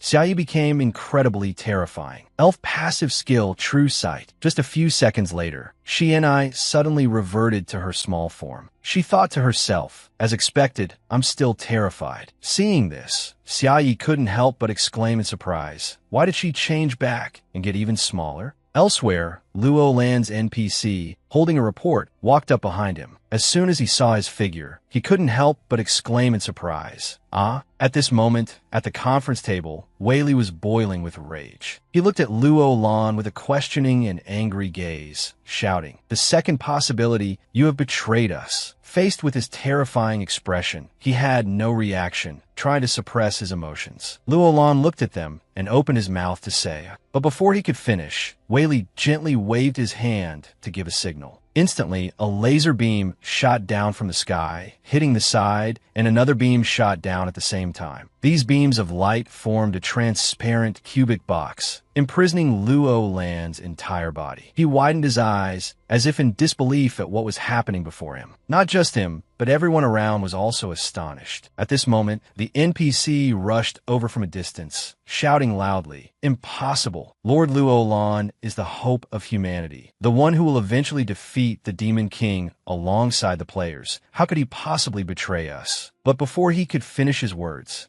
a force struck from a distance, attacking him. Seeing his trusted subordinate being attacked, Luo Lan felt extremely panicked and screamed in alarm. Be careful. An NPC number 7, caught off guard, was immediately slammed hard against the wall. At this moment, Wei Li at the side called out to him, Number 7. Immediately after, a cloud of poisonous gas enveloped NPC number 7's space. Wei Li raised his gun and aimed it at him. Upon seeing that gun, his subordinate couldn't help but exclaim in surprise. Lord Wei Li, that's... Pu Chi had a slightly wary expression and glanced at him. Looking at the gun in Wei Li's hand, one of them said, it's the S+ grade divine artifact that the god bestowed upon us. Magic simulation device number 3. He looked towards NPC number 7 and began to explain. It can borrow the power of the creator god Mashi. No one can resist this power. A moment later, as if he was being controlled, NPC number 7 placed his hand on his chest and bowed respectfully, saying, You are right, Lord Wei Li. Seeing this, Wei Li smiled with satisfaction and said, That's more like it. Luo Lan glared at him angrily, shouting, Your Excellency Wei Li. Wei Li pointed the gun at Luo Lan, after which someone opened their mouth to say, Your Excellency Wei Li, isn't this a bit inappropriate? Desperate times call for desperate measures. Now that things are out of control, we must take more decisive measures. Whether he betrayed us or not, we'll know by checking the base source code. As he spoke, his hand simultaneously began to slowly squeeze the trigger. Back to Xiaoye's side, Bao Bao looked up at him and let out a soft cry. At that moment, he was putting on his shoes, preparing to go out. Seeing Bao Bao looking at him like that, Xiaoyi turned his head and said, Are you asking what I'm going out for? I want to go out to get this elf doll appraised. For some reason, it won't turn back into its human form. I'm worried it's broken, so I'm preparing to go to the shop to ask. Hearing that, it pointed at itself with its front paw, looking at him with sparkling eyes, and let out a soft cry. Faced with its pleading eyes, Xiaoyi immediately went out and closed the door. Then he shouted from outside, "Stop making a fuss. You be good and watch the house. This house is counting on you. Don't let any mice in." Outside, the once clear sky suddenly turned gray. Dark clouds gathered, and a strong wind began to blow. Looking at the scene in the sky, Xiaoye's expression was a little tense, and he said to himself, "Why are there so many dark clouds? Could it be?" Suddenly, he put a hand on his head, wondering with a slightly silly expression, "It's going to rain heavily." Then he immediately took out his umbrella and opened it, leaving happily. "Good thing I have an umbrella." Back to Wei Li's side, he raised his gun and pointed it at Luo Lan, angrily questioning, "Do you want to oppose me too?" "Bishop Pucci, I remember, you should be like me, part of the war faction, right?" Hearing his words, Pucci, sitting on the table, replied, "That's right, you're not wrong." Then he glanced slightly to the side, thinking to himself at the same time, "If fighting back is what you mean, then yes, I'm on the side of war." In his memory, that adorable cat defeated a level 84 monster. But the anti-demon weapon, borrowing the power of Master MOC, is now our strongest trump card. Even against the Demon King, it's not like we don't have a chance to win. If we can win, the situation will be completely reversed. What do you think? Faced with his scrutinizing gaze, Lalan felt extremely puzzled, thinking to himself, "No matter what you think, I have a bad feeling about this." Next, Pucci looked towards Due Loi, then opened his mouth and said, "I agree to declare war. But I have witnessed the might of the Demon King with my own eyes. I'm afraid that in this world, only you, who holds the anti-demon weapon, have the strength to stand against him. Why don't you personally face the Demon King and use your strength to make those stubborn fools understand their own stupidity?" Due Loi silently glanced at him, observing him. Then he too retracted his gun, saying, "That does make sense." Seeing that his protest seemed to have succeeded, Pucci immediately got down from the table. "Then I shall take my leave first." After that, he waved his hand, making a decision. Then it settled. Seeing this, Lalan spoke up from within the cube. "Wait, are you serious?" He smiled faintly, tucked the gun into his coat, and said, "I will personally go and meet that Demon King, to show a weak hope like you what the true spirit of humanity looks like." Faced with his intention, Lalan fell into a panic. He looked at Due Loi and shouted, "Stop joking. Your Excellency Due Loi, the Demon King is not as simple as you think." Despite this, he still didn't want to give up on his idea. Due Loi snapped his fingers and said, "I will confirm this point myself. You just wait in your prison for my good news." As soon as he finished speaking, the cube instantly vanished. Due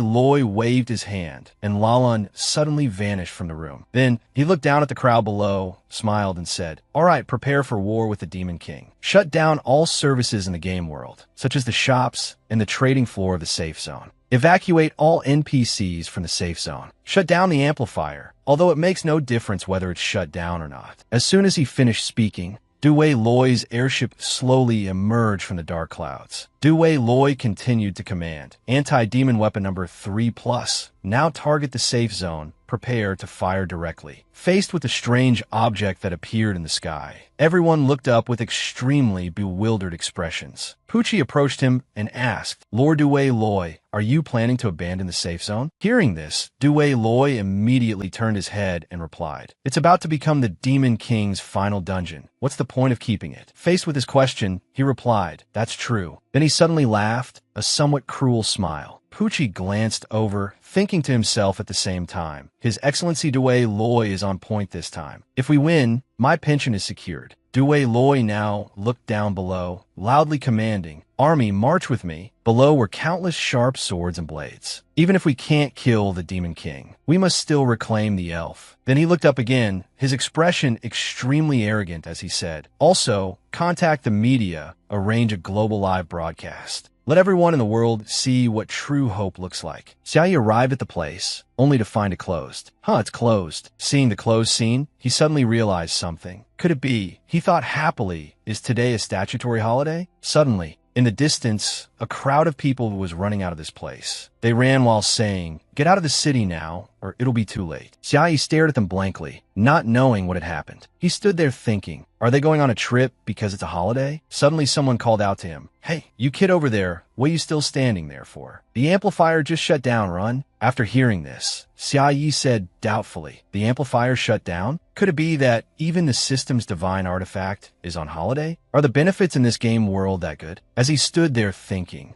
A piece of paper flew over and landed near where he was standing. He looked at the paper. It was a newspaper. On it was written, "Safe zone housing prices have dropped." He picked up the newspaper and read, "Housing prices have dropped." He collapsed his knees on the ground, shouting loudly, "No." Finally, he realized the seriousness of the situation. Suddenly, a crowd of people appeared behind Xia Yi, heading towards him. Those people were holding sharp spears. Xia Yi also realized that he had been surrounded by them. The leader was Dui Loi. He stepped forward and said, "We've finally found you." Xia Yi, clueless about what was happening, asked, "What for?" Little Shini slowly crawled out of Xia Ye's pocket. She said, "Did I fall asleep again?" The moment she opened her eyes, she was shocked to see a crowd of people holding weapons in front of her. What is this? Could it be that humans and demons are going to war over me again? Oh no, the tragedy from 1,000 years ago is about to repeat itself. This is too sad. Xia Yi stood there and said to Shini, "Don't be afraid. I'll count to 3. He began to count 1. The crowd of humans stood there watching him. Shini said with tears in her eyes, "Is the Demon King about to make his move? Run away. You can't defeat this Demon King." Dui Loi and his men stared tensely at Xia Yi, not knowing what he was planning to do. Xia Yi counted again, 2. Shini, sitting in Xia Ye's pocket, thought excitedly, "Am I really such a calamitous existence to nations and people? Do I not deserve to have happiness?" Xia Yi counted the last number, 3. Then, quick as a flash, he ran towards the crowd, standing in the distance. He shouted loudly, "Run!" Shini was stunned, because Xia Yi had run away, not attacked them. Seeing this, one person in the crowd asked Dui Loi, "Your Excellency, should we pursue?" Dui Loi said, "Wait." He frowned and said, "It might be a trap." A moment later, the crowd watched Xia Yi and saw him fall flat on his face after running a short distance. That person asked Dui Loi again, "What about now?" Dui Loi still felt a bit scared in his heart. Isn't that even more suspicious? Afterwards, they tied Xia Yi up. He sat on the ground trembling, extremely frightened. His face was written all over with the words, "Someone save me." That person sighed and said to Dui Loi, "I didn't expect it to be this simple." Seeing this, Dui Loi also said, "To be honest, I was scared for a moment too." Then he asked, "Have you found the elf or the stone of wisdom?" That person replied, "Although he let himself be tied up obediently, if we want to search him, it's still a bit scary." That guy seemed too afraid to make a move. Little Shini hid behind a rock from a distance, observing everything that was happening. She watched stealthily, wondering in her heart, why? Why doesn't he fight back when he clearly has invincible power? The elf's passive skill, True Sight. Xia Yi, level unidentifiable. Shini wondered, what on earth is he planning? Dui Loi stood there and yelled at Xia Yi, "Hey." Xia Yi was startled. "Yes, sir." He said, "Hand over that elf." Xia Yi asked him, "The elf? So your target is that elf?" He gave a sly smile and said, "How much are you willing to pay?" Shini, that person,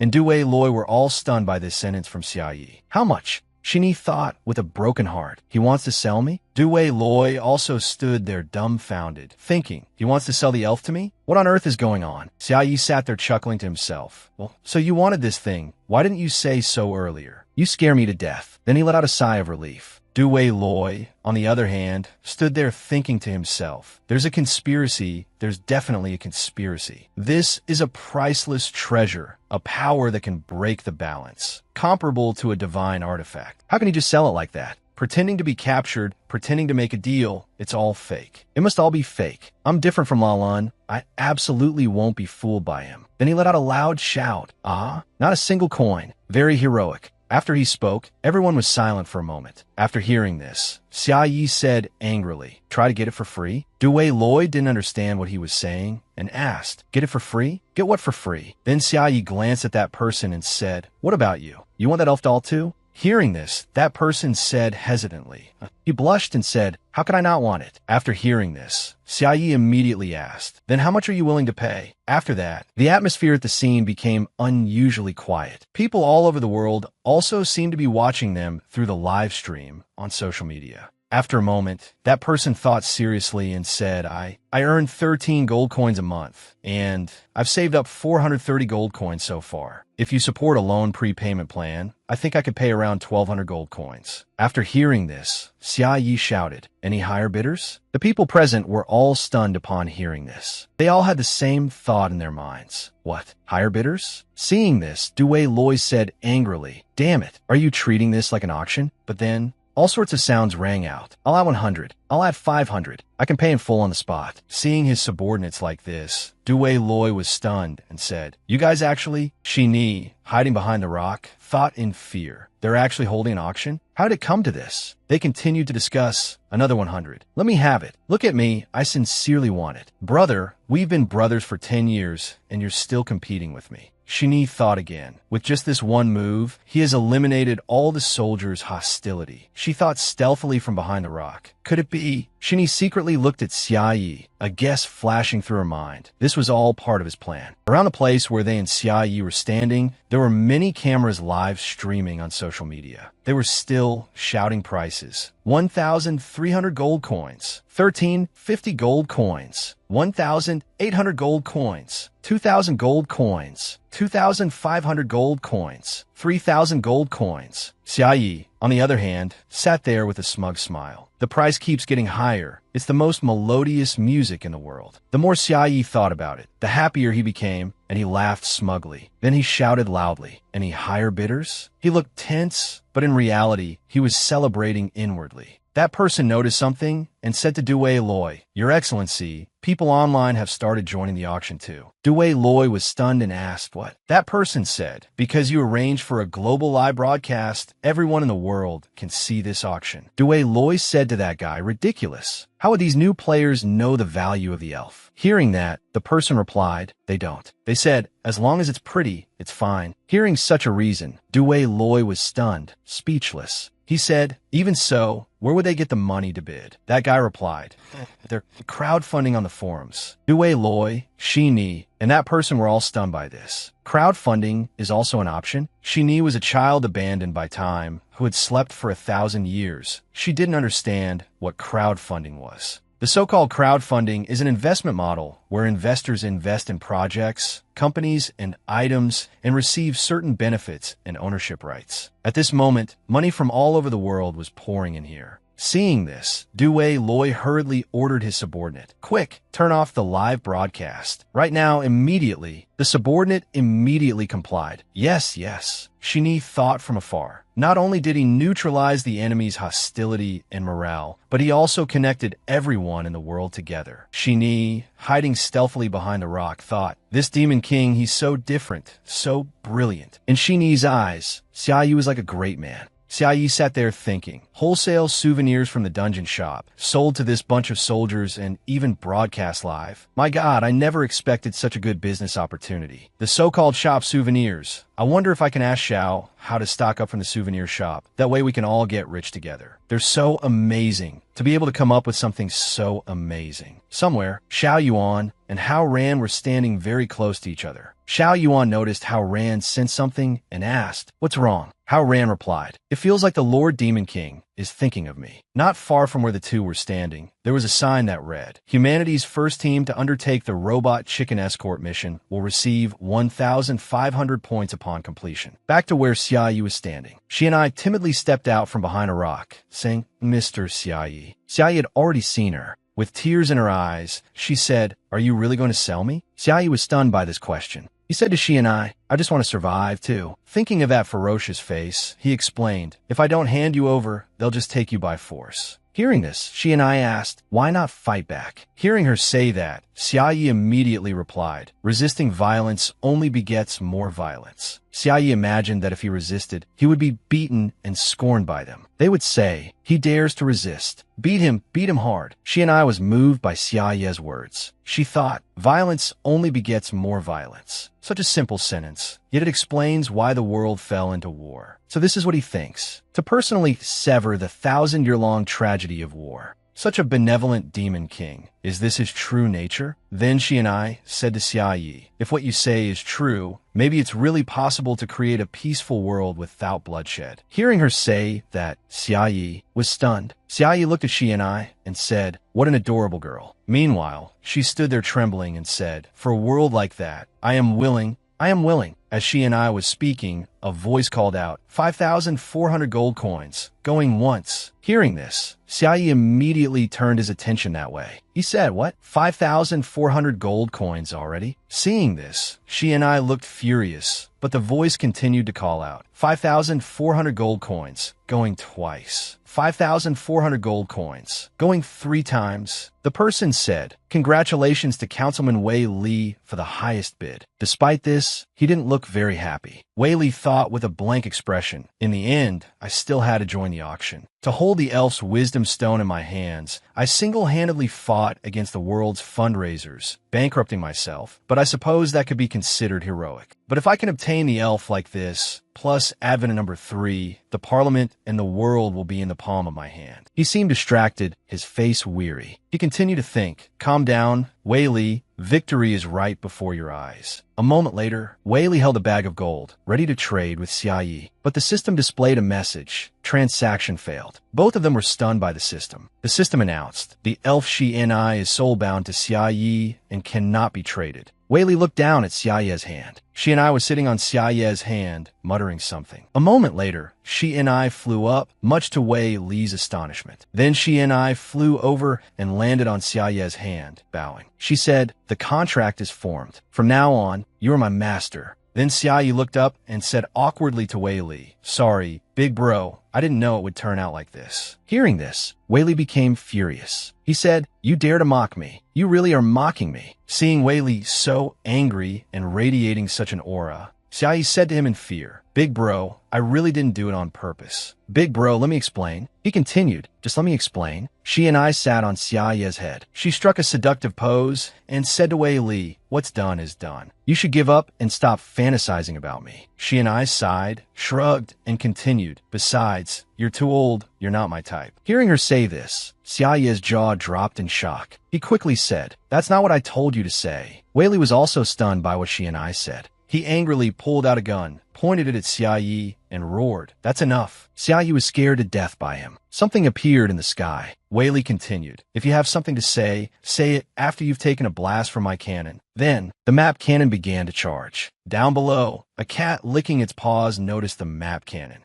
The map cannon continued to charge. Inside the cannon, a group of people were working under Wei Li's orders. One of them shouted, orders received. Creator gun number 3+, preparing to fire. Target, the safe zone. The city's residents saw the cannon and fled in a panic. What is that? A map cannon. The residents wondered as they ran. Are we the target? Help! Run, there's no time. Then, the map cannon emitted a dazzling red light. The man in the cannon shouted, fire! Then he reached out to press the button. Suddenly, the cat from below appeared there. The cat jumped onto the man's hand, then fell. The man was stunned, not knowing where the cat came from. Then he was immediately snapped to his senses by the cat. The cat glared at him and said, you shouldn't just point strange things at other people's homes. Suddenly, a beeping sound came from under the cat's paws. The cat looked down in a daze. Then it asked, can I press this? After that, the map cannon fired a huge red beam of light toward the city below. A wave of energy enveloped the entire city. All the residents fled in a panic. We're doomed. A beam of light descended from the sky. The city is about to be destroyed. Just as someone said that an immense beam of energy descended from the sky, striking the city directly. The energy beam slowly turned blue, slanting as it descended. Seeing this, a man glanced at the strange power striking the city and asked, has it stopped?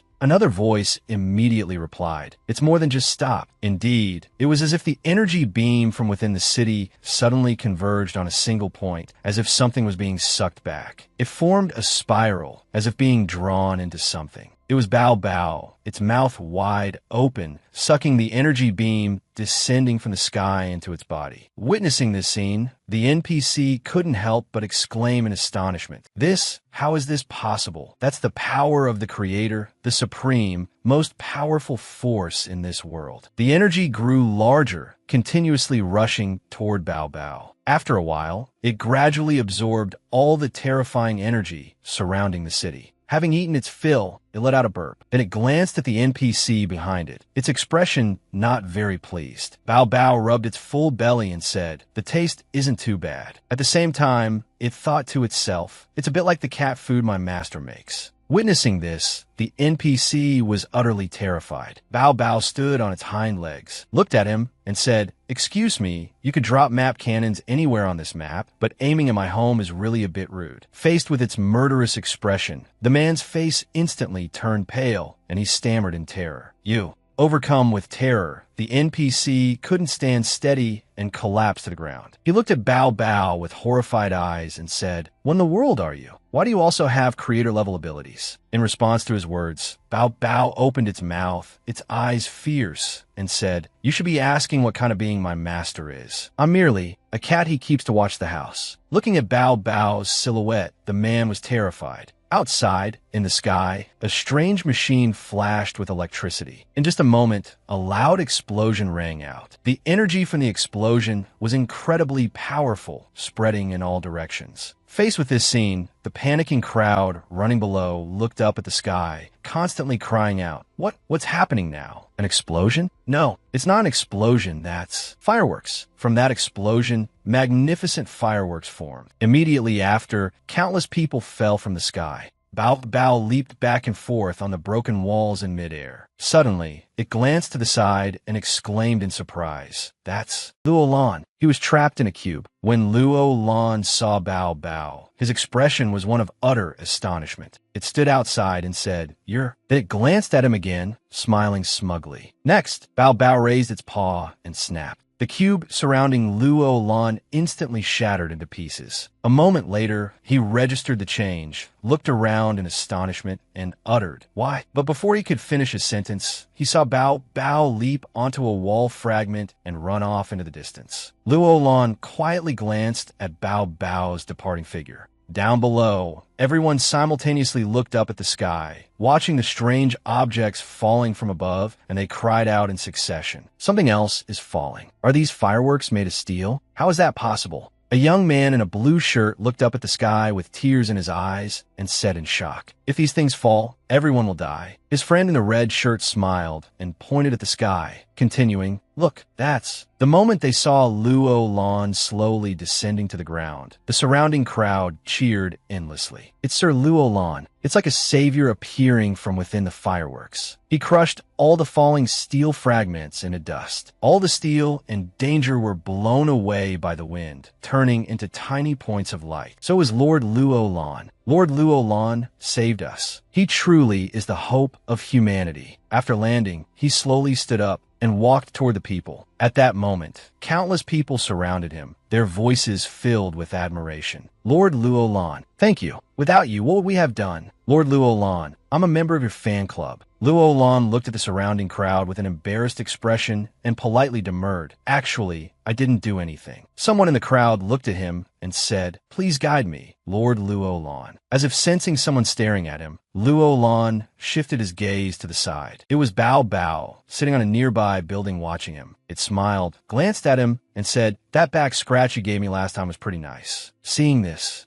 Luo Lan was deeply moved and looked at Bao Bao to thank it. "Thanks. This time, we're even." Luo Lan looked at it, his eyes welling with tears, deeply touched. But he suddenly felt something was off. His expression immediately changed as he thought to himself, "Wait a minute, what's with this pink, bubbly atmosphere?" Over with Xia Yi, Wei Li had his gun pointed straight at his head, roaring, "Let me give you a taste of the creator gun number 3. After attacking him, he discovered his gun was completely useless and shouted in a panic, The creator gun number 3 has turned into a water pistol. Didn't I say it already? The released energy can restore everything in the game world to its original state and rewrite them." He stared wide-eyed at his gun, thinking, although the real engine inside the creator gun number 3 Plus is just a reloadable version, there's no way it could have this little power. What on earth happened? Just then, a loud firework explosion from the sky behind him made him jump. Wei Li immediately turned his head and shouted, "Creator gun number 3.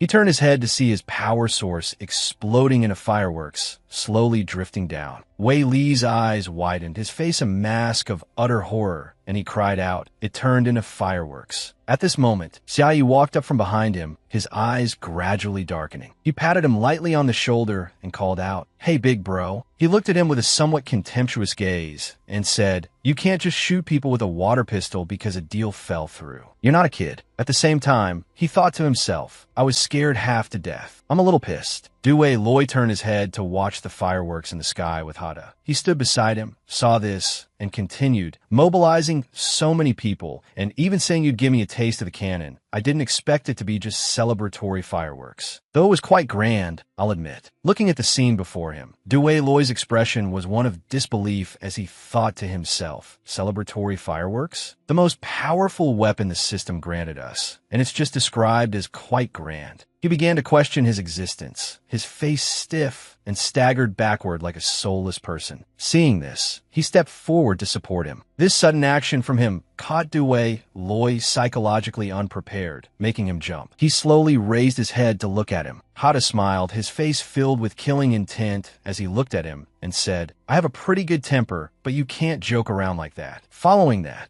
he looked at him with an unhappy expression, continuously scolding, "Seeing that you're not really a bad person, I'm giving you a reminder, doing that can easily get you beaten up. If it weren't for my lack of strength, I might have fought you just now. What if next time you run into some hot-tempered and powerful big shot? Do you hear me? Answer me." Due Loi didn't seem to hear a single word. His face was pale, dazed, and he looked at him in fear. As soon as Hada finished speaking, Due Loi immediately knelt down before him, saying, "I understand." On a nearby building, Boy Loi Ni watched Hada's figure and spoke up. "I told you so. Lord Demon King didn't need us to come and save him. And here we were, prepared to fight to the death for Lord Demon King." B.A. Bailon sat beside her, looking at him, her eyes filled with immense admiration as she exclaimed, "I didn't expect the Demon King's moves to be so brilliant. Obtaining the Elf Princess, defeating the upper echelons of humanity, destroying humanity's creator's gun, shattering the enemy's will, giving both a favor and a threat." They smiled proudly, both extremely satisfied with his actions. At the same time, they both thought to themselves, "So brilliant."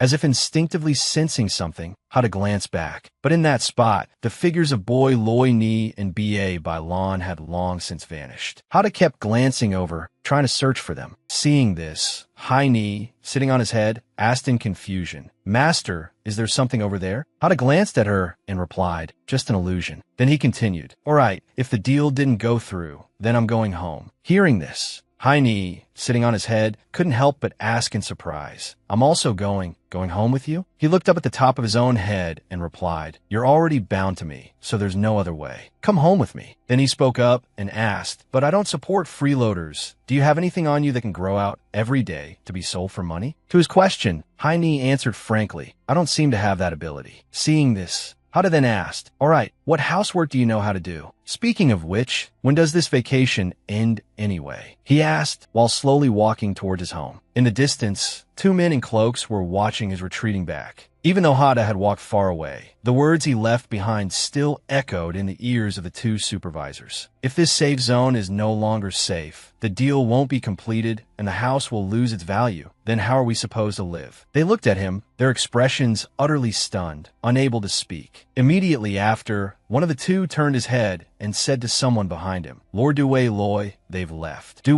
Loi was still kneeling on the ground, his eyes staring blankly downwards. He kept apologizing. I'm sorry, I won't dare to do it again." Looking at his panicked state, the two men were extremely helpless, sighing in frustration. He's not listening anymore. If we'd known this would happen, why bother? Back to Hada. The result of that live broadcast was, he stood next to a brown-haired man, surrounded by a lot of celebratory confetti. That brown-haired man held Hai Ni in his arms, a radiant smile on his face. The elf was won by the powerful counselor Due Loi, and the mysterious seller also made a lot of money. As for the crowd of NPCs, these were all speculations from the players watching the live broadcast. The real result was, Creator's gun number 3 has been damaged. He glanced at the person beside him and said, "Mr. Pucci, the fragments have been found." Pucci smiled and replied, "Have someone transport the fragments of Creator's gun number 3 back. It's time to report that we are facing a god." However, Counselor Dway Loy, who was supposed to have won the auction, did not actually receive the elf, and, as the person in charge, was taken to Sky City to await trial. Humanity's first attack on the Demon King ended in failure. The Demon King had a happy victory. Returning to Hadoya's side, he looked at the housing price list in his hand, the contents on the paper making him cry out in alarm. Why aren't the housing prices going back up? B.A. by Lon and boy Loy Ni stood behind observing, both of them smiling, then looked at each other, each thinking to themselves, it can't be helped. After this chaos, many people have fled this safe zone. This time, that place has completely become Lord Demon King's territory. Besides Hada, there was one other person who wasn't very happy either. Over on La Lan's side, he walked into the room alone. As soon as he entered, he thought to himself, to think I was saved by the Demon King's subordinate. The more he thought about it, the angrier he became, his brows furrowed, his body trembling uncontrollably. In La Lan's room, he leaned his back against the door, thinking to himself with an extremely resentful expression, saved by the Demon King's subordinate again. What a great humiliation. But this isn't the most humiliating part. The most humiliating part is, following that, he recalled the scene of Bao Bao saving him and said in annoyance, "I can't help but remember the scene of it saving me, looking so cool." After thinking for a moment, La Lan's eyes suddenly flew open and he shouted loudly to snap himself out of it. After La Lan calmed down a bit, he lowered his head, cold sweat streaming down his face.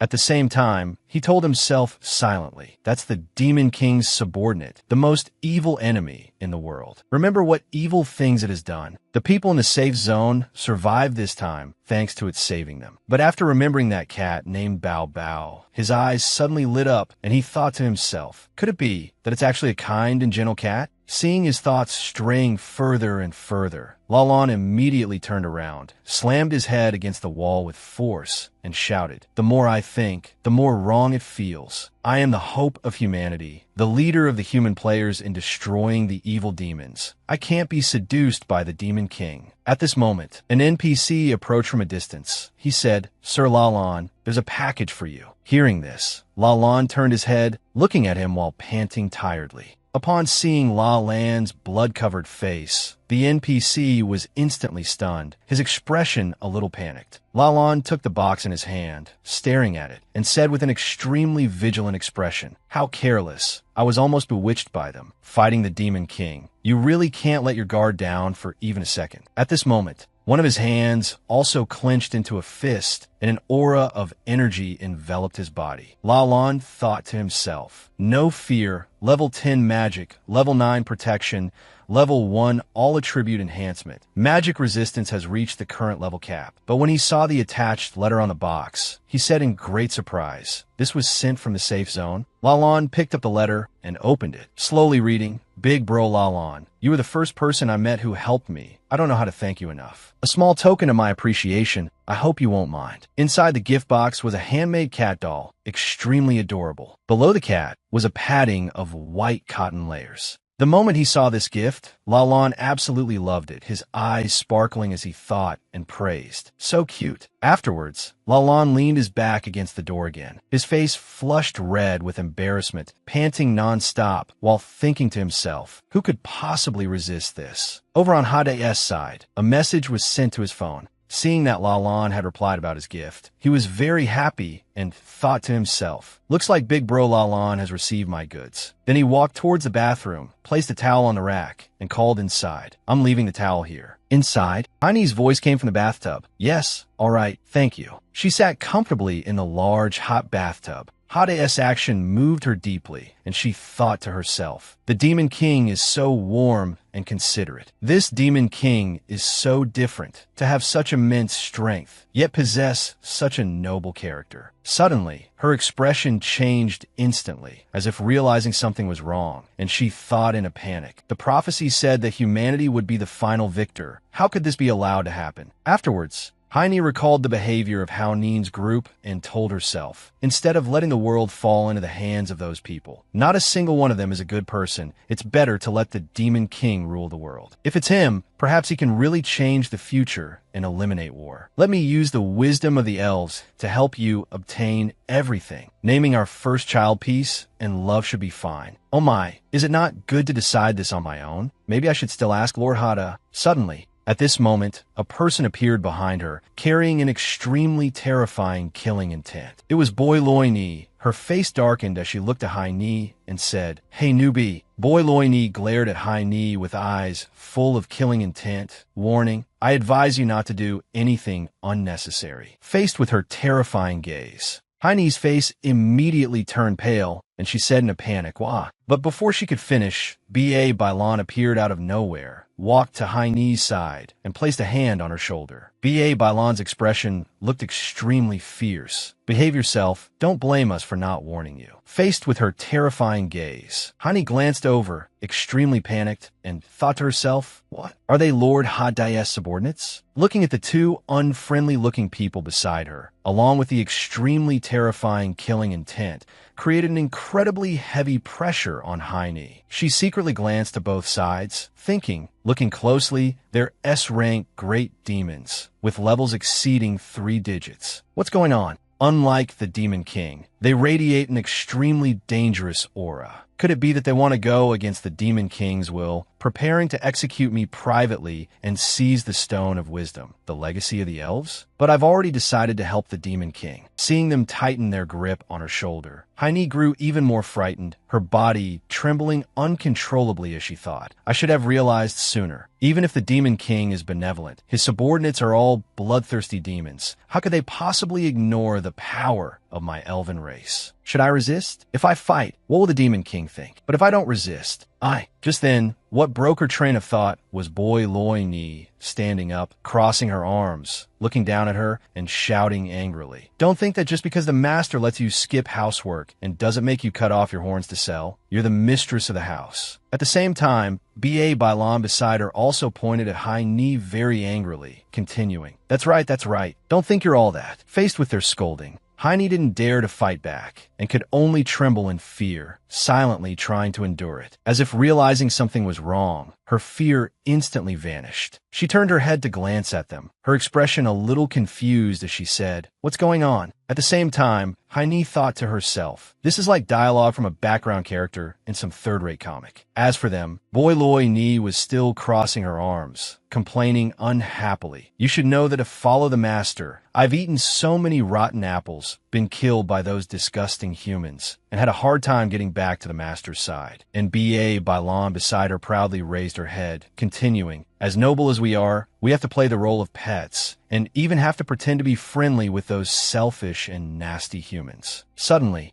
at this moment, Baelier shot up, pointed at herself, and looked at Sheer excitedly, saying, "Do you know how much we've paid for the master? Do you know how difficult everything has been?" Hearing her words, the Babylon next to her couldn't help but say in astonishment, "Huh?" Baelier suddenly covered her face, muttering to herself in embarrassment, "For Lord Demon King, I even have to endure that. Oh my God." Faced with her strange behavior, Sheer and Babylon observed with extremely puzzled expressions, each thinking to themselves, "This is hard to say. Why does it feel like there's a sense of joy in it?" As if realizing something, Sheer covered her mouth with her hand, thinking in astonishment, "Wait, I get it all." Then she suddenly and slowly bowed her head, her body trembling uncontrollably. So that's how it is. I was thinking too simply. The path of peace the Demon King has chosen is such an arduous one. One must be friendly, but not servile, be thorough, but not abandon one's own people. How dangerous it is to navigate through dangerous factions. Even a triple-digit level great demon has to be so dedicated. Yet here I am thinking about trivial things. It's all thanks to the Demon King's great power and wisdom that I feel relaxed. The matter of having children can also wait. On Babylon's side, seeing Sheer suddenly fall silent and motionless, both of them were extremely puzzled. Babylon looked at her unhappily and then asked Baelier, "Why isn't she talking anymore?" She continued, "She won't even look at us." Seeing that Sheer still had no reaction, Babylon and Balior became extremely angry. Both raised their hands simultaneously, rushing towards her to attack. Babylon shouted as she charged, "Are you looking down on us? Damn it, let's fight first and talk later." As soon as she finished speaking, Balior immediately waved her hand, beginning to channel energy. "Let's begin. Let me show you the difference in power between us." Her eyes slowly turned pink, and she glanced at Sheer with a sharp gaze. Next, Balior raised her fist, preparing to charge and attack. Then, without any hesitation, Balior immediately swung her hand towards Sheer. Surprisingly, just as it was about to reach the top of Sheer's head, Balior's hand hovered in midair. Before her was the sight of Sheer bowing her head in a sincere apology. "I was ignorant. I hope my two older sisters will guide me more in the future." This action of hers immediately moved Balior and Babylon deeply. They looked at Sheer, saying one after another, What did you call me? Older sister? You call me older sister?" Babylon touched her own face with her hand, thinking in astonishment, "My God, I've lived this long and have never heard anyone call me older sister." Then, Balior slowly looked down at Sheer, calling out, "Little sister, tell me, what do you need your older sister to guide you on?" Sheer maintained her bowing posture, saying sadly, "Although I was once an elf princess, I also know that my kingdom has been destroyed, and I am the only one left of my entire race. Waking up alone in a strange environment, although I've decided to dedicate myself to Lord Xiaoyi, I don't know how to do it right. Lord Xiaoyi talked about cutting my horns and doing housework. I don't understand any of it, and I don't know the rules either. I hope my two older sisters can teach me how to do things right. If I do something wrong and get kicked out, I'll be all alone again." Faced with her somewhat pitiful gaze, Balior's and Babylon's heads were about to explode. They looked at Sheer with extremely astonished eyes. Balior glanced to the side, saying sadly, "She's so pitiful. It seems only we can help her, Babylon." Babylon tilted her head and replied with a smile, "It seems so." Balior. Her anger had vanished at some point. Babylon suddenly stood up, pointed at herself, and looked at Sheer to introduce herself. "All right, if you have any difficulties in the future, just tell your older sister. I'll protect you. My name is Babylon, level 101, one of the 7 heavenly kings of the demon race. My special skill as an S-rank boss is transformation. I especially like to transform into things that are big, hard, and strong." Seeing this, Balior at the side also smiled. She slowly stood up and also introduced herself. "I'm Balior, possessing the unique ability of prophecy, ranked first among the 7 heavenly kings. I am the first high-level demon to know of the demon king's existence, appearance, and location, and also the only one among the demons to have heard the prophecy." Then she pointed outside the door, towards Bao Bao, who was sleeping leisurely on a tree, and said, "That gatekeeping cat outside is the future master of the demonic beasts. It has already established a link with the Demon King. The system divine artifact has been destroyed by it." Next, Balior smiled at Sheer. She propped her hands on her hips and said, "But according to the Demon King's will, we usually disguise ourselves as level 1 pets." Babylon next to her continued, "Infiltrating the human race, disintegrating them from within is the Demon King's plan. You just need to play the role the Demon King has assigned you well. And for the rest, just play it by ear. Don't worry. 3 cookies a day. The Demon King will absolutely not treat us poorly." After hearing their explanation, Sheer immediately understood the matter. She clapped her hands gently, her face excited as she said, "So that's how it is. Lord Xiaoyi said I was a doll for this reason. This time I get all." Then, Sheer smiled at the two of them and continued, "Thank you, my 2 older sisters, for your guidance. If you don't mind, from now on we will be level 1 good sisters." After stating her proposal, she extended her hand, indicating she wanted to cooperate with them. The two of them, without hesitation, placed their hands on Sheer's, indicating their agreement. One said, "Okay." Seeing them agree, Sheer smiled very happily and said, "Let's work together for our master's great ambition." At the same time, she thought to herself, build a world without war. Sheer's proposal made Balior feel extremely excited. She gently touched her face with her hand, looked at Sheer, and said, "Let's work together for our master's great ambition. Completely disintegrate everyone so that demons can rule the world." Then, the 3 of them shouted in unison, live happily together. Outside, Bao Bao had woken up at some point. It watched the three girls intently. Then, it suddenly smiled slyly, thinking to itself, in any case, the one the Demon King likes the most is still me. Shi-Er rested her chin on her hand, deep in thought, recalling how the servants used to serve her. She was very diligent, constantly helping Xia Yi with housework. Shi-Er held up Xia Yi's clean-washed pants, saying happily, "Wash clean." Not only that, she also prepared a very sumptuous breakfast for him. Breakfast is fresh every day. In the evening, Shi-Er also made Xia Yi's bed very neatly, then warmed it up so he could have the best sleep. The bed is warm. You can sleep now. Not only that, she always took care of him with extreme meticulousness, thoughtful and attentive. When she saw a puddle of dirty water ahead, she immediately spoke up to remind him, "Master, be careful. Don't get your shoes wet." Shi-Er activated a skill, Plant Growth Level 3. Shi-Er obtained a B-rank title, Feudal Remnant. Regarding this thoughtful care from Shi-Er, Xia Yi felt extremely satisfied. The scene changes to outside. A voice comes from inside a red car. The Demon King seems to be sitting and waiting for death, but in reality, he has gathered such a formidable fighting force. This is the currently known information about the boss-level creatures under the Demon King. An NPC held the information sheet about the Demon King's subordinates, observing it intently. Babylon, the only demon exceeding level 100 in the known information, possesses super strong area of effect attack capabilities. A single blow can destroy a city. A legendary creature that was supposed to no longer exist in the world was revived and subdued by the Demon King. Balier spread the false prophecy that humanity would be defeated by the demon race, causing countless people to feel terrified. The two evil things on her chest have a bewitching ability, able to directly seduce creatures with magic resistance below D rank. Bao Bao, the dungeon boss of Lixing Apartment, possesses combat ability far exceeding its own level, unfathomably deep. After considering for a moment, comparing the information on the paper, the NPC couldn't help but exclaim, "I've figured it out." Seeing his expression, his teammate next to him immediately asked, "What did you figure out?" The NPC held up Bao Bao's information, praising it endlessly. Bao Bao is still the cutest. I cast one vote for Bao Bao. Hearing this, the teammate next to him looked at him with an annoyed expression, saying, "Be serious. This isn't a joke." He said again, Balier appeared first, has the most screen time, and is also humanoid, no matter how you think about it. She's an existence with more potential than Bao Bao, right? To his question, NPC number 12 said unhappily, "Is that the point?" Seeing this, NPC number 7 smiled, wagged his finger, and said, "That's right, and the newly appeared elf princess cannot be underestimated either." After the Demon King got her, his mood has clearly improved.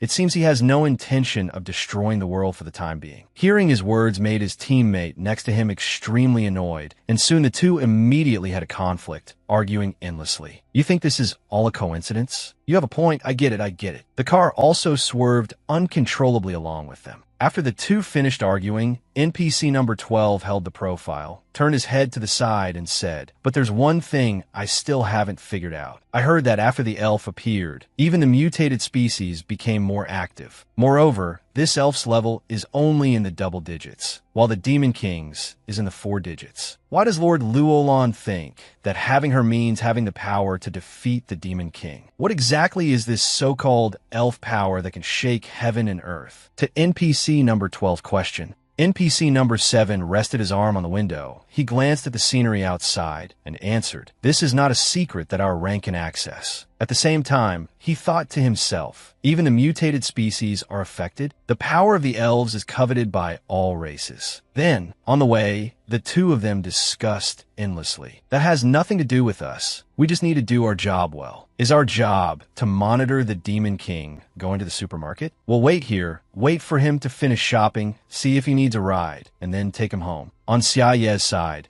he looked at the bags of flour displayed on the shelf, saying happily, "It's really on sale." Since Shi-Er arrived, the cookies are being consumed faster. It's really time to restock on cookie ingredients. He looked at the two products with different prices, his expression a bit hesitant. Then he turned to grab the type of flour he usually bought. The usual one is fine. Suddenly, Shi-Er's voice came from behind him. "Yes, Lord Xia Yi, I'm fine with eating cookies." This stunned Xia Yi. She looked at him, her appearance looking extremely pitiful. No need. Then she sat down far away, feeling wronged, muttering in a resigned tone, eating alone. At this moment, she looked extremely lonely, pitiful, and pensive. Seeing Shi'er like this, Xiaoyi finally decided not to buy the cheap flour anymore. He put the bag of flour back on the shelf, saying forget it. Seeing him put the bag down, Shi'er looked at him very confused and asked, "We're not buying flour anymore, master?" Xiaoyi replied, "Yeah, let's go buy some other daily necessities." Seeing that he had left, her expression was a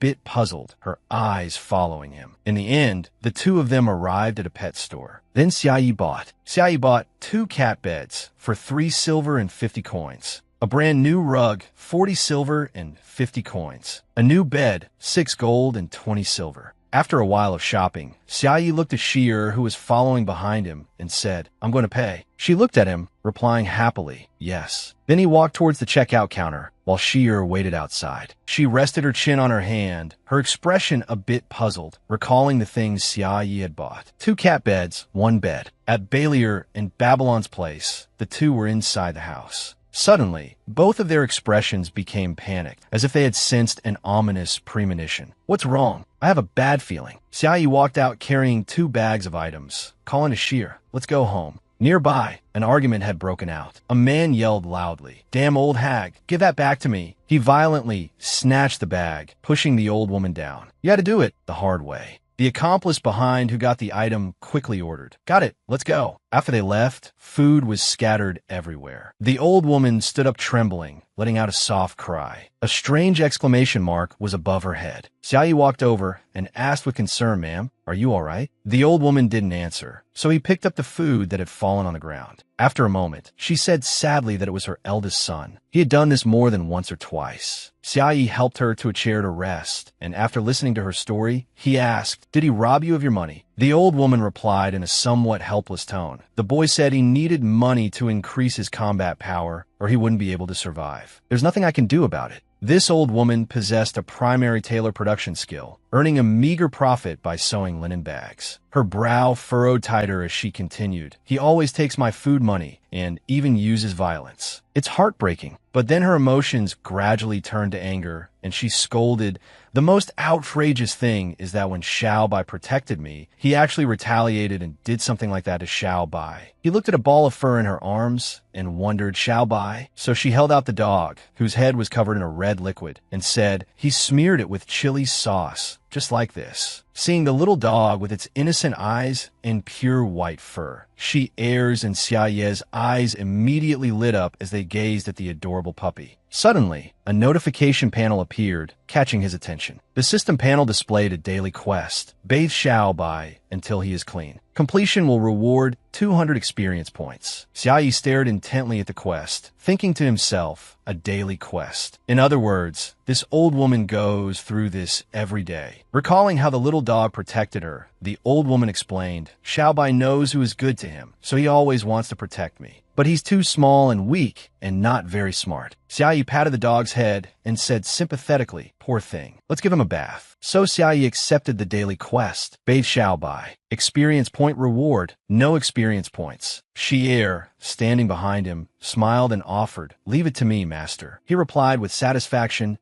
Xiaoyi said calmly, "Then I'll leave it to you." Shi'er immediately replied cheerfully, "Yes, master." The old woman and the little dog immediately looked at them with scrutinizing gazes. A moment later, Shi'er had taken Xiao Bai into the restroom to give the dog a bath. The flowing water dazed the dog. Inside the restroom were only her and the dog. Outside, the old woman started talking about how she used to play like that with the boy's father in her youth. Xiaoyi didn't understand her words and asked, "Play?" The old woman entered a state of worldly detachment, glanced shyly, and continued, "It's just that he called me master." He immediately choked on his water, knowing there was a misunderstanding here. But seeing that he didn't reply, the old woman changed the subject and asked, "By the way, is that girl an elf?" Xiaoyi was a bit surprised by her question, but still answered, "Yes, she's an elf, though she's just a life-sized souvenir." Then he turned his head and asked curiously, "How did you know?" The old woman immediately replied, "Everyone watched the live stream of you auctioning the elf. Although they don't know exactly who you are, everyone recognizes you." The mysterious celebrity. After hearing this, he gave a forced smile. "Is it that embarrassing?"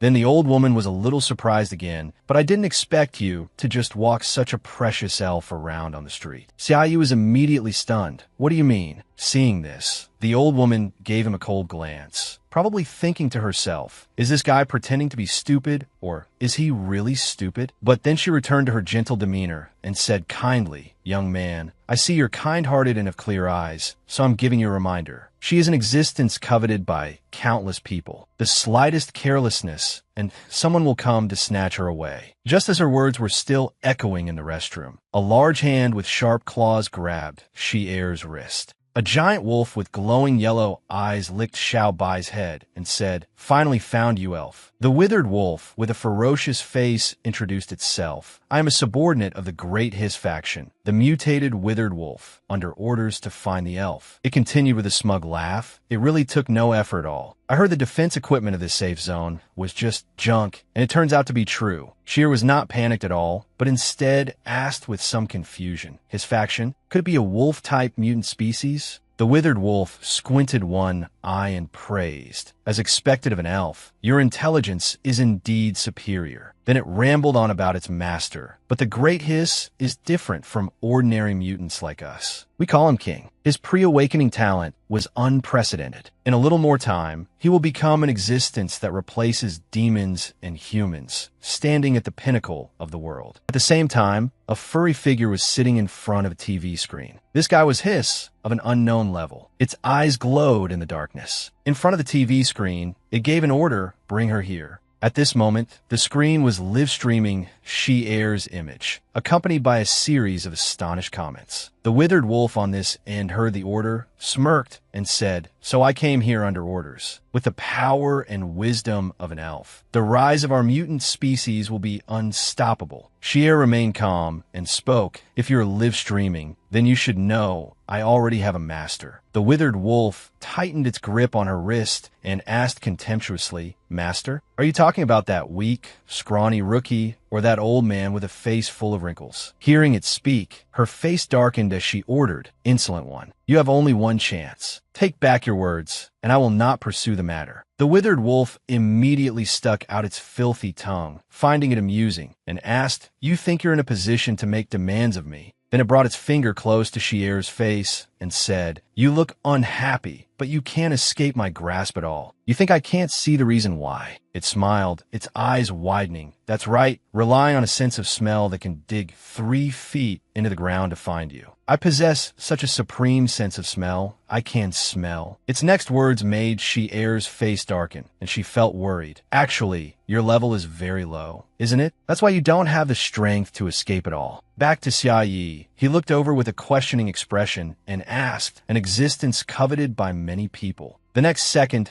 Xiaoyi cracked his knuckles and said cheerfully, so she's actually very valuable. The old woman sitting next to him chimed in, that's right, so you must protect her well. At this moment, he realized something, speaking of which, she's been bathing for so long and hasn't come out. It's a bit worrying. His gaze hesitated for a moment. Should I go in and check? But seeing the sign on the door, he said to himself that he couldn't enter the women's restroom, so he decided to wait a little longer. Inside, the withered wolf spoke enticingly. Obediently come with me to the Great Hiss right now. You won't regret it. Shi-Er frowned and didn't answer. Suddenly, Xiao Bai rushed forward and bit the withered wolf's hand. It angrily looked down at its hand and asked, what is this? Looking at the little dog, it said contemptuously, a reject that couldn't evolve into a mutant species. Shi-Er looked at the dog in surprise, thinking to herself, does it want to protect me? The withered wolf grabbed the dog's head tightly and yelled, you're asking to die. Then it slammed the dog hard against the wall, causing the dog to let out a painful yelp. Shi-Er watched in shock as it was thrown away. The despicable withered wolf continued to give orders, preparing to drag her away. If you don't want to suffer needlessly, then obediently come with me, elf. But at this moment, Shi-Er was completely enraged and said coldly, first crime, making insolent comments about Lord Demon King. That is disrespect.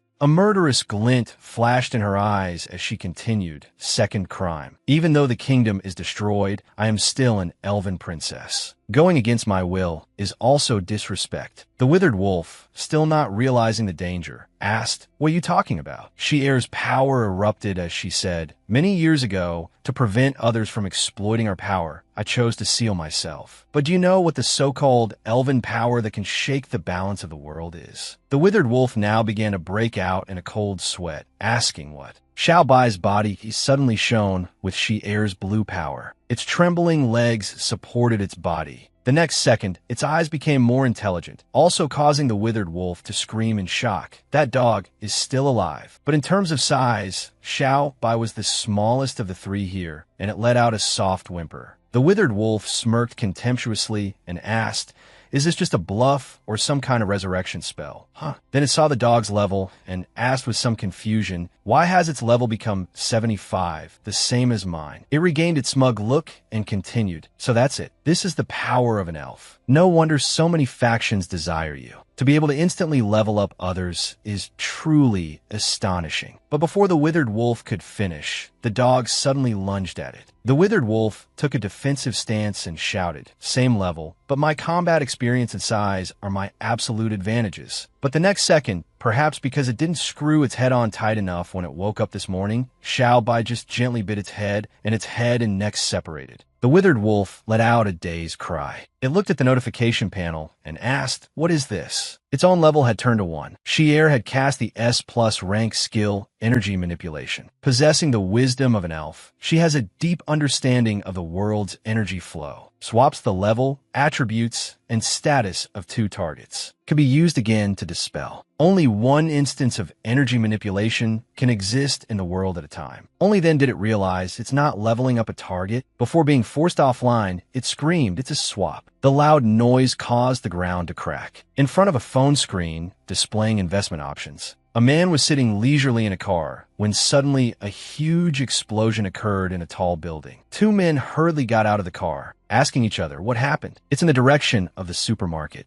The man behind shouted, "Could it be related to the Demon King? Follow me quickly." The 2 men talked as they ran. "What for? Are we going to start a war with the Demon King?" "Idiot, of course we're going to protect the Demon King. We absolutely cannot let anyone disturb his enjoyment of shopping at the supermarket." Running closer to the supermarket, when the 2 said, "It's here, the 4th floor." Through the thick smoke, they saw a person and exclaimed, "That's..." The next second, She-Air's clear face shocked them. "It's the elf," she said with some disgust. "Oh, damn it." At this moment, Xiao Bai was frantically tearing at the withered wolf's body. Even with its face covered in blood, the dog was still very cute. She-Air said softly, "I'll have to bathe it all over again." She-Air looked at the dog affectionately. "But I can't let Master know I couldn't even complete such a simple task. You'll help me keep a secret, right?" The withered wolf was now cowering miserably in a corner of the wall. Suddenly, she saw something. Downstairs, there were only 2 figures. Looking at their dazed expressions, she thought to herself, "Are those people from Sky City here to fight the mutant species?" The matter is already resolved, but it's too late. They're still the same, causing trouble everywhere, yet unable to protect their own territory. Thinking of this, her eyes darkened. This world truly needs the salvation of Lord Demon King. Although Xia Ye's identity was the Demon King, he was somewhat foolishly pacing back and forth in front of the women's restroom, his expression anxious and uneasy. And the reason for his strange behavior was that Xia Yi was worried about the person inside. "Did I just hear something? Is everything all right in there?" However, his presence caused a misunderstanding among the girls there. "Look at that guy. He looks so familiar. Is he a pervert?" Hearing them whisper, he didn't know how to explain, "I haven't even done anything, and I'm already being misunderstood." Unfortunately, the other side of the door was a pile of rubble. She-Air now walked to the large hole in the wall. Then she hugged Xiao Bai and jumped down. She-Air landed gently like the wind. Standing before her were 2 NPCs who had been waiting there. Faced with Haine's flower-like beauty, they were also a little stirred. "She's so beautiful up close." Then, with the smile of a friendly young lady, in a voice as clear as jade, she chided them coquettishly. "If you've come for the mutant species, you're a little late." Beauty is indeed bewildering. The girl had only said a few words, and they were already startled. Then they raised their hands in a salute and said seriously, "Our sincerest apologies. May I ask if the Lord Demon King king was affected in any way. Just hearing them speak a few sentences, she was a bit stunned. They also call Master Lord Demon King. Could it be that they, like her, are fellow believers hoping for the Master to build a world of peace? However, at that very moment, dark memories from the past suddenly enveloped Haini, just as Sister Balier in Babylon had said. Do you know what the Lord Demon King's plan is? It's to disintegrate humanity from within. After a moment of thought, Haini understood. I get it now. The NPCs in her eyes suddenly had their black and white reversed, becoming her allies. They were fellow believers who had rushed over just to protect the Demon King. Oh my, so weak, yet so determined to protect the Demon King. Her attitude then did a 180. As expected of the Lord Demon King, his reputation is even greater than I imagined. Truly formidable. Even so, a sense of unease took hold of Haini at this moment. But if that's the case, speaking of the speed at which her expression changed, even flipping through a book would be put to shame. The next second, her face darkened again, threatening. This matter of the mutant species entering the safe zone, don't let it happen a second time. The two NPCs were now so scared their legs went soft. The atmosphere suddenly became incredibly heavy, as if it would swallow them whole. Then Haini flashed a gentle, flower-like smile again, but spoke words no different from a death sentence. Your responsibility is to protect the human lives here, isn't it? No matter how weak you are, you should be able to handle something this simple, right? Haini at this moment seemed to transform into a terrifying demoness. Are you just going to rely on luck every time? I mean, I happened to run into it and dealt with this matter, which is why no one got hurt. If it happens a second time, whether the safe zone remains safe or not will depend entirely on you.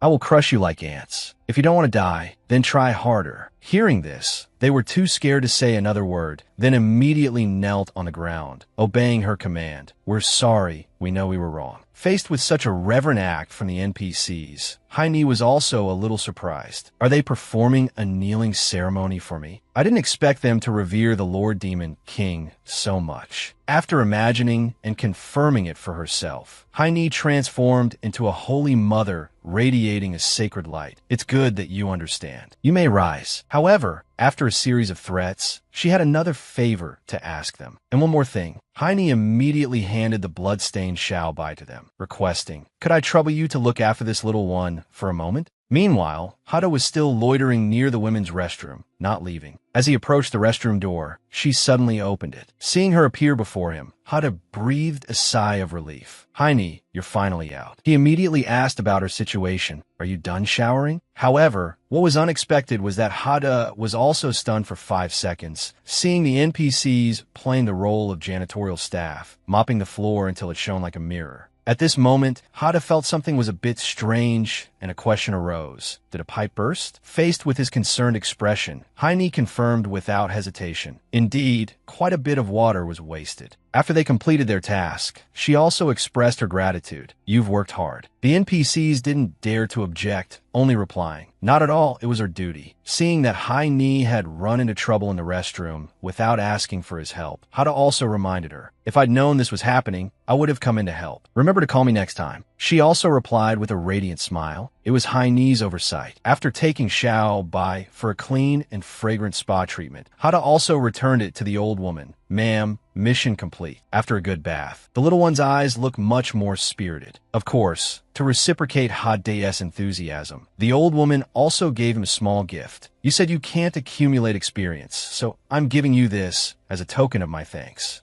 It's nothing valuable. As he took the glowing piece of paper from the old woman's hand, Hada was also a bit bewildered. This is the probability of learning a production skill ranges from 0.2% to 42.1%. After reading through the series of information, a dark thought appeared in his mind. Is it another lottery draw? This is too random, and the odds are so low. But in any case, this was a gift from the old woman, so Hada still accepted it happily. What he gets will depend on his luck. Then this is bad. I have terrible luck. Then, to strike while the iron was hot, he immediately tore open the mystery gift box, wanting to see if he could draw something good. When the item appeared, the notification panel immediately popped up. Hada has obtained beginner's potion refining alchemy. Although tears were streaming down inside, he still tried to maintain an optimistic appearance. See, I really am useless. To break the awkward atmosphere, Heine added with a cheerful attitude. It's just that Master himself wasn't in it for the reward. The greatest reward for helping others is the joy it brings. Hearing this, the old woman was also very happy. Oh my, you two are so kind. In the deserted shopping mall, Hada also had an idea. Anyway, today was fun. Let's go to the supermarket together again next time. She naturally didn't refuse, immediately agreeing, yes, master. The supermarket feels like it's better if you don't come next time. Thanks, the entire supermarket is now truly just a chaotic and ruined mess. But there was a silver lining. Luckily, the university district was still safe and sound, under the protection of the Demon King and his subordinate. The safe zone was also very safe today. As night enveloped the city, only the light from the buildings remained. The old woman had gone to bed, preparing for a good night's sleep. Time to sleep. Tomorrow will be another day, just like any other. Although life outside was turbulent, she still maintained an optimistic attitude. It's very helpless, but that's the job of low-level NPCs like us. Then, feeling a little guilty, she turned to Xiaobai and said, I'm sorry, I couldn't protect you, and I let you suffer such a hateful thing. However, out of nowhere, her goddamn son kicked the door and burst in. Old hag, how much money did you make today? If I had known this precious son of mine would be such a bastard, I'd rather have given birth to an egg and eaten it. He shamelessly demanded, I have to go drinking with my friends. Give me tomorrow's share in advance. However, when he looked down and saw Xiaobai there, he was also a little surprised. Then he flashed a sinister smile, provoking it. You came looking for it again? How many times has it been, and you still haven't learned your lesson, you stupid dog? Xiaobai, of course, couldn't just sit there and listen to him curse it from head to toe and flew forward like a god. Meanwhile, Poochie was taking care of business in the restroom. The surprising thing was the news of that guy being bitten by Xiaobai had made the papers. How satisfying. While in the restroom, he shouted outside, What did you say? A mutant species appeared in the safe zone. At this time, the NPC standing outside was also reporting the situation to Poochie. The artificial barriers have been reinforced, ensuring that even if the BOT fails, no mutant species will be able to invade. But that type of mutant species appeared near the Demon King. If it angers the Demon King, it will lead to the end of the world. Faced with this shocking news, Poochie also asked in astonishment, What? Afterwards, he sat there quietly, lost in thought for a moment. Mutant species are influenced by the Demon King, evolving from flora and fauna. They cannot escape their animal instincts and are fundamentally driven by them. Even the level 84 mutant lizard that attacked the safe zone before only had combat power without advanced thinking. So no matter how strong it was, it had its limits. His face began to tense up. A mutant species that can dig such a long tunnel and appear near the Demon King, as if it has high intelligence. How can it be such a coincidence? After 49 questions flashed through his mind, Poochie asked, Where is Lalan? The NPC then reported, Lord Lalan is on leave. Hearing this, Poochie also began to have a suspicion. Is that so? It seems the last incident hit him hard, so he's temporarily of no help. After racking his brains for a moment, he pushed the door open and walked out. Then I'll go. The NPC was also very curious and asked, What are you going to do? Poochie had nothing to hide and said frankly, To meet the god who created this world, Sky City. The demon-slaying divine artifact, just like the BOT,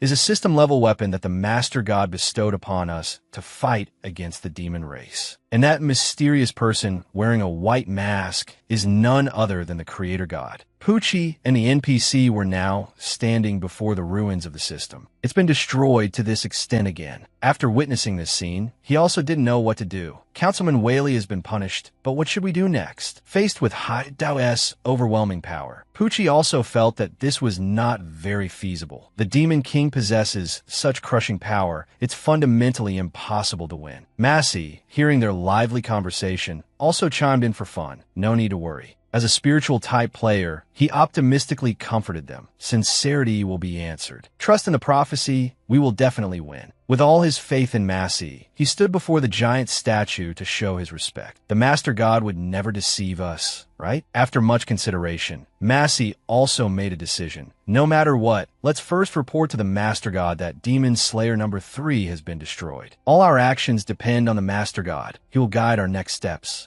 After making the decision, Massey immediately took out his tools, preparing to cast a spell. He held a golden cup in his hand and began to chant. Then Massey held a wooden staff, pointing it straight ahead. The next second, he put on a mask, preparing for the next step. Finally, after preparing everything, Massey began to use his magic to make the cup and staff float in the air. After much dancing and gesturing, everything around remained silent. Nothing happened. Despite waiting for what felt like an eternity, what Massey received was only silence. He couldn't help but be stunned for 5 seconds. The Master God gave no response at all, being so thoroughly ignored. He couldn't help but be astonished. How can this be? At this moment, Poochie suddenly realized something. Could it be that the Demon King's power is so great that even the Master God is affected? A speculation appeared in his mind. Despite his subordinates outside facing 49 levels of tribulation, the Master God at this moment had just woken up from a beautiful dream. Damn it, I overslept because he had been offline for too long. Now before him was a notification for a ton of missed calls. This is terrible. Why are there so many missed calls? Of course, after waking up, the first thing the Master God did was contact Massey. The Master God has manifested. He has answered us. It's the Master God. Just when they thought they were about to fall into hell, they found themselves at the gates of heaven. The Master God had woken up to help them. This is great, so he didn't abandon us. After disappearing for a while, now that he was back in contact, he also had a few opening words to say. My children, you have suffered. I didn't expect it to be an opponent that even Demon Slayer number 3 couldn't defeat. Massey's attitude completely changed at this moment, becoming extremely worshipful of the Master God. Oh, my benevolent Master God, you truly know everything. You've always been watching over us. I am so moved. However, faced with this praise, the Master God inwardly denied it. It's not that I'm always watching, it's mainly, when he saw the destroyed system behind them, he was also speechless. Isn't it because I can see the ruins behind you? One look is all it takes. After meeting again, Massey had many issues to report to him, so he got straight to the point. As you said, the worlds have merged and the players have descended. However, life is full of deceit, which is why he had a story to tell the Lord God. But something unexpected happened. He took out a book with Xia Ye's face printed on it, but in his Demon King state. We have recorded what happened here. After reading the intelligence he provided, the Lord God became extremely excited, as if it was exactly what he wanted. Isn't this a battle report between us and the demon race? How exciting, since this is the blood, sweat, and tears of my subordinates. The Lord God cannot simply ignore it. Let me see how you fought against the demons. However, it's unknown what mood he was in while reading this book, but afterward, the Lord God just fell silent. Then, he threw the book straight to the ground. He thought he was reading about a battle between men, but who would have thought it was a BL romance story, which made him furious. I told you to fight him, not to suck up to him. Faced with the question, Massey slowly explained, but if we're to fight with our current strength, it would be suicide. You said that when the Demon King descended, he would be in his initial state. This clearly doesn't match reality. Hearing this, the Lord God became even more furious. What is this? Are you blaming me? Not wanting him to misunderstand, he continued to explain. We just feel that if your prophecy had been a little more accurate, we wouldn't be in such a pathetic state. He heard something was off and asked again. Even if I had told you the Demon King was a 4-digit level, could you have one? Massey, not to be outdone, retorted. You can't say that. Because of the false information, Luo Lan almost died for nothing. Talking to these guys is going to shorten my life. The Lord God roared the next second. Still say you're not blaming me? He didn't want to escalate the situation, so he bowed in concession. I'm sorry. You are omniscient and omnipotent. You are always right. It is our fault. After that, the Lord God also sat down, crossed one leg over the other, and said, all right, I admit you have a point in blaming me. Although he appeared respectful on the outside, Massey couldn't help but feel annoyed inside. After that, the Lord God fell silent, not saying another word. But even for a being like this, he shouldn't be this strong from the start. Even the godly demon-slaying weapon I created can be easily defeated. Xiaoye's hidden transcendent ability is what he's most wary of. To some extent, this could be considered a surprise, but in this situation, there are only two ways to deal with him. Then, those two options began to invade the Lord God's mind. Wait for the players to mature, or the Lord God had to play a big game. Let me descend personally to kill him. However, the thought of personally sending Xia Yi to the afterlife had just flashed through the Lord God's mind when he dismissed it. Just for show, just talking nonsense. But the very next second, an extremely powerful energy surged from the statue, accompanied by several bolts of lightning. Seeing him start to make a move, the two of them also focused their gaze forward, not daring to blink. This is the Master's power, the power of dissension. The Master is revealing a miracle again. The machine before them, after a period of dormancy, had now restarted. A stream of cosmic super energy beyond human imagination appeared, illuminating the entire space. Who would have thought that the Lord God's awakening had infused a soul into the system, reviving it, immediately repairing the godly weapon system number 3. As expected of the Lord, so powerful, so powerful. Massey and Poochie stood before this magnificent system, unable to help but feel proud of the Lord God's supreme system restoration ability. At this moment, he was placing his hand on a pink keyboard. DUI, Lee has become history. Humanity needs new power to fight, to protect the maturing players. Suddenly, a pistol appeared in midair in front of Poochie.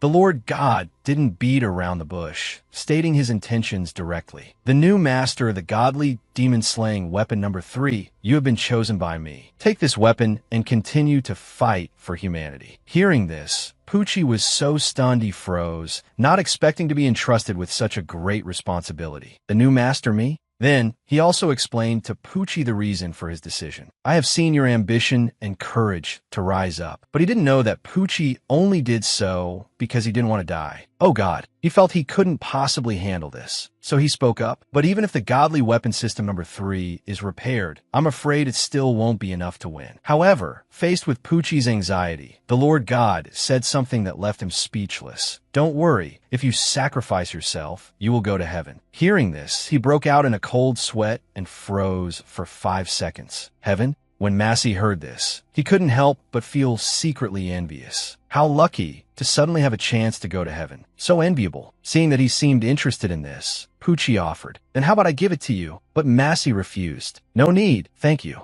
Seeing that no one wanted to take this responsibility, the Lord God also comforted them. Don't worry, for hundreds of thousands of years, humanity has swept away hundreds of races in this world and has never been defeated. This time will be no exception. At this moment, Poochie couldn't help but pray for himself, praying with the utmost sincerity, hoping he could live to see that day. While Massey didn't understand what had happened to Poochie, he was still sincerely praying to save his own life. Even relying on the gods couldn't stop him from trembling before this great fear. Having settled this matter, the Lord God also breathed a sigh of relief. All right, this way we just need to ensure the growth of Luo Lan and future players. There's nothing to worry about. The Lord God seemed to have great faith in Luo Lan, whether in talent or belief. That child is 1 in a million. As expected, he did not disappoint. Born already at the finish line, he has demonstrated his abilities very well. After being chosen as the hope of humanity, he also showed incredible resilience and excellence. Luo Lan would not hesitate to do anything to train and enhance his strength. No matter how strong the opponent, this child is determined not to give up, always finding a way to defeat the enemy. If it's this child, no matter how terrifying the Demon King is, he will definitely fight until the very last moment. After all, this child is the hope of humanity. He will not be destroyed no matter what. After praising Luo Lan to the skies, the Lord God gave an order. There is one more thing. Go and summon Luo Lan's father, General Lee, back here. Seeing his firm stance, Massey also showed concern. The wielder of the godly demon-slaying weapon number 1 generally is guarding the front lines. Master, has the situation really become this serious? Hearing this, his attitude became even firmer and more resolute. You must bring him back for me. Nonsense. Are we just going to let the hope of our humanity fall? He was currently maintaining peace on the front lines. Countless threats have been wiped out by him. Suddenly, an NPC ran up to inform him. Counselor Lee, there's a divine oracle for you. It says something bad has happened and requests your immediate return to Sky City. He quickly got straight to the point.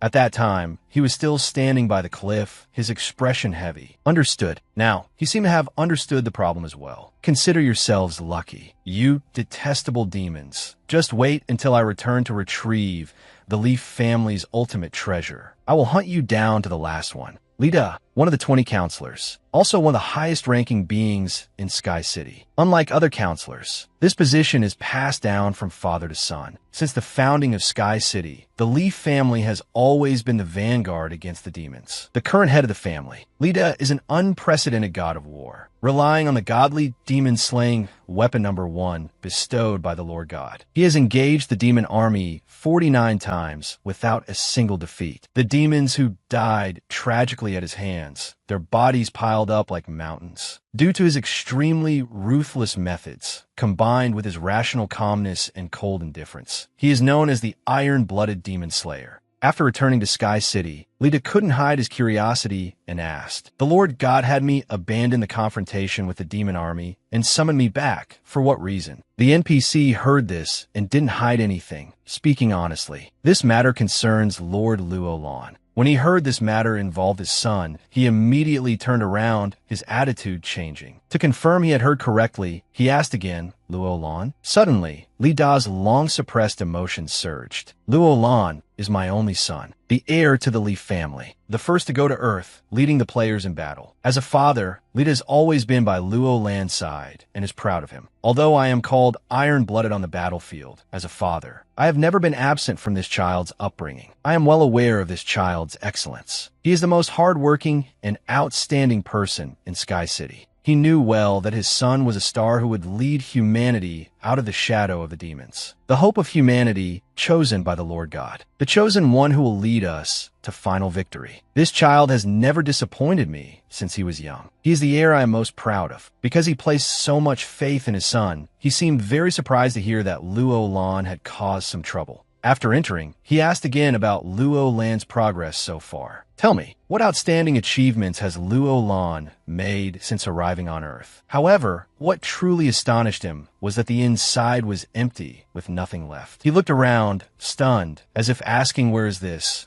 Who am I?" Faced with this surreal scene, Lida immediately turned back to ask the NPC, "Where are all our Leaf family's heirlooms?" Faced with Li Da's question, he also froze on the spot, not knowing how to explain without getting himself killed. But hiding it from him was not an option anyway, so the NPC then explained everything in detail. This is what happened with Lord Luolan in the rear while you were fighting the demons on the front lines. After listening, Lida understood the situation, and his expression began to turn serious. In other words, Luolan gave everything he could to the Demon King. The things he couldn't give away were all used to grind monsters for upgrades, with the purpose of finding a spirit to be the Demon King's pet. Not only did Luolan not eliminate Xia Yi to save humanity, but he also gave him a helping hand. This made him furious. Calm down, don't panic. Faced with this shocking truth, Lida also tried to calm himself down. On the battlefield, I am called iron-blooded. Even when facing 30,000 enemy troops alone, I have never felt anxious. Lida also tried to sympathize with Luolan, to find a reason for his actions. At this moment, I must stand in my son's shoes. Take a closer look. Although he didn't know the 49 tribulations Luolan had gone through, Lida was still certain of one thing. He must have had a reason for doing this. Then the NPC continued. He said that he had already told you about taking the ultimate treasures. However, he then slammed the table in rebuttal. That brat said he wanted to pet a dragon, not that he wanted to clean out our house. He was afraid he would cross the line and take his anger out on the innocent, so he restrained himself. Think calmly. Is it because he carries the mission of saving humanity, so the pressure is too great? Outside, it was already dusk, and the sky was gradually tinged with a warm color.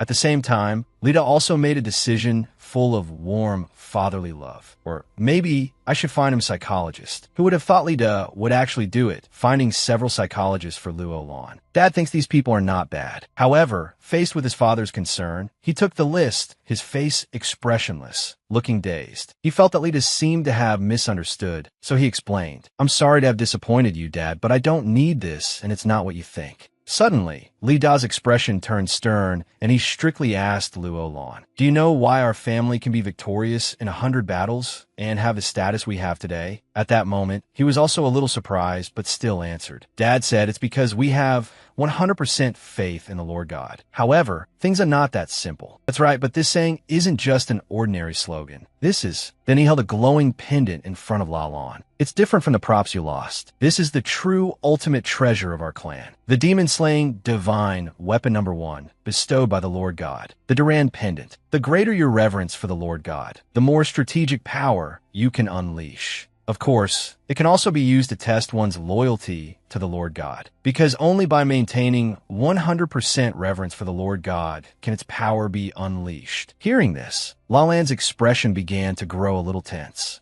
After that, Lydad also took this opportunity to boast a bit. "You know, your father has never lost a fight against the demon clan, so I don't understand what's so scary about them. But the situation has changed now. It's not like before. But now, La Lan is humanity's hope." It's unknown what he was feeling in his heart at that moment, but La Lan looked away as if wanting to escape reality. At this moment, Lydad also made a decision, which was to give the pendant to La Lan. "Now, I've decided to give it to you." Seeing him offer it so easily, La Lan couldn't help but be suspicious. "You don't suspect me at all?" As he reached out to take it, Lydad added a few more words of advice. "You're still young. It's perfectly reasonable to feel afraid, but a strong heart is the greatest strength." Although La Lan couldn't tell him everything, deep down, he was always grateful to Lydad. Disappointing his father and being misunderstood was unavoidable. After all, when his father fought the demon clan, he never lost, and no matter how dangerous the situation, he would not compromise. The pendant in La Lan's hand now emitted a light full of divine power, the demon-slaying divine weapon number 1. As he took the treasure from his hand, he was also pondering his father's purpose in giving him this, wondering if it meant he would be able to fight the demon king with it. "Father, I understand your struggles. I will definitely pull myself together." However, looking closer, something made him feel suspicious. Why was there a slight impurity in this holy light? It seemed this had never happened before, so he was quite confused now.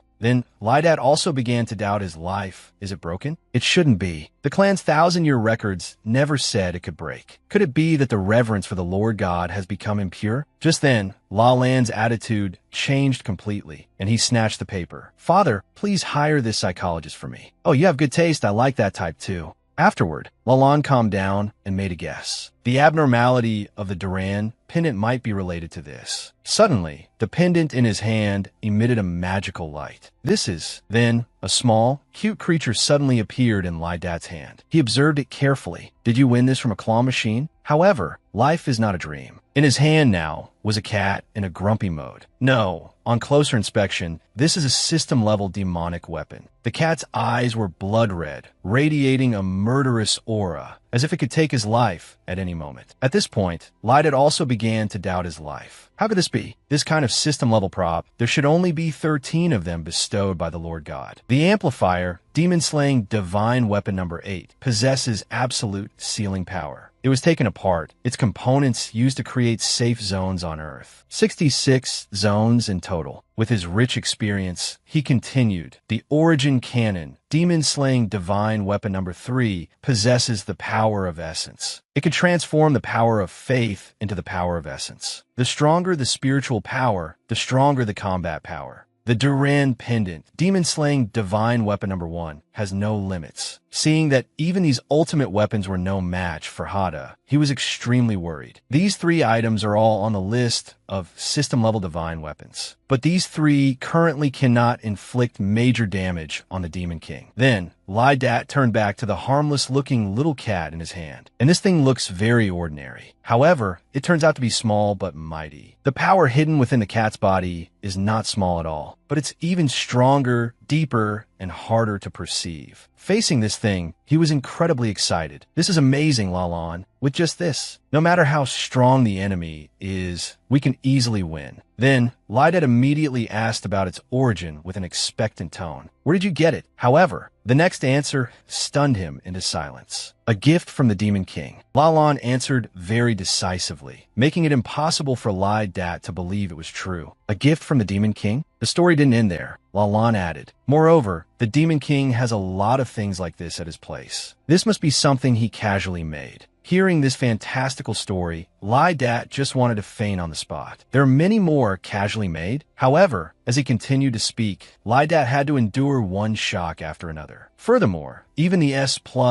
level prop, the Stone of Wisdom, has fallen into his hands. I understand now, Lalan. Seeing Lydet's strange behavior, he also slowly spoke up. Father. Suddenly, the next second, he stepped forward and patted Lalan's shoulder. I understand what you've had to face. I didn't know he was such a powerful enemy. You must have suffered a lot. Seeing that he understood him so well, he was also a little moved. Father. Then, Lalan regained his composure and replied, Father, don't worry. I've pulled myself together. You've given me the demon-slaying divine weapon number 1. I will definitely defeat the Demon King and not disappoint you. However, Lydet had a grave expression, as if the end of the world was coming, and said in a serious tone, the demon-slaying divine weapon number 1 alone is not enough. I never thought this day would come. I have no choice but to pass on to you the final trump card that has been handed down in our clan for generations. Suddenly hearing this, Lalan also showed excitement and curiosity. The final trump card? We have something that powerful? Lalan should know about this now. So Lydet no longer hid it and revealed everything. That's right, when facing a powerful enemy that even the demon-slaying divine weapons cannot defeat. The final move is a move our clan hasn't used for thousands of years. Then, he also taught him how to use this powerful trump card. First, raise your left hand, then raise your right hand. Although he didn't know what he was doing, Lalan still followed his instructions. Unexpectedly, the trump card Lydet said had never been used was, in fact, surrender. The final option when cornered. Feeling this was too absurd, Lalan turned to Lydet and shouted, Stop joking. This is considered our trump card? My resolve from just now lasted all of 1 second.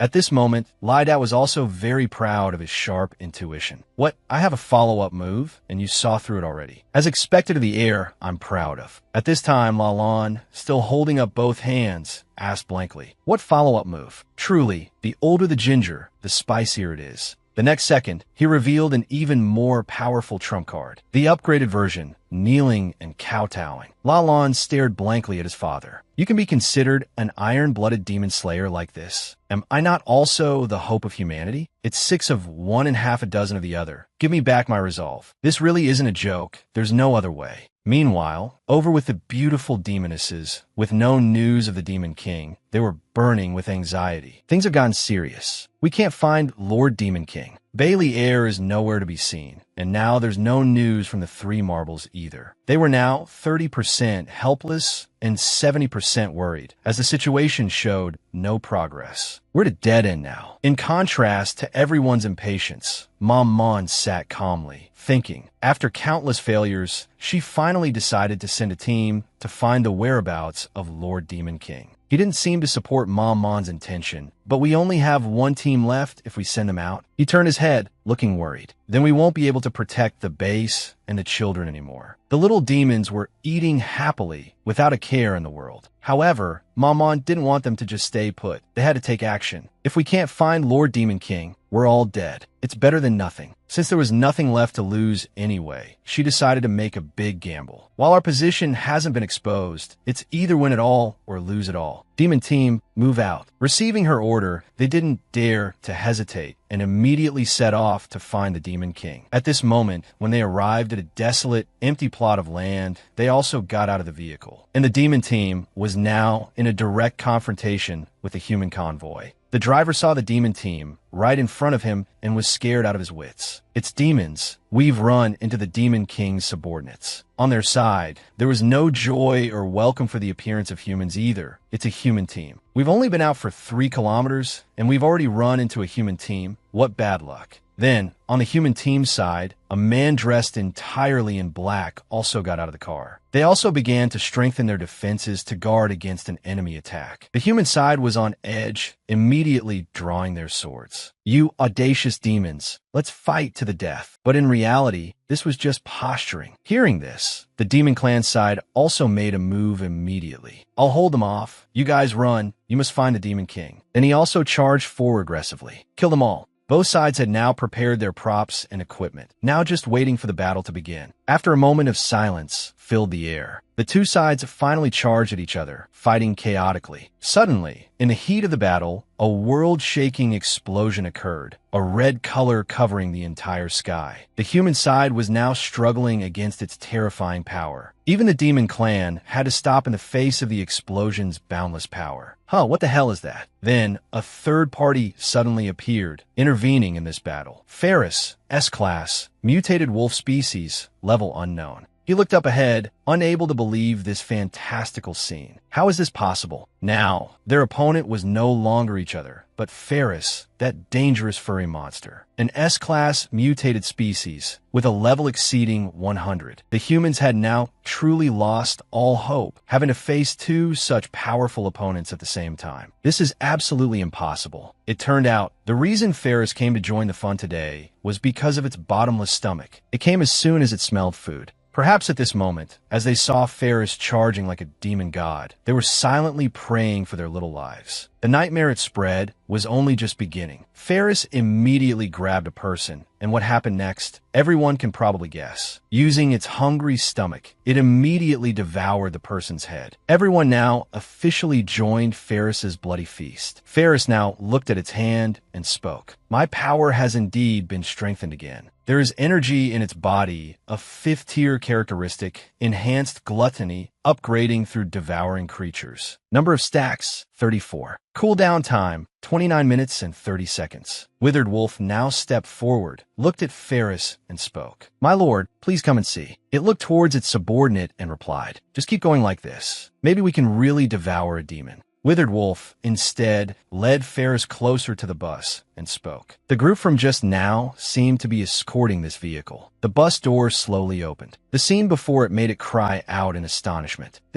Inside the bus was a group of children huddled together, terrified. The children looked at Ferris, their faces pale, their bodies trembling uncontrollably. The scene shifts to Poochie's side. He leaned his hands on the table, looked ahead, and couldn't help but ask in surprise. "What? There are children missing outside the safe zone." NPC 404 opened the computer to check and then replied, after the demon-slaying Divine Weapon number 3 incident. "We planned an evacuation to move those under 16 out of the safe zone, to get them away from the Demon King and protect them. But we lost contact near East Lake Forest Park. According to the on-site investigation, a battle took place. There were traces of demons and aberrants." Hearing the report, Poochie asked suspiciously, "Traces of both demons and aberrants? Didn't we send 007 to monitor the Demon King? What on earth happened?" NPC 404 spoke up to report again. According to the report, the Demon King did indeed leave his lair early in the morning. He moved to the center of the safe zone. During this time, he helped an old lady cross the street, fed stray cats on the roadside, exposed a pervert on the bus. The Demon King Xia Yi received the title, Righteous and Kind Citizen, set up a stall in the central square of the safe zone, didn't sell anything, but chatted with the aunties and uncles for 3 hours. He has now returned to his lair for a nap. After hearing about Xia Ye's day, Poochie couldn't help but get angry. He slammed the table and roared. What a sinister and cunning Demon King, to be able to hide his evil so deeply. I absolutely can't figure out what he's trying to do. Then he looked towards NPC 404 and ordered, "We still can't determine if the children's disappearance is related to him. Continue investigating him." The person accepted the order and replied yes.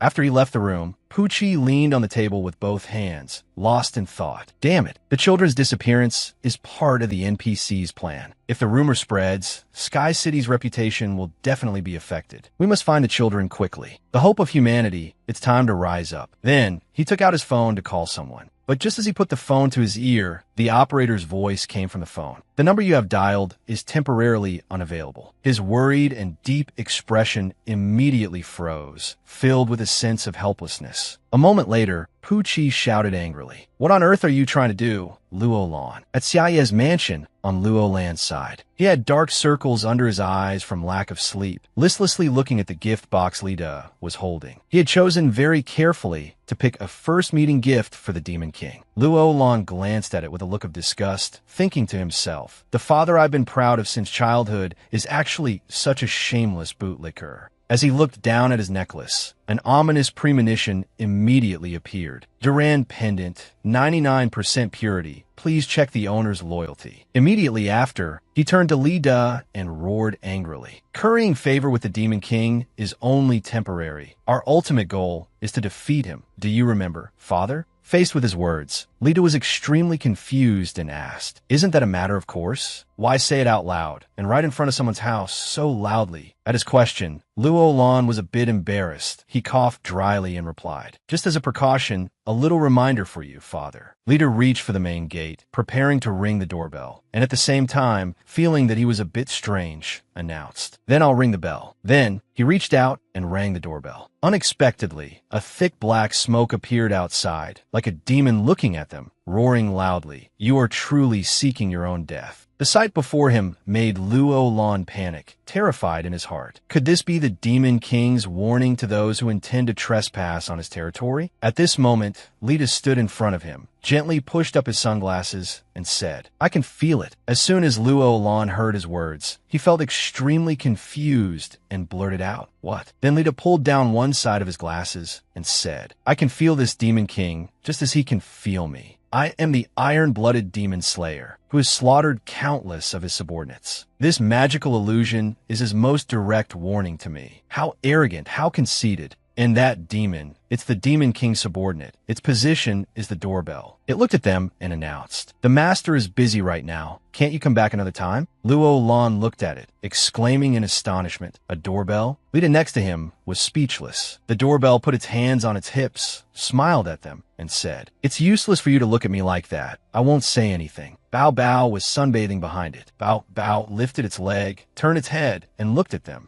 Then it smiled and said, he's taking a nap. After hearing this, Luo Lan once again felt extremely astonished, repeating Bao Bao's words. Oh no!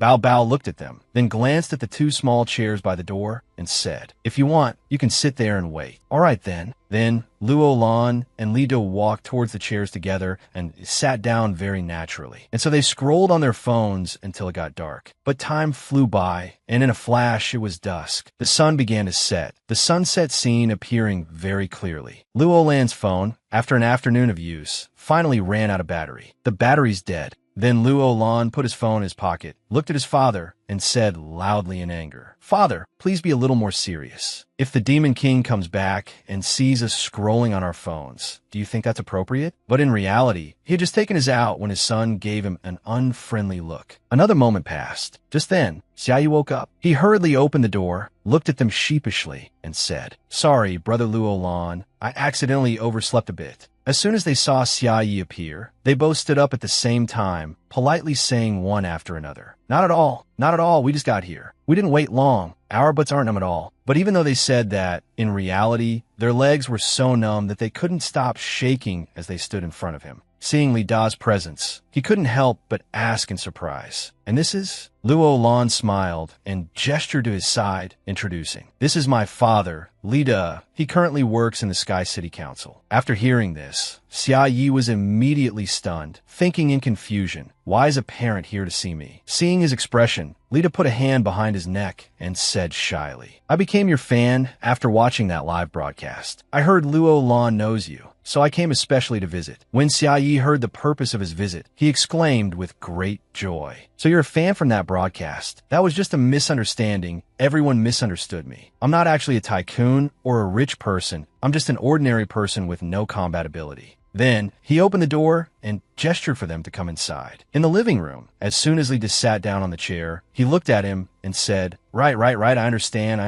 I'll play along with you. He kept praising Xia Yi. I just didn't expect that Mr. Xia is much more handsome in person than in the video. Really. This made Xia Yi feel very embarrassed, and he said modestly, "You're too kind, uncle." Luo Lan, sitting nearby, glanced over with a helpless look. Suddenly, Lita went forward to massage Xia Ye's back. "Let me massage your back for you." This made him exclaim in astonishment. How can this be? But right after, Lita immediately took out a cloth, knelt down, and started shining his shoes. "You don't know, my shoe shining skills are number one." This action made Xia Yi even more horrified, and he blurted out, "Isn't this a bit too much?" The scene before him left Luo Lan completely stunned. Thinking to himself, "Dad?" Xia Yi, with a somewhat flustered expression, asked, "Uncle Li, I'm an ordinary person. Can we just treat each other normally?" At the same time, he thought to himself, do these high-level NPCs act this intensely now? Lida, lying on the floor hugging his leg, while sticking out his tongue like a puppy, nodded his head repeatedly in agreement. Understood. At the same time, he thought to himself, I can't overdo it. It will blow the Demon King's cover. Hearing this, Xia Yi exclaimed with great joy, "That's great." Lita sat on the chair, took out a gift from his bag, looked at him, and said, "Please accept this small gift." Xia Yi took the gift. When he opened the box, unexpectedly, a magnificent green light shone from within, making him exclaim in great surprise. This is right after an automatic vacuum cleaner flew out of the box. S-Class automatic vacuum cleaner, equipped with the latest AI, can activate automatic cleaning mode after startup, freeing your hands to enjoy life. Lita looked at Xia Yi, introducing it with a proud smile. "This is a vacuum cleaner that contains origin power. This dungeon of yours. Oh no, this house of yours is so big. I thought this vacuum cleaner would be the most suitable gift for you."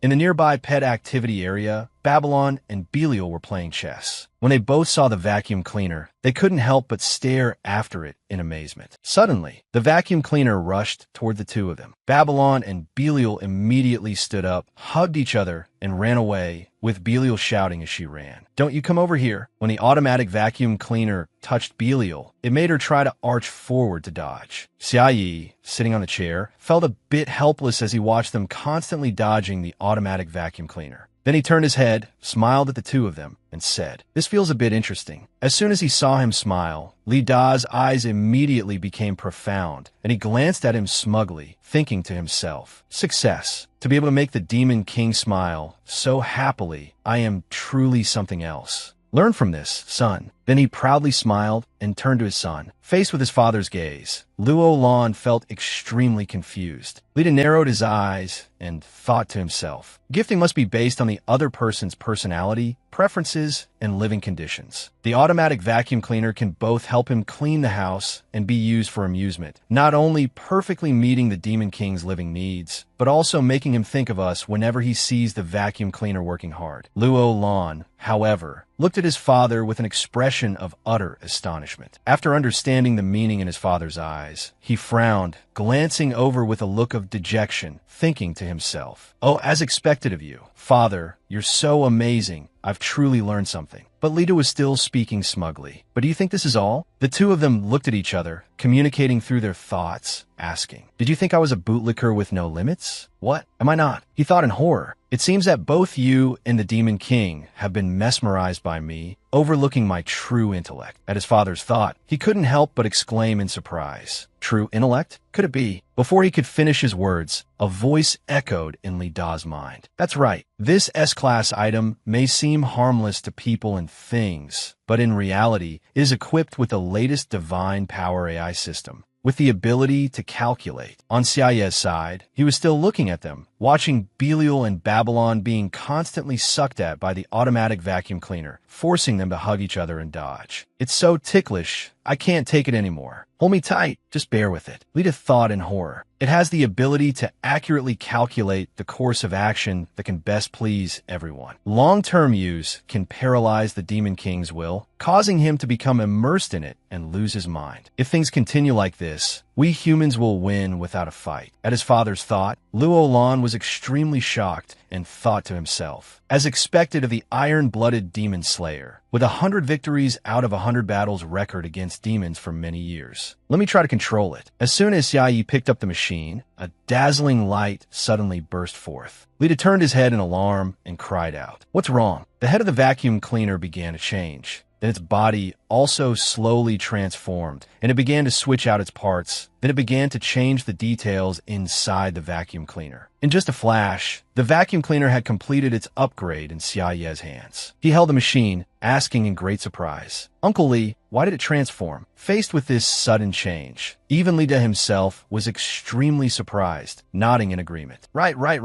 But after realizing the problem, he was petrified with shock, coughing up blood as he thought. That's right, why? Lita frowned, glancing at him with a suspicious expression, thinking to himself, "Strange, how could it possibly turn into a killing weapon just by being touched?" Moreover, it's equipped with the latest divine power AI, possessing computational abilities far beyond human, able to instantly analyze and collect comprehensive information about its owner, and calculate the best way to please the owner. Wait, could it be? After comprehensively analyzing and collecting information on the Demon King, it immediately chose to surrender to the enemy? Damn it, shameless. A moment later, he suddenly knelt down and kowtowed in front of Xia Yi. Seeing this, Xia Yi couldn't help but ask in surprise, "Uncle Li, why did you suddenly kneel down?" A moment later, when everyone was back on the sofa, Li just sat on the chair looking at him, constantly explaining his actions. Sorry, my legs suddenly went soft. I lost a bit of control." Xia Yi held the upgraded vacuum cleaner, thanking him repeatedly. "Then please sit down and rest, Uncle. You're not in good health, yet you brought such a precious gift. Thank you so much. It's just that I can't accept it." But at his sudden refusal, the two of them couldn't help but exclaim in unison, "What?"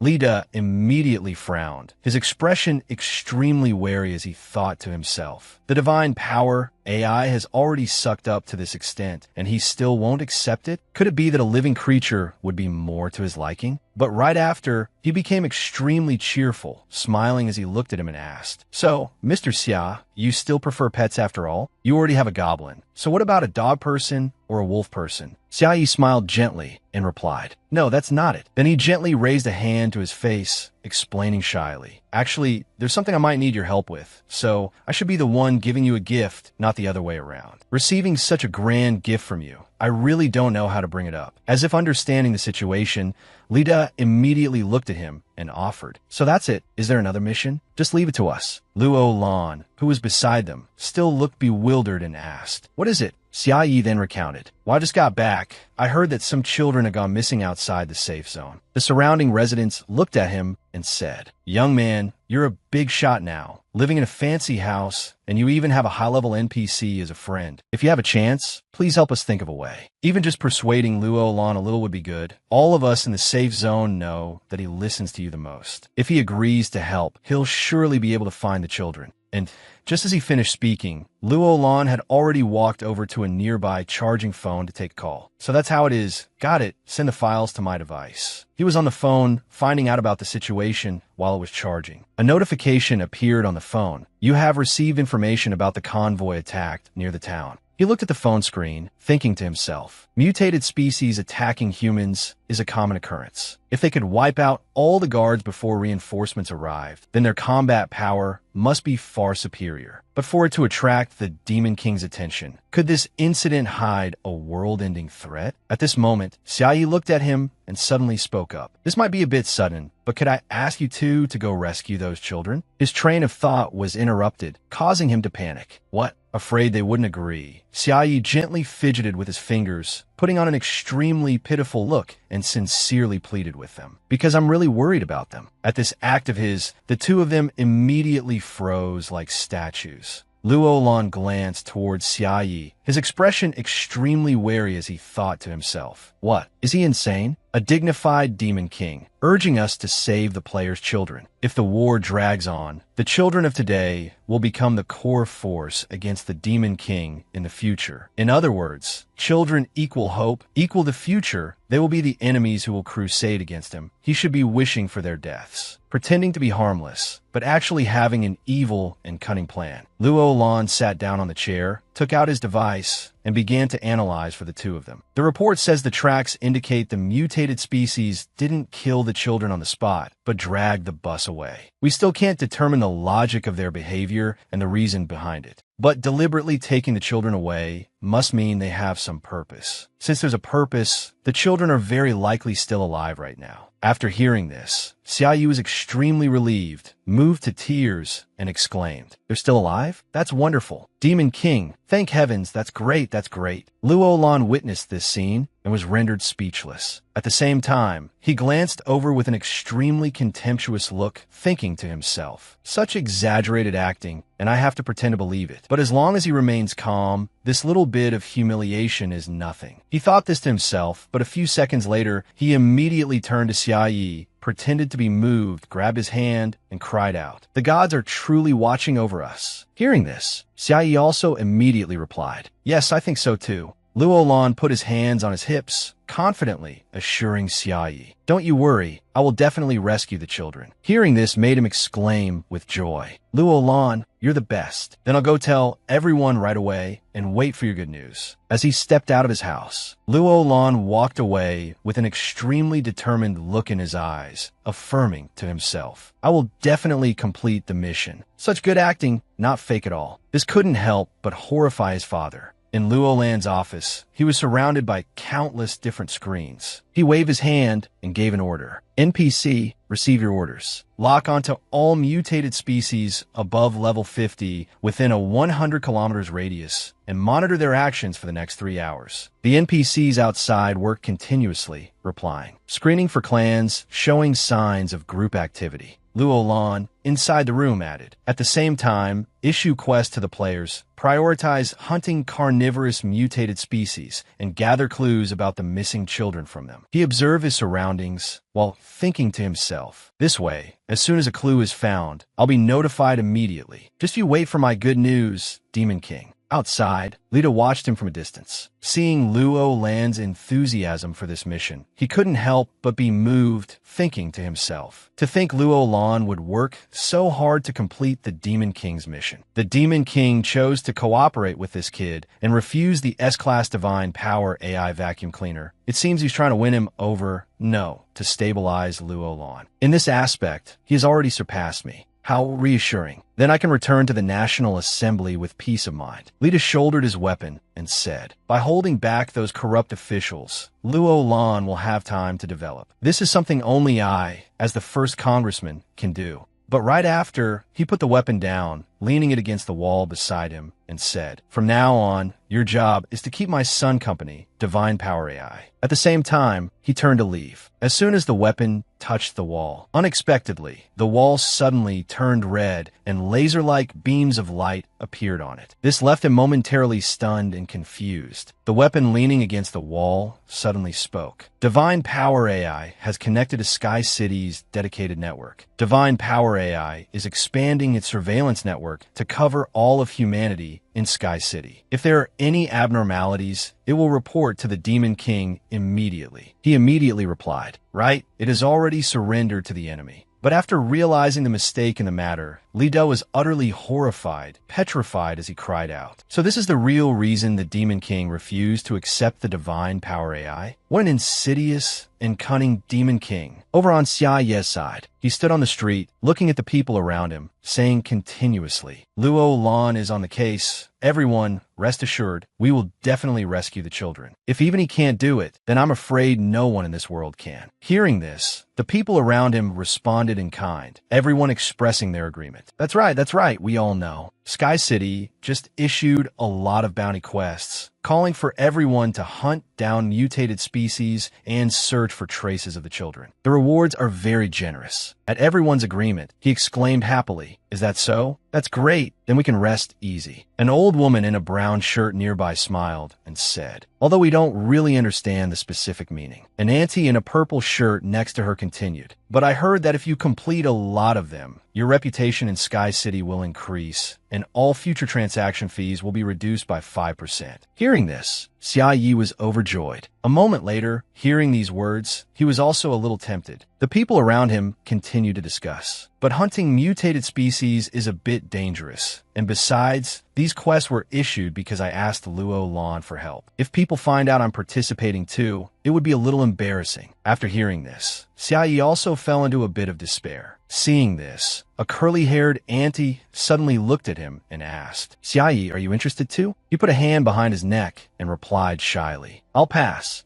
The next morning, Xiaoyi held a wooden sign in his hand on which was written, "Looking for a party for quests will pay." Next to him were countless other scrolls. He held the sign high, standing in the middle of the street. All the passers-by paid him no mind, just hurrying past. A few of the people walked by, chatting animatedly. "Let's go." "Okay." Suddenly, a voice came from his side. "Yo, isn't this the Xiaoyi who's all the rage online?" Xiaoyi glanced over in great surprise. "You are class president." It was that blue-haired young man. Level 19, assassin class. The class president looked at Xiaoyi, smiled, and asked, "I saw you on a live stream before. I thought you were some big shot. How did you end up in a state where no one wants you?" Xiaoyi put a hand behind his neck, laughed awkwardly, and replied, "It's a long story." In a nearby alley, a young man in a green shirt was tossing 2 coins in his hand. A fat young man sat on the ground, looking at them, pleading with a terrified expression. "The entire payment is here. Please take it and let me go. I'll be on time tomorrow, too." At his plea, the other guy threatened, "If you don't want us to post your picture on the World Channel, you'd better keep your word." Thanks to the class president gathering so many underlings for this new quest, we could just sit back and rake in the cash. The girl beside him added with a smug smile, "That's right. To be able to collect so many nudes of other people, the class president is really something else. I feel like we can celebrate class president." Suddenly, when she recognized someone familiar standing nearby, she exclaimed in surprise, "Class president."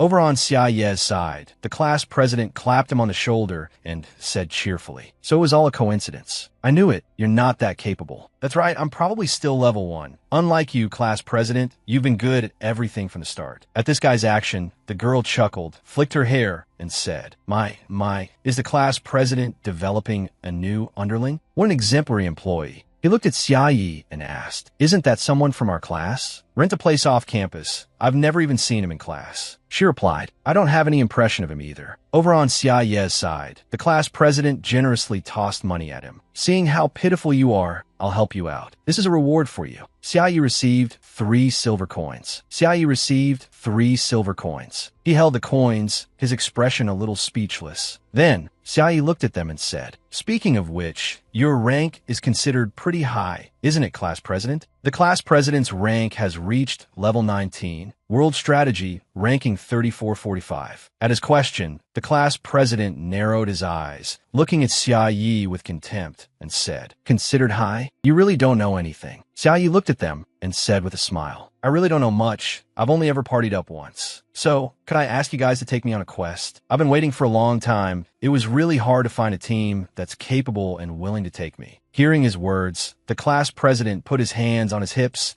and asked contemptuously, "Huh, 3 silver coins aren't enough. You also want to leech off us to grind quests?" Hearing that, his expression was no longer as cheerful as before, and he immediately replied, "I can pay." Even so, after hearing him, the class president didn't believe him at all, glancing at him with a look full of disdain, and asked, "All right, how much money could a level 1 newbie that no one wants a party with possibly have?" "The other party has requested to trade with you. The other party has paid you 2 gold coins. The other party has confirmed." But at his question, the space immediately fell silent. Looking at the money Xiaoyi paid him, the class president was instantly petrified, his expression horrified as he thought to himself, He paid 2 gold coins. All my savings up to now only amount to 2 gold coins. Why? Why does this newbie have as much money as me, someone in the top 5,000 of the world rankings?" Xiaoyi glanced over, asking with a somewhat smug smile, "It's 5 gold coins in total. I'll give you the other 3 after we're done.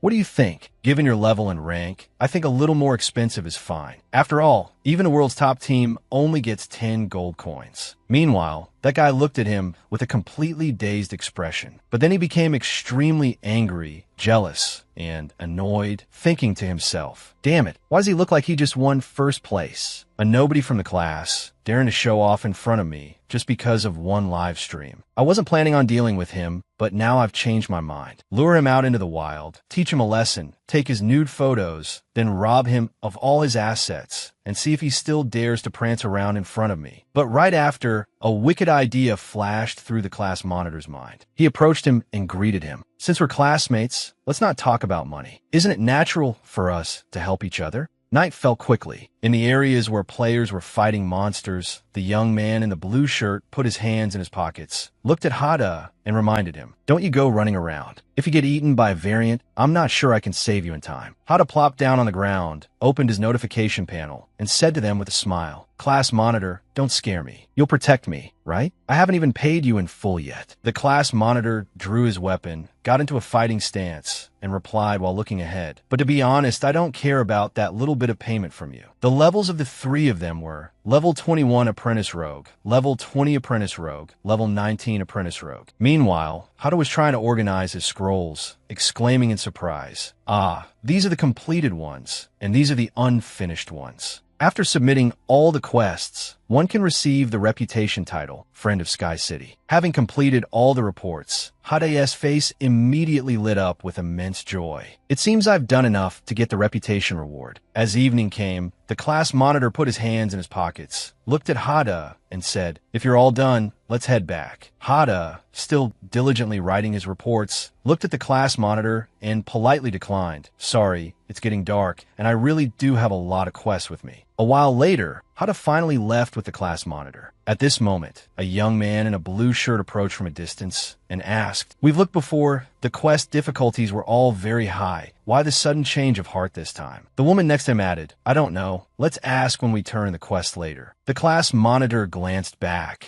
as if signaling his accomplices, while thinking to himself, "It's dark now, perfect for taking him to a deserted place." The group walked on together. Hada felt that something was wrong with the path ahead, turned to look at the class monitor, and asked, "Class monitor, are you sure there's no problem with us taking this path?" Faced with this question, the class monitor frowned back at Hada, thinking to himself, could he have found out? Hada looked at him and said, "Because the monsters around here, they don't feel easy to deal with." The surroundings were almost entirely high-level monsters. Level 56 Mutant Wolf, Level 49 Mutant Wolf, Level 72 Mutant Wolf, Level 66 Mutant Wolf. Seeing that the situation was bad, Hada immediately turned and fled, shouting a warning to the others as he ran. "Everyone, run." Unexpectedly, a hand reached out and pushed him towards the pack of monsters. Hada looked at them, his eyes filled with astonishment. A faint halo of light suddenly appeared around the forest. Due to his quick reflexes, Hada luckily dodged the monster's mouth. Then he seemed to realize something, horrified at the thought. Are these big shots planning to sell me out to save themselves? Damn it, I'm done for this time. A moment later, Hada was thrown into a prison cell, which was locked from the outside. Discovering he was still alive, Hada cheered with immense joy. "I'm alive. I'm still alive. This is great. Next time, I should find some top 10 experts to guide me. No more going for the cheap option." Suddenly, the sound of a child crying echoed from nearby.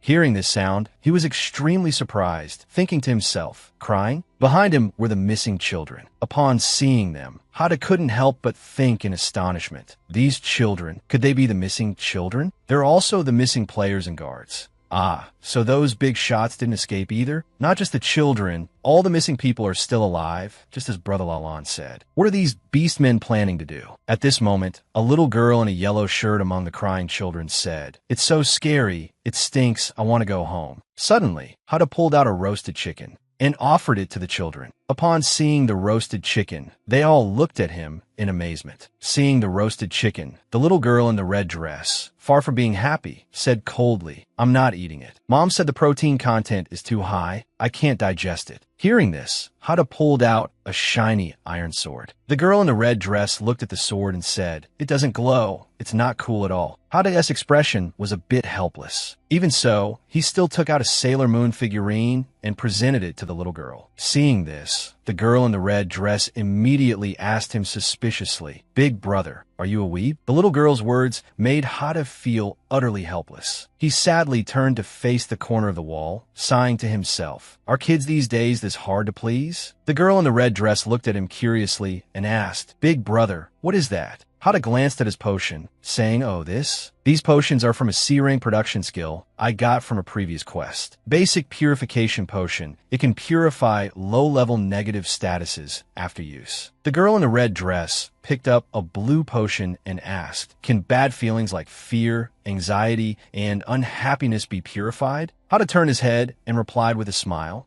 "I hope so, but there's nothing to be afraid of." Hearing his lesson, the girl in the red dress immediately retorted, "Really? You were clearly scared to death just now. So why are you saying not to be afraid?" Hada replied, "Because someone will definitely come to save us." Hearing his answer, the girl in the red dress asked pressingly, a little skeptical, "Really?" He confidently affirmed, "Of course." Seeing them chatting animatedly, the nearby werewolf tried to cover its ears, not wanting to listen. Beside them, Hada and the children continued to talk nonstop. By then, these monsters will all be killed, so there's nothing to be afraid of. Wow, what Big Brother said makes sense. The brown-haired girl looked at the girl in the red dress and asked, "But these monsters are so strong. Who will come to kill them and save us?" The other girl replied, "That's right." At this moment, Hada suddenly spoke up. "Have you guys heard of the hope of humanity?" Outside, Lalan was in a vehicle, speeding along. He spoke as he drove. "The bus of the missing children has been found. They've invaded the entire southern region. No players or NPCs escaped. After being captured, the children were taken to this place. Send the exact location to my phone." At the same time, he thought to himself, keeping them alive, why? This isn't simple. Back with Hada, Ferret looked at him and asked, "Is it the hope of humanity you mentioned who will come to save you?"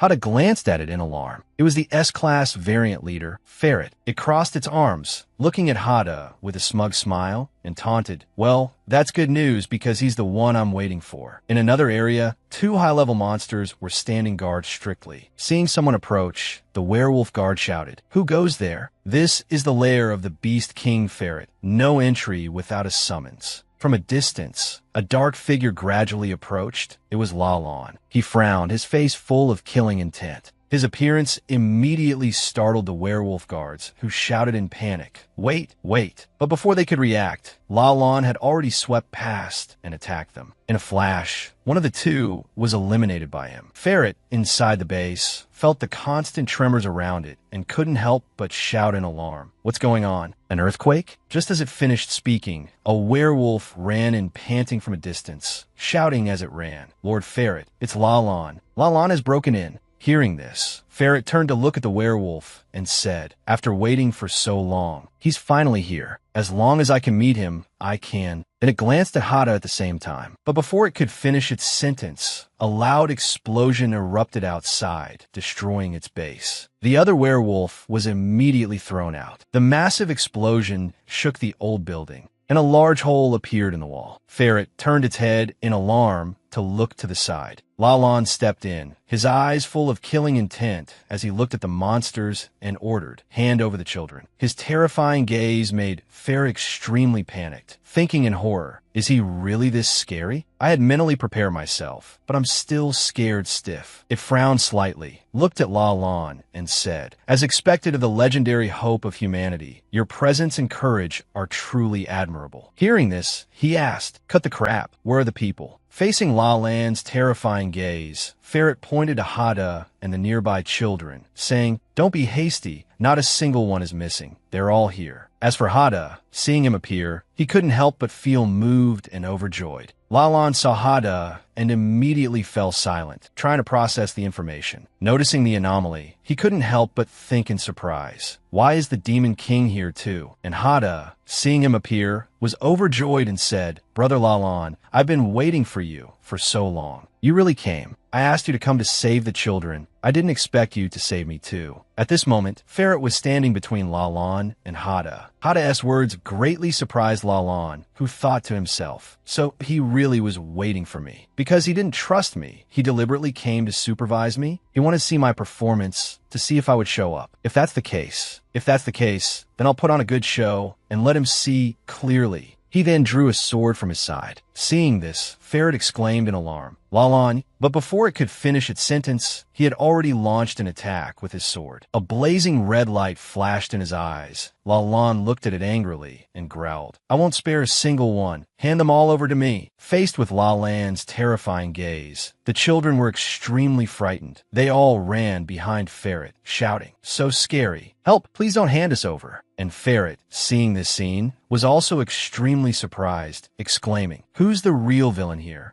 Lalon paid no mind, rushing towards it at an incredible speed. Lalon lightly swung his sword, attacking Ferret's body. It tried to dodge, but still couldn't evade completely. As the sword strike ended, a loud explosion rang out, followed by flying debris. Below, the girl exclaimed in amazement. Such a powerful sword aura, as expected of the hope of humanity, Lalon. Its face was beaten to a pulp. It's doubtful even its own parents would recognize it. Seeing the situation was bad, Ferret dodged away from Lalon, looking at him to stop him. Wait. Then it explained loudly. Actually, I captured these humans with no ill intent. I just wanted to get the attention of the human higher-ups. I want to meet you people. The air suddenly became extremely quiet as gusts of wind blew by. Hada looked up. He could feel it. Its purpose was not to kill Brother Lalon. Lalon raised an eyebrow, staring at the monster before him. What do you mean? Ferret is an S-class variant. It coldly reminded him. Look at my level. Lalon frowned and asked it back. Level 101? Ferret nodded, speaking in a hoarse voice. That's right, I have awakened the super growth characteristic. Eating an intelligent creature allows me to accumulate 1 stack of gluttony. Consuming 1 stack of gluttony can increase my level by 1. Lalon still gripped the sword in his hand. It continued. In just 2 short days, I've reached level 101. Although I have accumulated 15 and used stacks, it's probably not necessary anymore. Because besides you and the other divine artifact wielders, I am already an invincible existence, right? At this point, it became even more smug. If an invincible being like me wants to ally with humanity, what do you think? Ferret frowned, calculating to itself. That's right, my purpose is not to confront humanity, but to seek a chance for coexistence, so that more variants can survive in this world. It looked straight at the man before it, its heart full of calculations for its own kind. Telling him its strength was just to get a bargaining chip. After learning of its power, even Lalon would surely be astonished. It observed Lalon's every move, feeling a bit puzzled. Ferret saw Lalon's reaction. He wasn't surprised, but was looking at that human instead. Why? It began to let its thoughts run wild. Could it be that he's still angry? Because I acted against the humans? I must eliminate his hostility towards me. Thinking this, it immediately lowered its stance and said respectfully, about that, I can apologize. I captured them only to facilitate communication with you all. To be precise, I saved them. Lalon questioned coldly, you saved them? What do you mean? Ferret immediately explained. When I met them, they were being attacked by demons. Having said that, it proudly puffed out its chest and said, it was I who killed all the demons and saved these humans. The air fell silent again. No one said a word. The onlookers on the side were also stunned. Is that wolf seeking death? Lalon's face was grim. He asked softly, is that so? Ferret mistakenly thought he understood its meaning and laughed happily. He's wavering, he understands. It seems my sincerity has moved him. It continued to boast. The young man behind you, my subordinate, found him and his companions wandering in a dangerous area. To prevent them from being attacked by demons, he conveniently captured them and locked them in a cage. But after hearing this, Lalon looked at it as if looking at a dead man, with a hint of pity mixed in. Ferret felt extremely confused. Why are you looking at me with that expression? It tried to persuade Lalon at all costs. Let's cooperate, Lalon. Its voice also rose. We have a common enemy, and that is the Demon King. Hearing this, Lalon broke out in a cold sweat. How did that wolf know the person it mentioned was the Demon King, and that he was standing right behind them? Lalon frowned and shouted, drawing his sword at the same time. Nonsense. I can't let you speak any further. Hada behind him, however, looked extremely interested, which startled Lalon. He asked innocently, can't he? I thought what it said was quite good. Lalon's whole body trembled. He didn't know how to deal with this awkward situation. That. He listened to Hada and sheathed his sword. Then you can continue. Ferret, self-righteously, continued. I knew you'd be interested. What it said next left everyone stunned. I have come up with a perfect cooperation plan. We mutants are gradually developing higher intelligence. And we also know that the whereabouts of the Demon King and the archdemons are currently unknown. This is a good opportunity to round them up. I'll help you kill demons. You help me become the leader of the monsters. From now on, I will command all monsters eat only demons and not invade human territory. The more it spoke, the more excited it became, and it was extremely smug. How about it? Isn't it perfect? Isn't it impossible to refuse? The atmosphere seemed to reach a stalemate again, terrifyingly quiet. Lalon turned to Hada again. but Hada smiled brightly and answered frankly, "Sounds pretty good, doesn't it, Brother Lalan?" Lalan's expression at this moment was priceless. He nodded to himself. I see, I see." His brain began to overthink again. The Demon King told me to come here, first to prevent me from joining forces with this mutant. He let the other party state the entire plan to test my reaction. In other words, he already knew about the mutant's evolution and intentions. Everything that happened was within his expectations. What formidable judgment, what deep scheming, what a terrifying desire for control. As for the wolf, it still believed that everything would go smoothly. With such a mutually beneficial plan, even for a temporary cooperation, he has no reason to refuse now.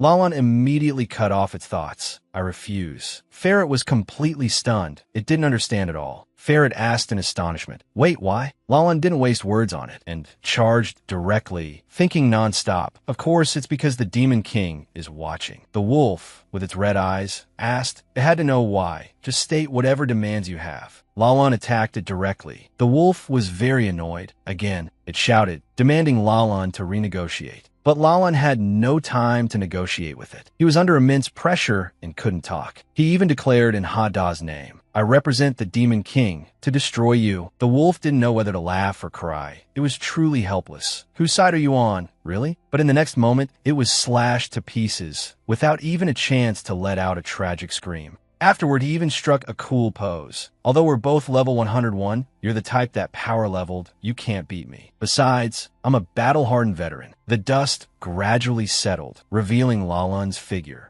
Hada recalled the recent events in amazement. Did Brother Lalan just shout that he represented the Demon King? He really couldn't understand why. Could it be that when the dust hadn't completely settled, the wolf was still alive? It asked softly, "Is it because my awakened intelligence is not yet sufficient? Otherwise, why can't I understand this human's logic of behavior at all?" All right. It seemed to have realized the truth that Lalan would not cooperate with it and made a decision. "Then you don't need to give me any benefits either. I'll return all the prisoners to you, and I'll even fight against the other demons on Earth for you. Can you spare my life first?" Hearing this, Lalan was so shocked his soul almost left his body. What? A certain nerve in his brain started working again. I get it again. Lalan thought far ahead. The second intention of the Demon King personally supervising was that he was afraid I would spare this mutant. He immediately said bluntly, "No." Hearing this, Ferret was also speechless. Why is it still no? Lalan charged straight at it again. It immediately negotiated. "Then I won't be the leader of the monsters. Let me live and be your dog." Lalan refused. "No." It continued. "Then all my subordinates will be your dogs." Lalan also refused. "No." The wolf at this moment really wanted to look up to the sky and howl. Can someone tell me why nothing is acceptable? Is this person sick? It dodged his attack, helplessly pouring out its heart. "I just want to give the mutants a way to live. There's no need to hunt us to extinction, is there?" It immediately made a decision. "If that's the case, then I won't be polite anymore." Ferret consumed 50 stacks of gluttony, gaining 30 levels, from level 101 to level 131. The scene shifts to another side. At this moment, the Lord God asked coldly, "Didn't I tell you?" His subordinate asked him back, "Didn't you say mutants were creatures of low intelligence?" He explained, "The Demon King is stronger than expected, so the mutants under the influence of the Demon King's power are also stronger than expected. Isn't this perfectly logical?" The other guy, confused, continued, "What I mean is, why didn't you say so earlier?" He directly questioned him. "If I don't say it, can't you figure it out yourselves? Relying on me like this, shouldn't you reflect on yourselves? I'm a god, not your mother." This left the other person stammering, not knowing what to say. He turned away helplessly. "I'm sorry, it's all our fault." The Lord God continued, "But what a pity." He turned his head back in surprise and asked, "A pity?"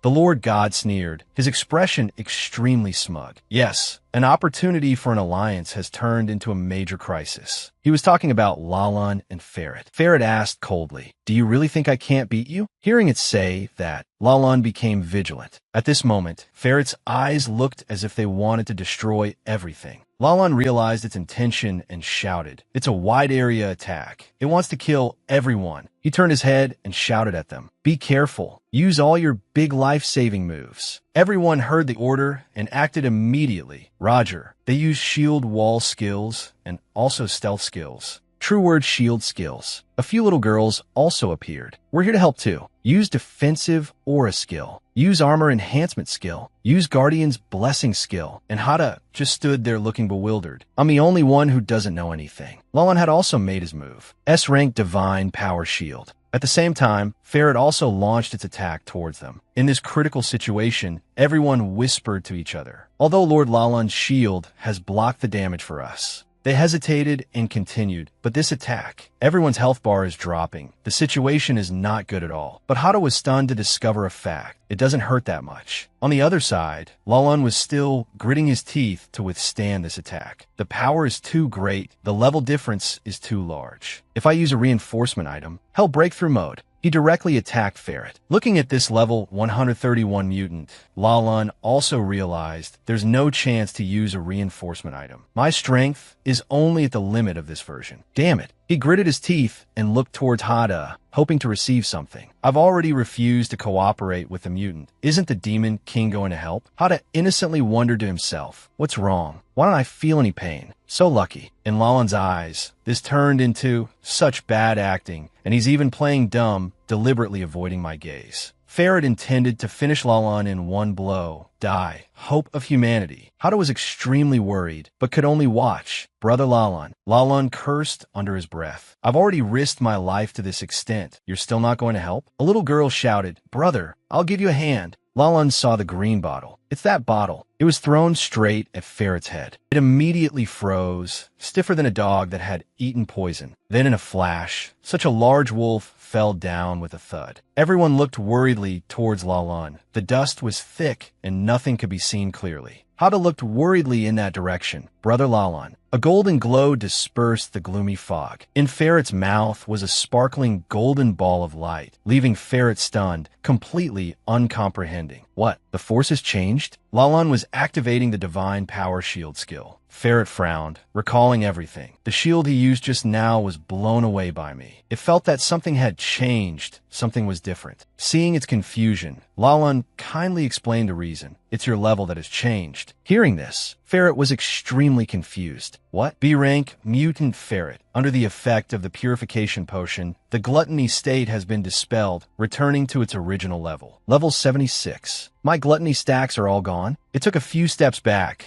Even its physique and state returned to how they were. It finally understood the reason. That potion bottle, C-rank purification potion, removes magical effects on the target, removes 2 buff spells on an enemy, or removes 2 debuff spells on an ally, gains an unknown strengthening effect. This was the first time Ferret had encountered this situation. It began to doubt its existence. No, impossible. A C-rank potion dispelled my S-rank rare trait? How is that possible? Even Lalan was extremely confused. This potion bottle is really... Turning his head, he saw Hada holding a pile of those potions. He even said very innocently, I didn't expect this thing to be so effective either. There's still a lot. Do you need any? Seeing this scene, both Lalan and Ferret were dumbfounded. Lalan started thinking again. So that's it. I understand this time. He had a trick up his sleeve, but didn't act just because the werewolf and I weren't completely hostile yet. Only when the werewolf and I fought to the death would he make a move. He watched me and the werewolf fight to the death, just like watching a play. Thinking of this, he was so sad he was about to cry. We were just toys in the palm of his hand all along. Lalan came back to his senses. He questioned the wolf. Do you have any last words? Ferret felt extremely indignant and shouted, Why are you so angry? I'm the one who's cornered. This wolf was still being tactless in its anger. Lalan said coldly, Are these your last words? Ferret was at a loss for words, not knowing what to say. A few seconds later, it immediately ran away. I don't want to get entangled with you people anymore. After it left, Xiaoyi approached Lalan, looking at him with sparkling eyes. Brother Lalan, I just knew you would come to save us. You've saved me again. How can I ever thank you? He continued very naively. I finally mustered the courage to go out and earn some quest rewards, but I didn't expect to run into this. It's a good thing you came.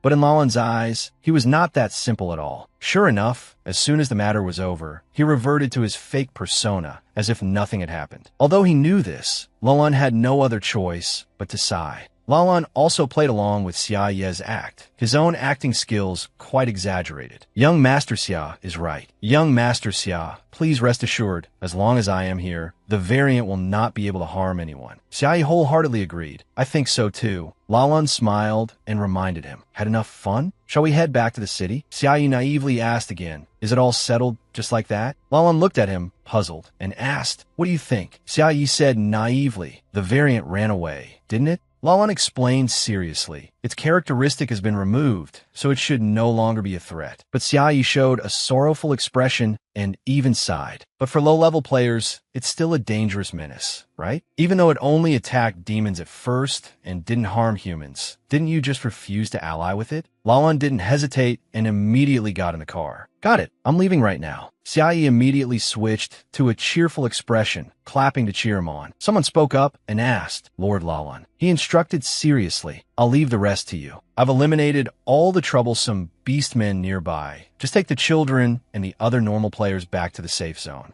But they hesitated and continued. That demon king, Lalan added, take him back to the safe zone too. Remember to coax him and don't let anything else happen. After saying that, he immediately set off. Xia Yi was still calling out after him. Brother Lalan, good luck. A group of people was led onto a large vehicle. Xia Yi was also about to follow, but he was stopped. Young Master Xia, why don't you ride in this car instead? Looking at this luxury car, Xia Yi was endlessly amazed. He happily complied. Then it would be rude to refuse. Just as they were about to leave, a woman spoke up. Your name is Xia Yi, right? After saying that, she hypocritically apologized to him, saying she had taken him on a quest but failed to protect him well. She even tried to act friendly by calling him Xia Yi. She spoke intimately with Xia Yi. I didn't expect you to know that Li Lalan. The man beside her also hurriedly chimed in. Oh, right. Here are your 2 gold coins back. We're all friends. No need to talk about money. Let's team up again next time we have a chance. Li Lalan's subordinate quickly asked, Are you all friends of young Master Xia? He suggested, Why don't you get in the car and ride with him? The green-haired man was about to take the opportunity to agree. But before he could even speak, Xia Yi threw cold water on them. We're not really friends, are we? Xia Yi directly exposed their relationship. I hired them to escort me on a quest. That doesn't really count as being friends, does it? Besides, they pushed me when we were in danger, which I feel was pretty outrageous. Li Lalan's subordinate was a sharp person and replied immediately after hearing this. Understood. He immediately tied them up. Then please, take this vehicle back. This sentence carried immense damage, leaving the group stunned. The scene changes to a rather magnificent building, with the 4 words bright and just written outside. The staff member there looked at the people in front of him with an expression of existential doubt. What crime did you say you committed? He tried to ask again. Extortion, right?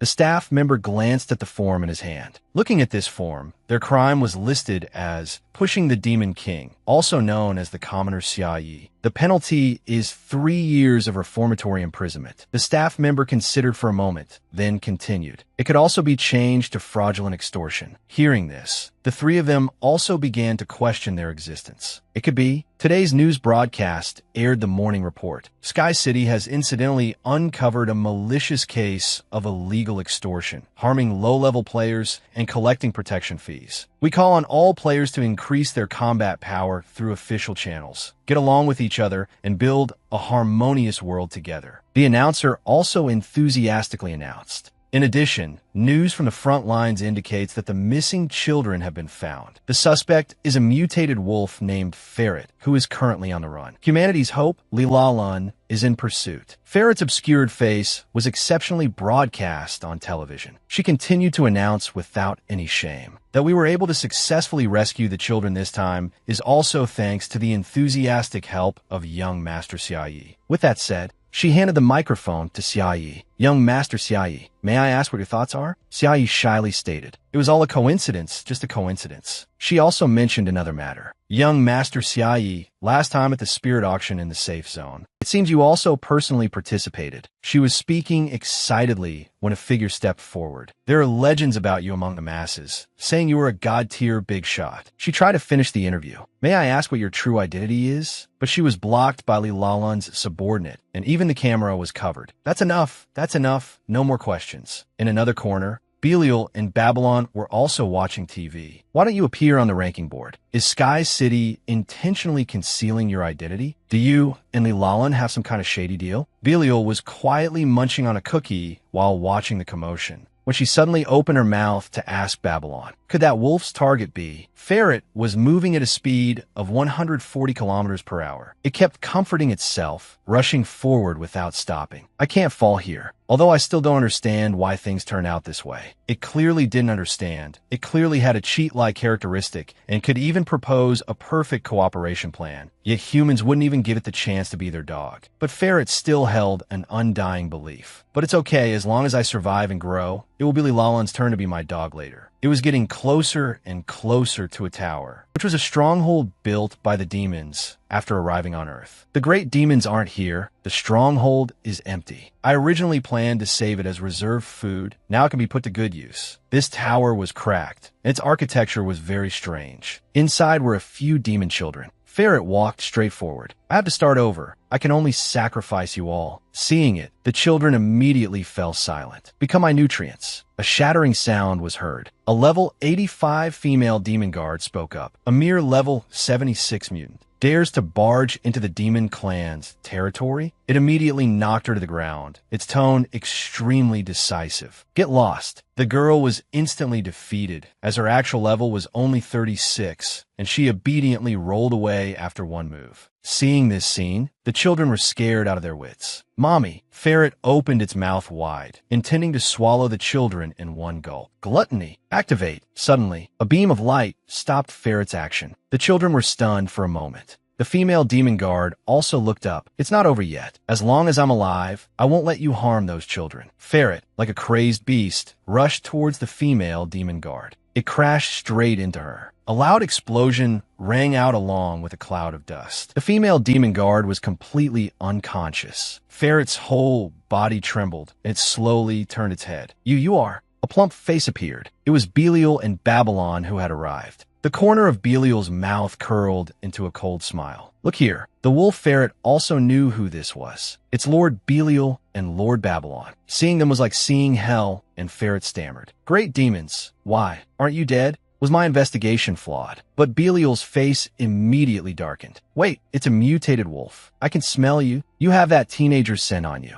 Her face turned as black as if she had been cheated on. The scents are mixed together, which only happens when you sleep together. Seeing this, Babylon immediately denied it. Impossible. Ever since we met Lord Demon King, we've always slept together. It's so noisy. At this mention, Belial's entire face turned bright red. Babylon guessed it right away. This expression could be true. After guessing, Babylon was so jealous he coughed up blood. And the demon children were buzzing with speculation. What? Lord Belial has already met Lord Demon King? What? Lord Belial and Lord Demon King have already slept together? Have you heard? Belial has already had Lord Demon King's child. Bao Bao was the most clear-headed one in the group. It spoke calmly, its voice slowly echoing. I can smell Master's scent. Werewolf, could it be that you have met Master? Hearing this, Ferret tried to recall an existence that the great demons would call Master. Could it be? It began to remember everything. That teenager is the Demon King. Then it began to deduce everything from the Demon King's perspective. So he had already prepared a counteragent for my gluttony characteristic. Then it thought further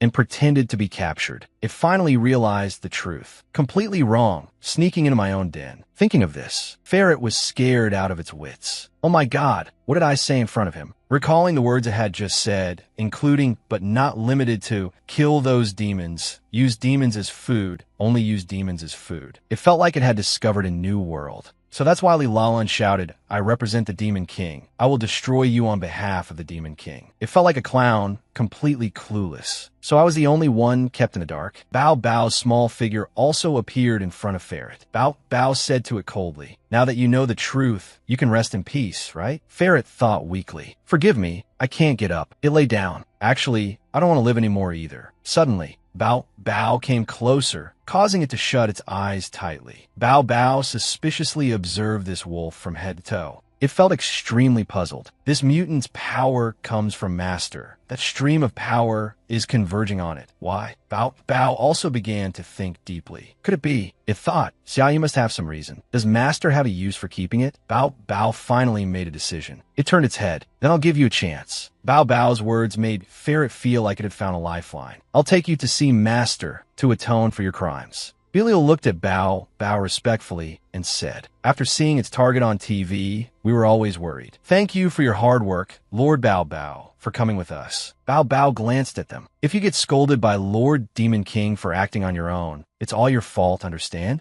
The group was also preparing to leave. All right, let's go home. Suddenly, Bao noticed something unusual. Behind a large rock, a figure was observing them. It was Li Lalan. He was completely terrified. Oh my god, I accidentally discovered the demon's main headquarters. Li Lalan's entire body was drenched in a cold sweat from fear. My name is Li Luolan, originally the hope of humanity, but now I am sinking deep into despair. Under orders to capture the idealistic kidnapper, Ferret, I accidentally arrived at the demon's base. The place he mentioned is the building right in front of me. After being discovered, he alone faced the encirclement of 3 great demons. Belial spoke softly, but her words sent a chill down Li Luolan's spine. Sorry, I can only kill you to silence you. Li Luolan was lost in his thoughts. My strength is the greatest among humans. In a one-on-one situation, Belial and Babylon are no match for me. But right now, I don't have a single chance of winning. Bao spoke coldly, deciding Li Luolan's fate. See you in hell, little hope. Cornered, Li Luolan gritted his teeth. This is the only way. Li Luolan activated the Leaf family's final trump card skill, and he shouted, The Demon King sent me. Bao, who was about to strike, stopped, and its attack veered to the side. Bao coldly repeated the words. What did you just say? The surroundings suddenly became eerily quiet. Li Luolan immediately got into character, trying to appear calm. It seems you subordinates are only at this level. None of you know the Demon King's plan. This sentence truly angered Belial and Babylon. You're saying you understand the Master's plan better than we do? You're talking nonsense.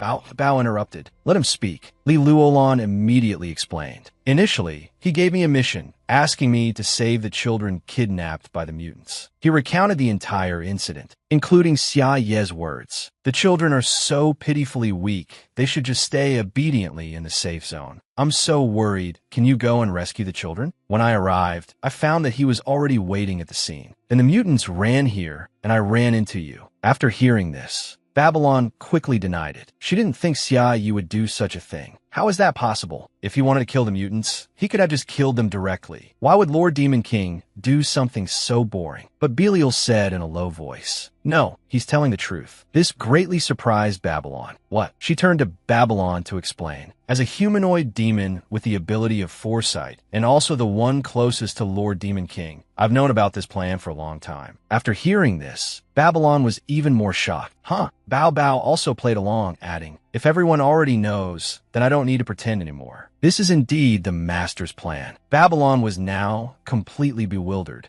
Nanny? It finally dawned on her. Am I the only one who didn't know? Belial even offered proof to convince her. After all, I'm the one who has slept with Lord Demon King. Seeing this, Li Luolan pressed his advantage. It's just as I thought. If they can confirm with each other, then it can't be wrong. He seriously stated the truth he had fabricated. The Demon King knew long ago that his subordinates would be in danger, but he seemed to just sit back and watch. In reality, every step concealed his true purpose. Whether it was saving human children or killing mutants, those were not his real goals. He was just using the card of rescuing human children. His next sentence directly stunned the 3 of them. To bring his demon subordinates back to the safe zone. Bao even went along with him. Let's just say you're right. The demon children heard something and came over to see. Lady Belial, who were they talking to? One of the children recognized him. It looks like a human. It's that bastard Li Luolan. Li Luolan heard the voice and looked up. The children immediately became agitated, as if seeing an enemy. Kill him. Share the Demon King's burdens. Sharp-eyed, Li Luolan immediately approached the demons. He tried to speak gently to the children. Let's go. Hearing this, the children looked bewildered, not understanding what was happening.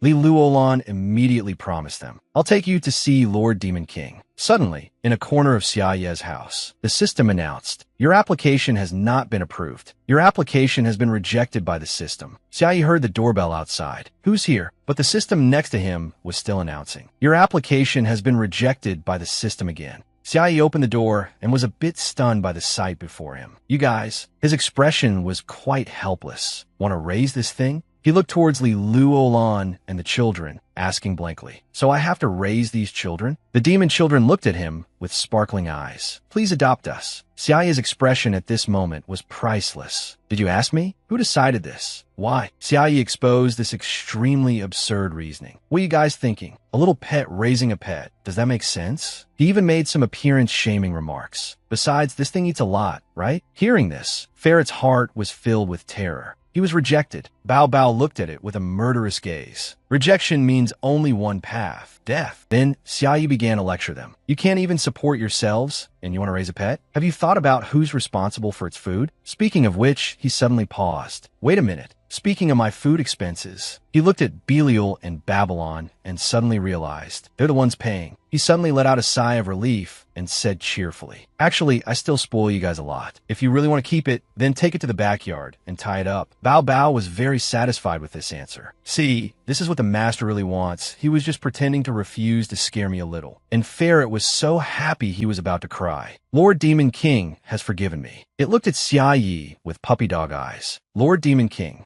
from now on, I am your dog." It felt very happy, even being locked in a corner. "Lord Demon King." Li Luolan brought up the children again. "Mr. Xiaoye, then I'll have to trouble you to adopt these children as well." Xiaoye was helpless upon hearing this. "This is okay too? Why is it so taken for granted?" But Li Luolan began to overinterpret. He was stunned, as if he had just realized something. He pondered. He really did have such a plan. After I said it, the way he looked at me changed. In Li Luolan's eyes, Xiaoye's gaze became incredibly sharp. Li Luolan had to play his card. He whispered into Xiaoye's ear. "I followed Ferret all the way and discovered these children were also victims killed by the wolf's claws." He even winked at Xiaoye. "Their identities and origins are untraceable, so there won't be any problems. No citizens will be suspicious." After hearing this, Xiaoye was at a loss with him. Untraceable origins, and that's not a problem? He thought for a moment, looking at the children. What's the big deal? Mr. Li Luolan is a government employee. Is he asking me to contribute to society? He really has helped me a lot. It would be a bit embarrassing to refuse. So Xiaoye took something out. "It's really difficult to take care of all of them in my house. How about this? I have some basic equipment here. I'll share it with everyone to keep warm. Actually, this is just leftover stock." He added to convince him. "I'll sponsor an orphanage in the future. When I bought that building, it came with a piece of land that I haven't used yet." Li Luolan stared at him blankly, then asked again, "An orphanage?" Xiaoye was so heartbroken he coughed up blood. "HP minus 100. I really can't give any more."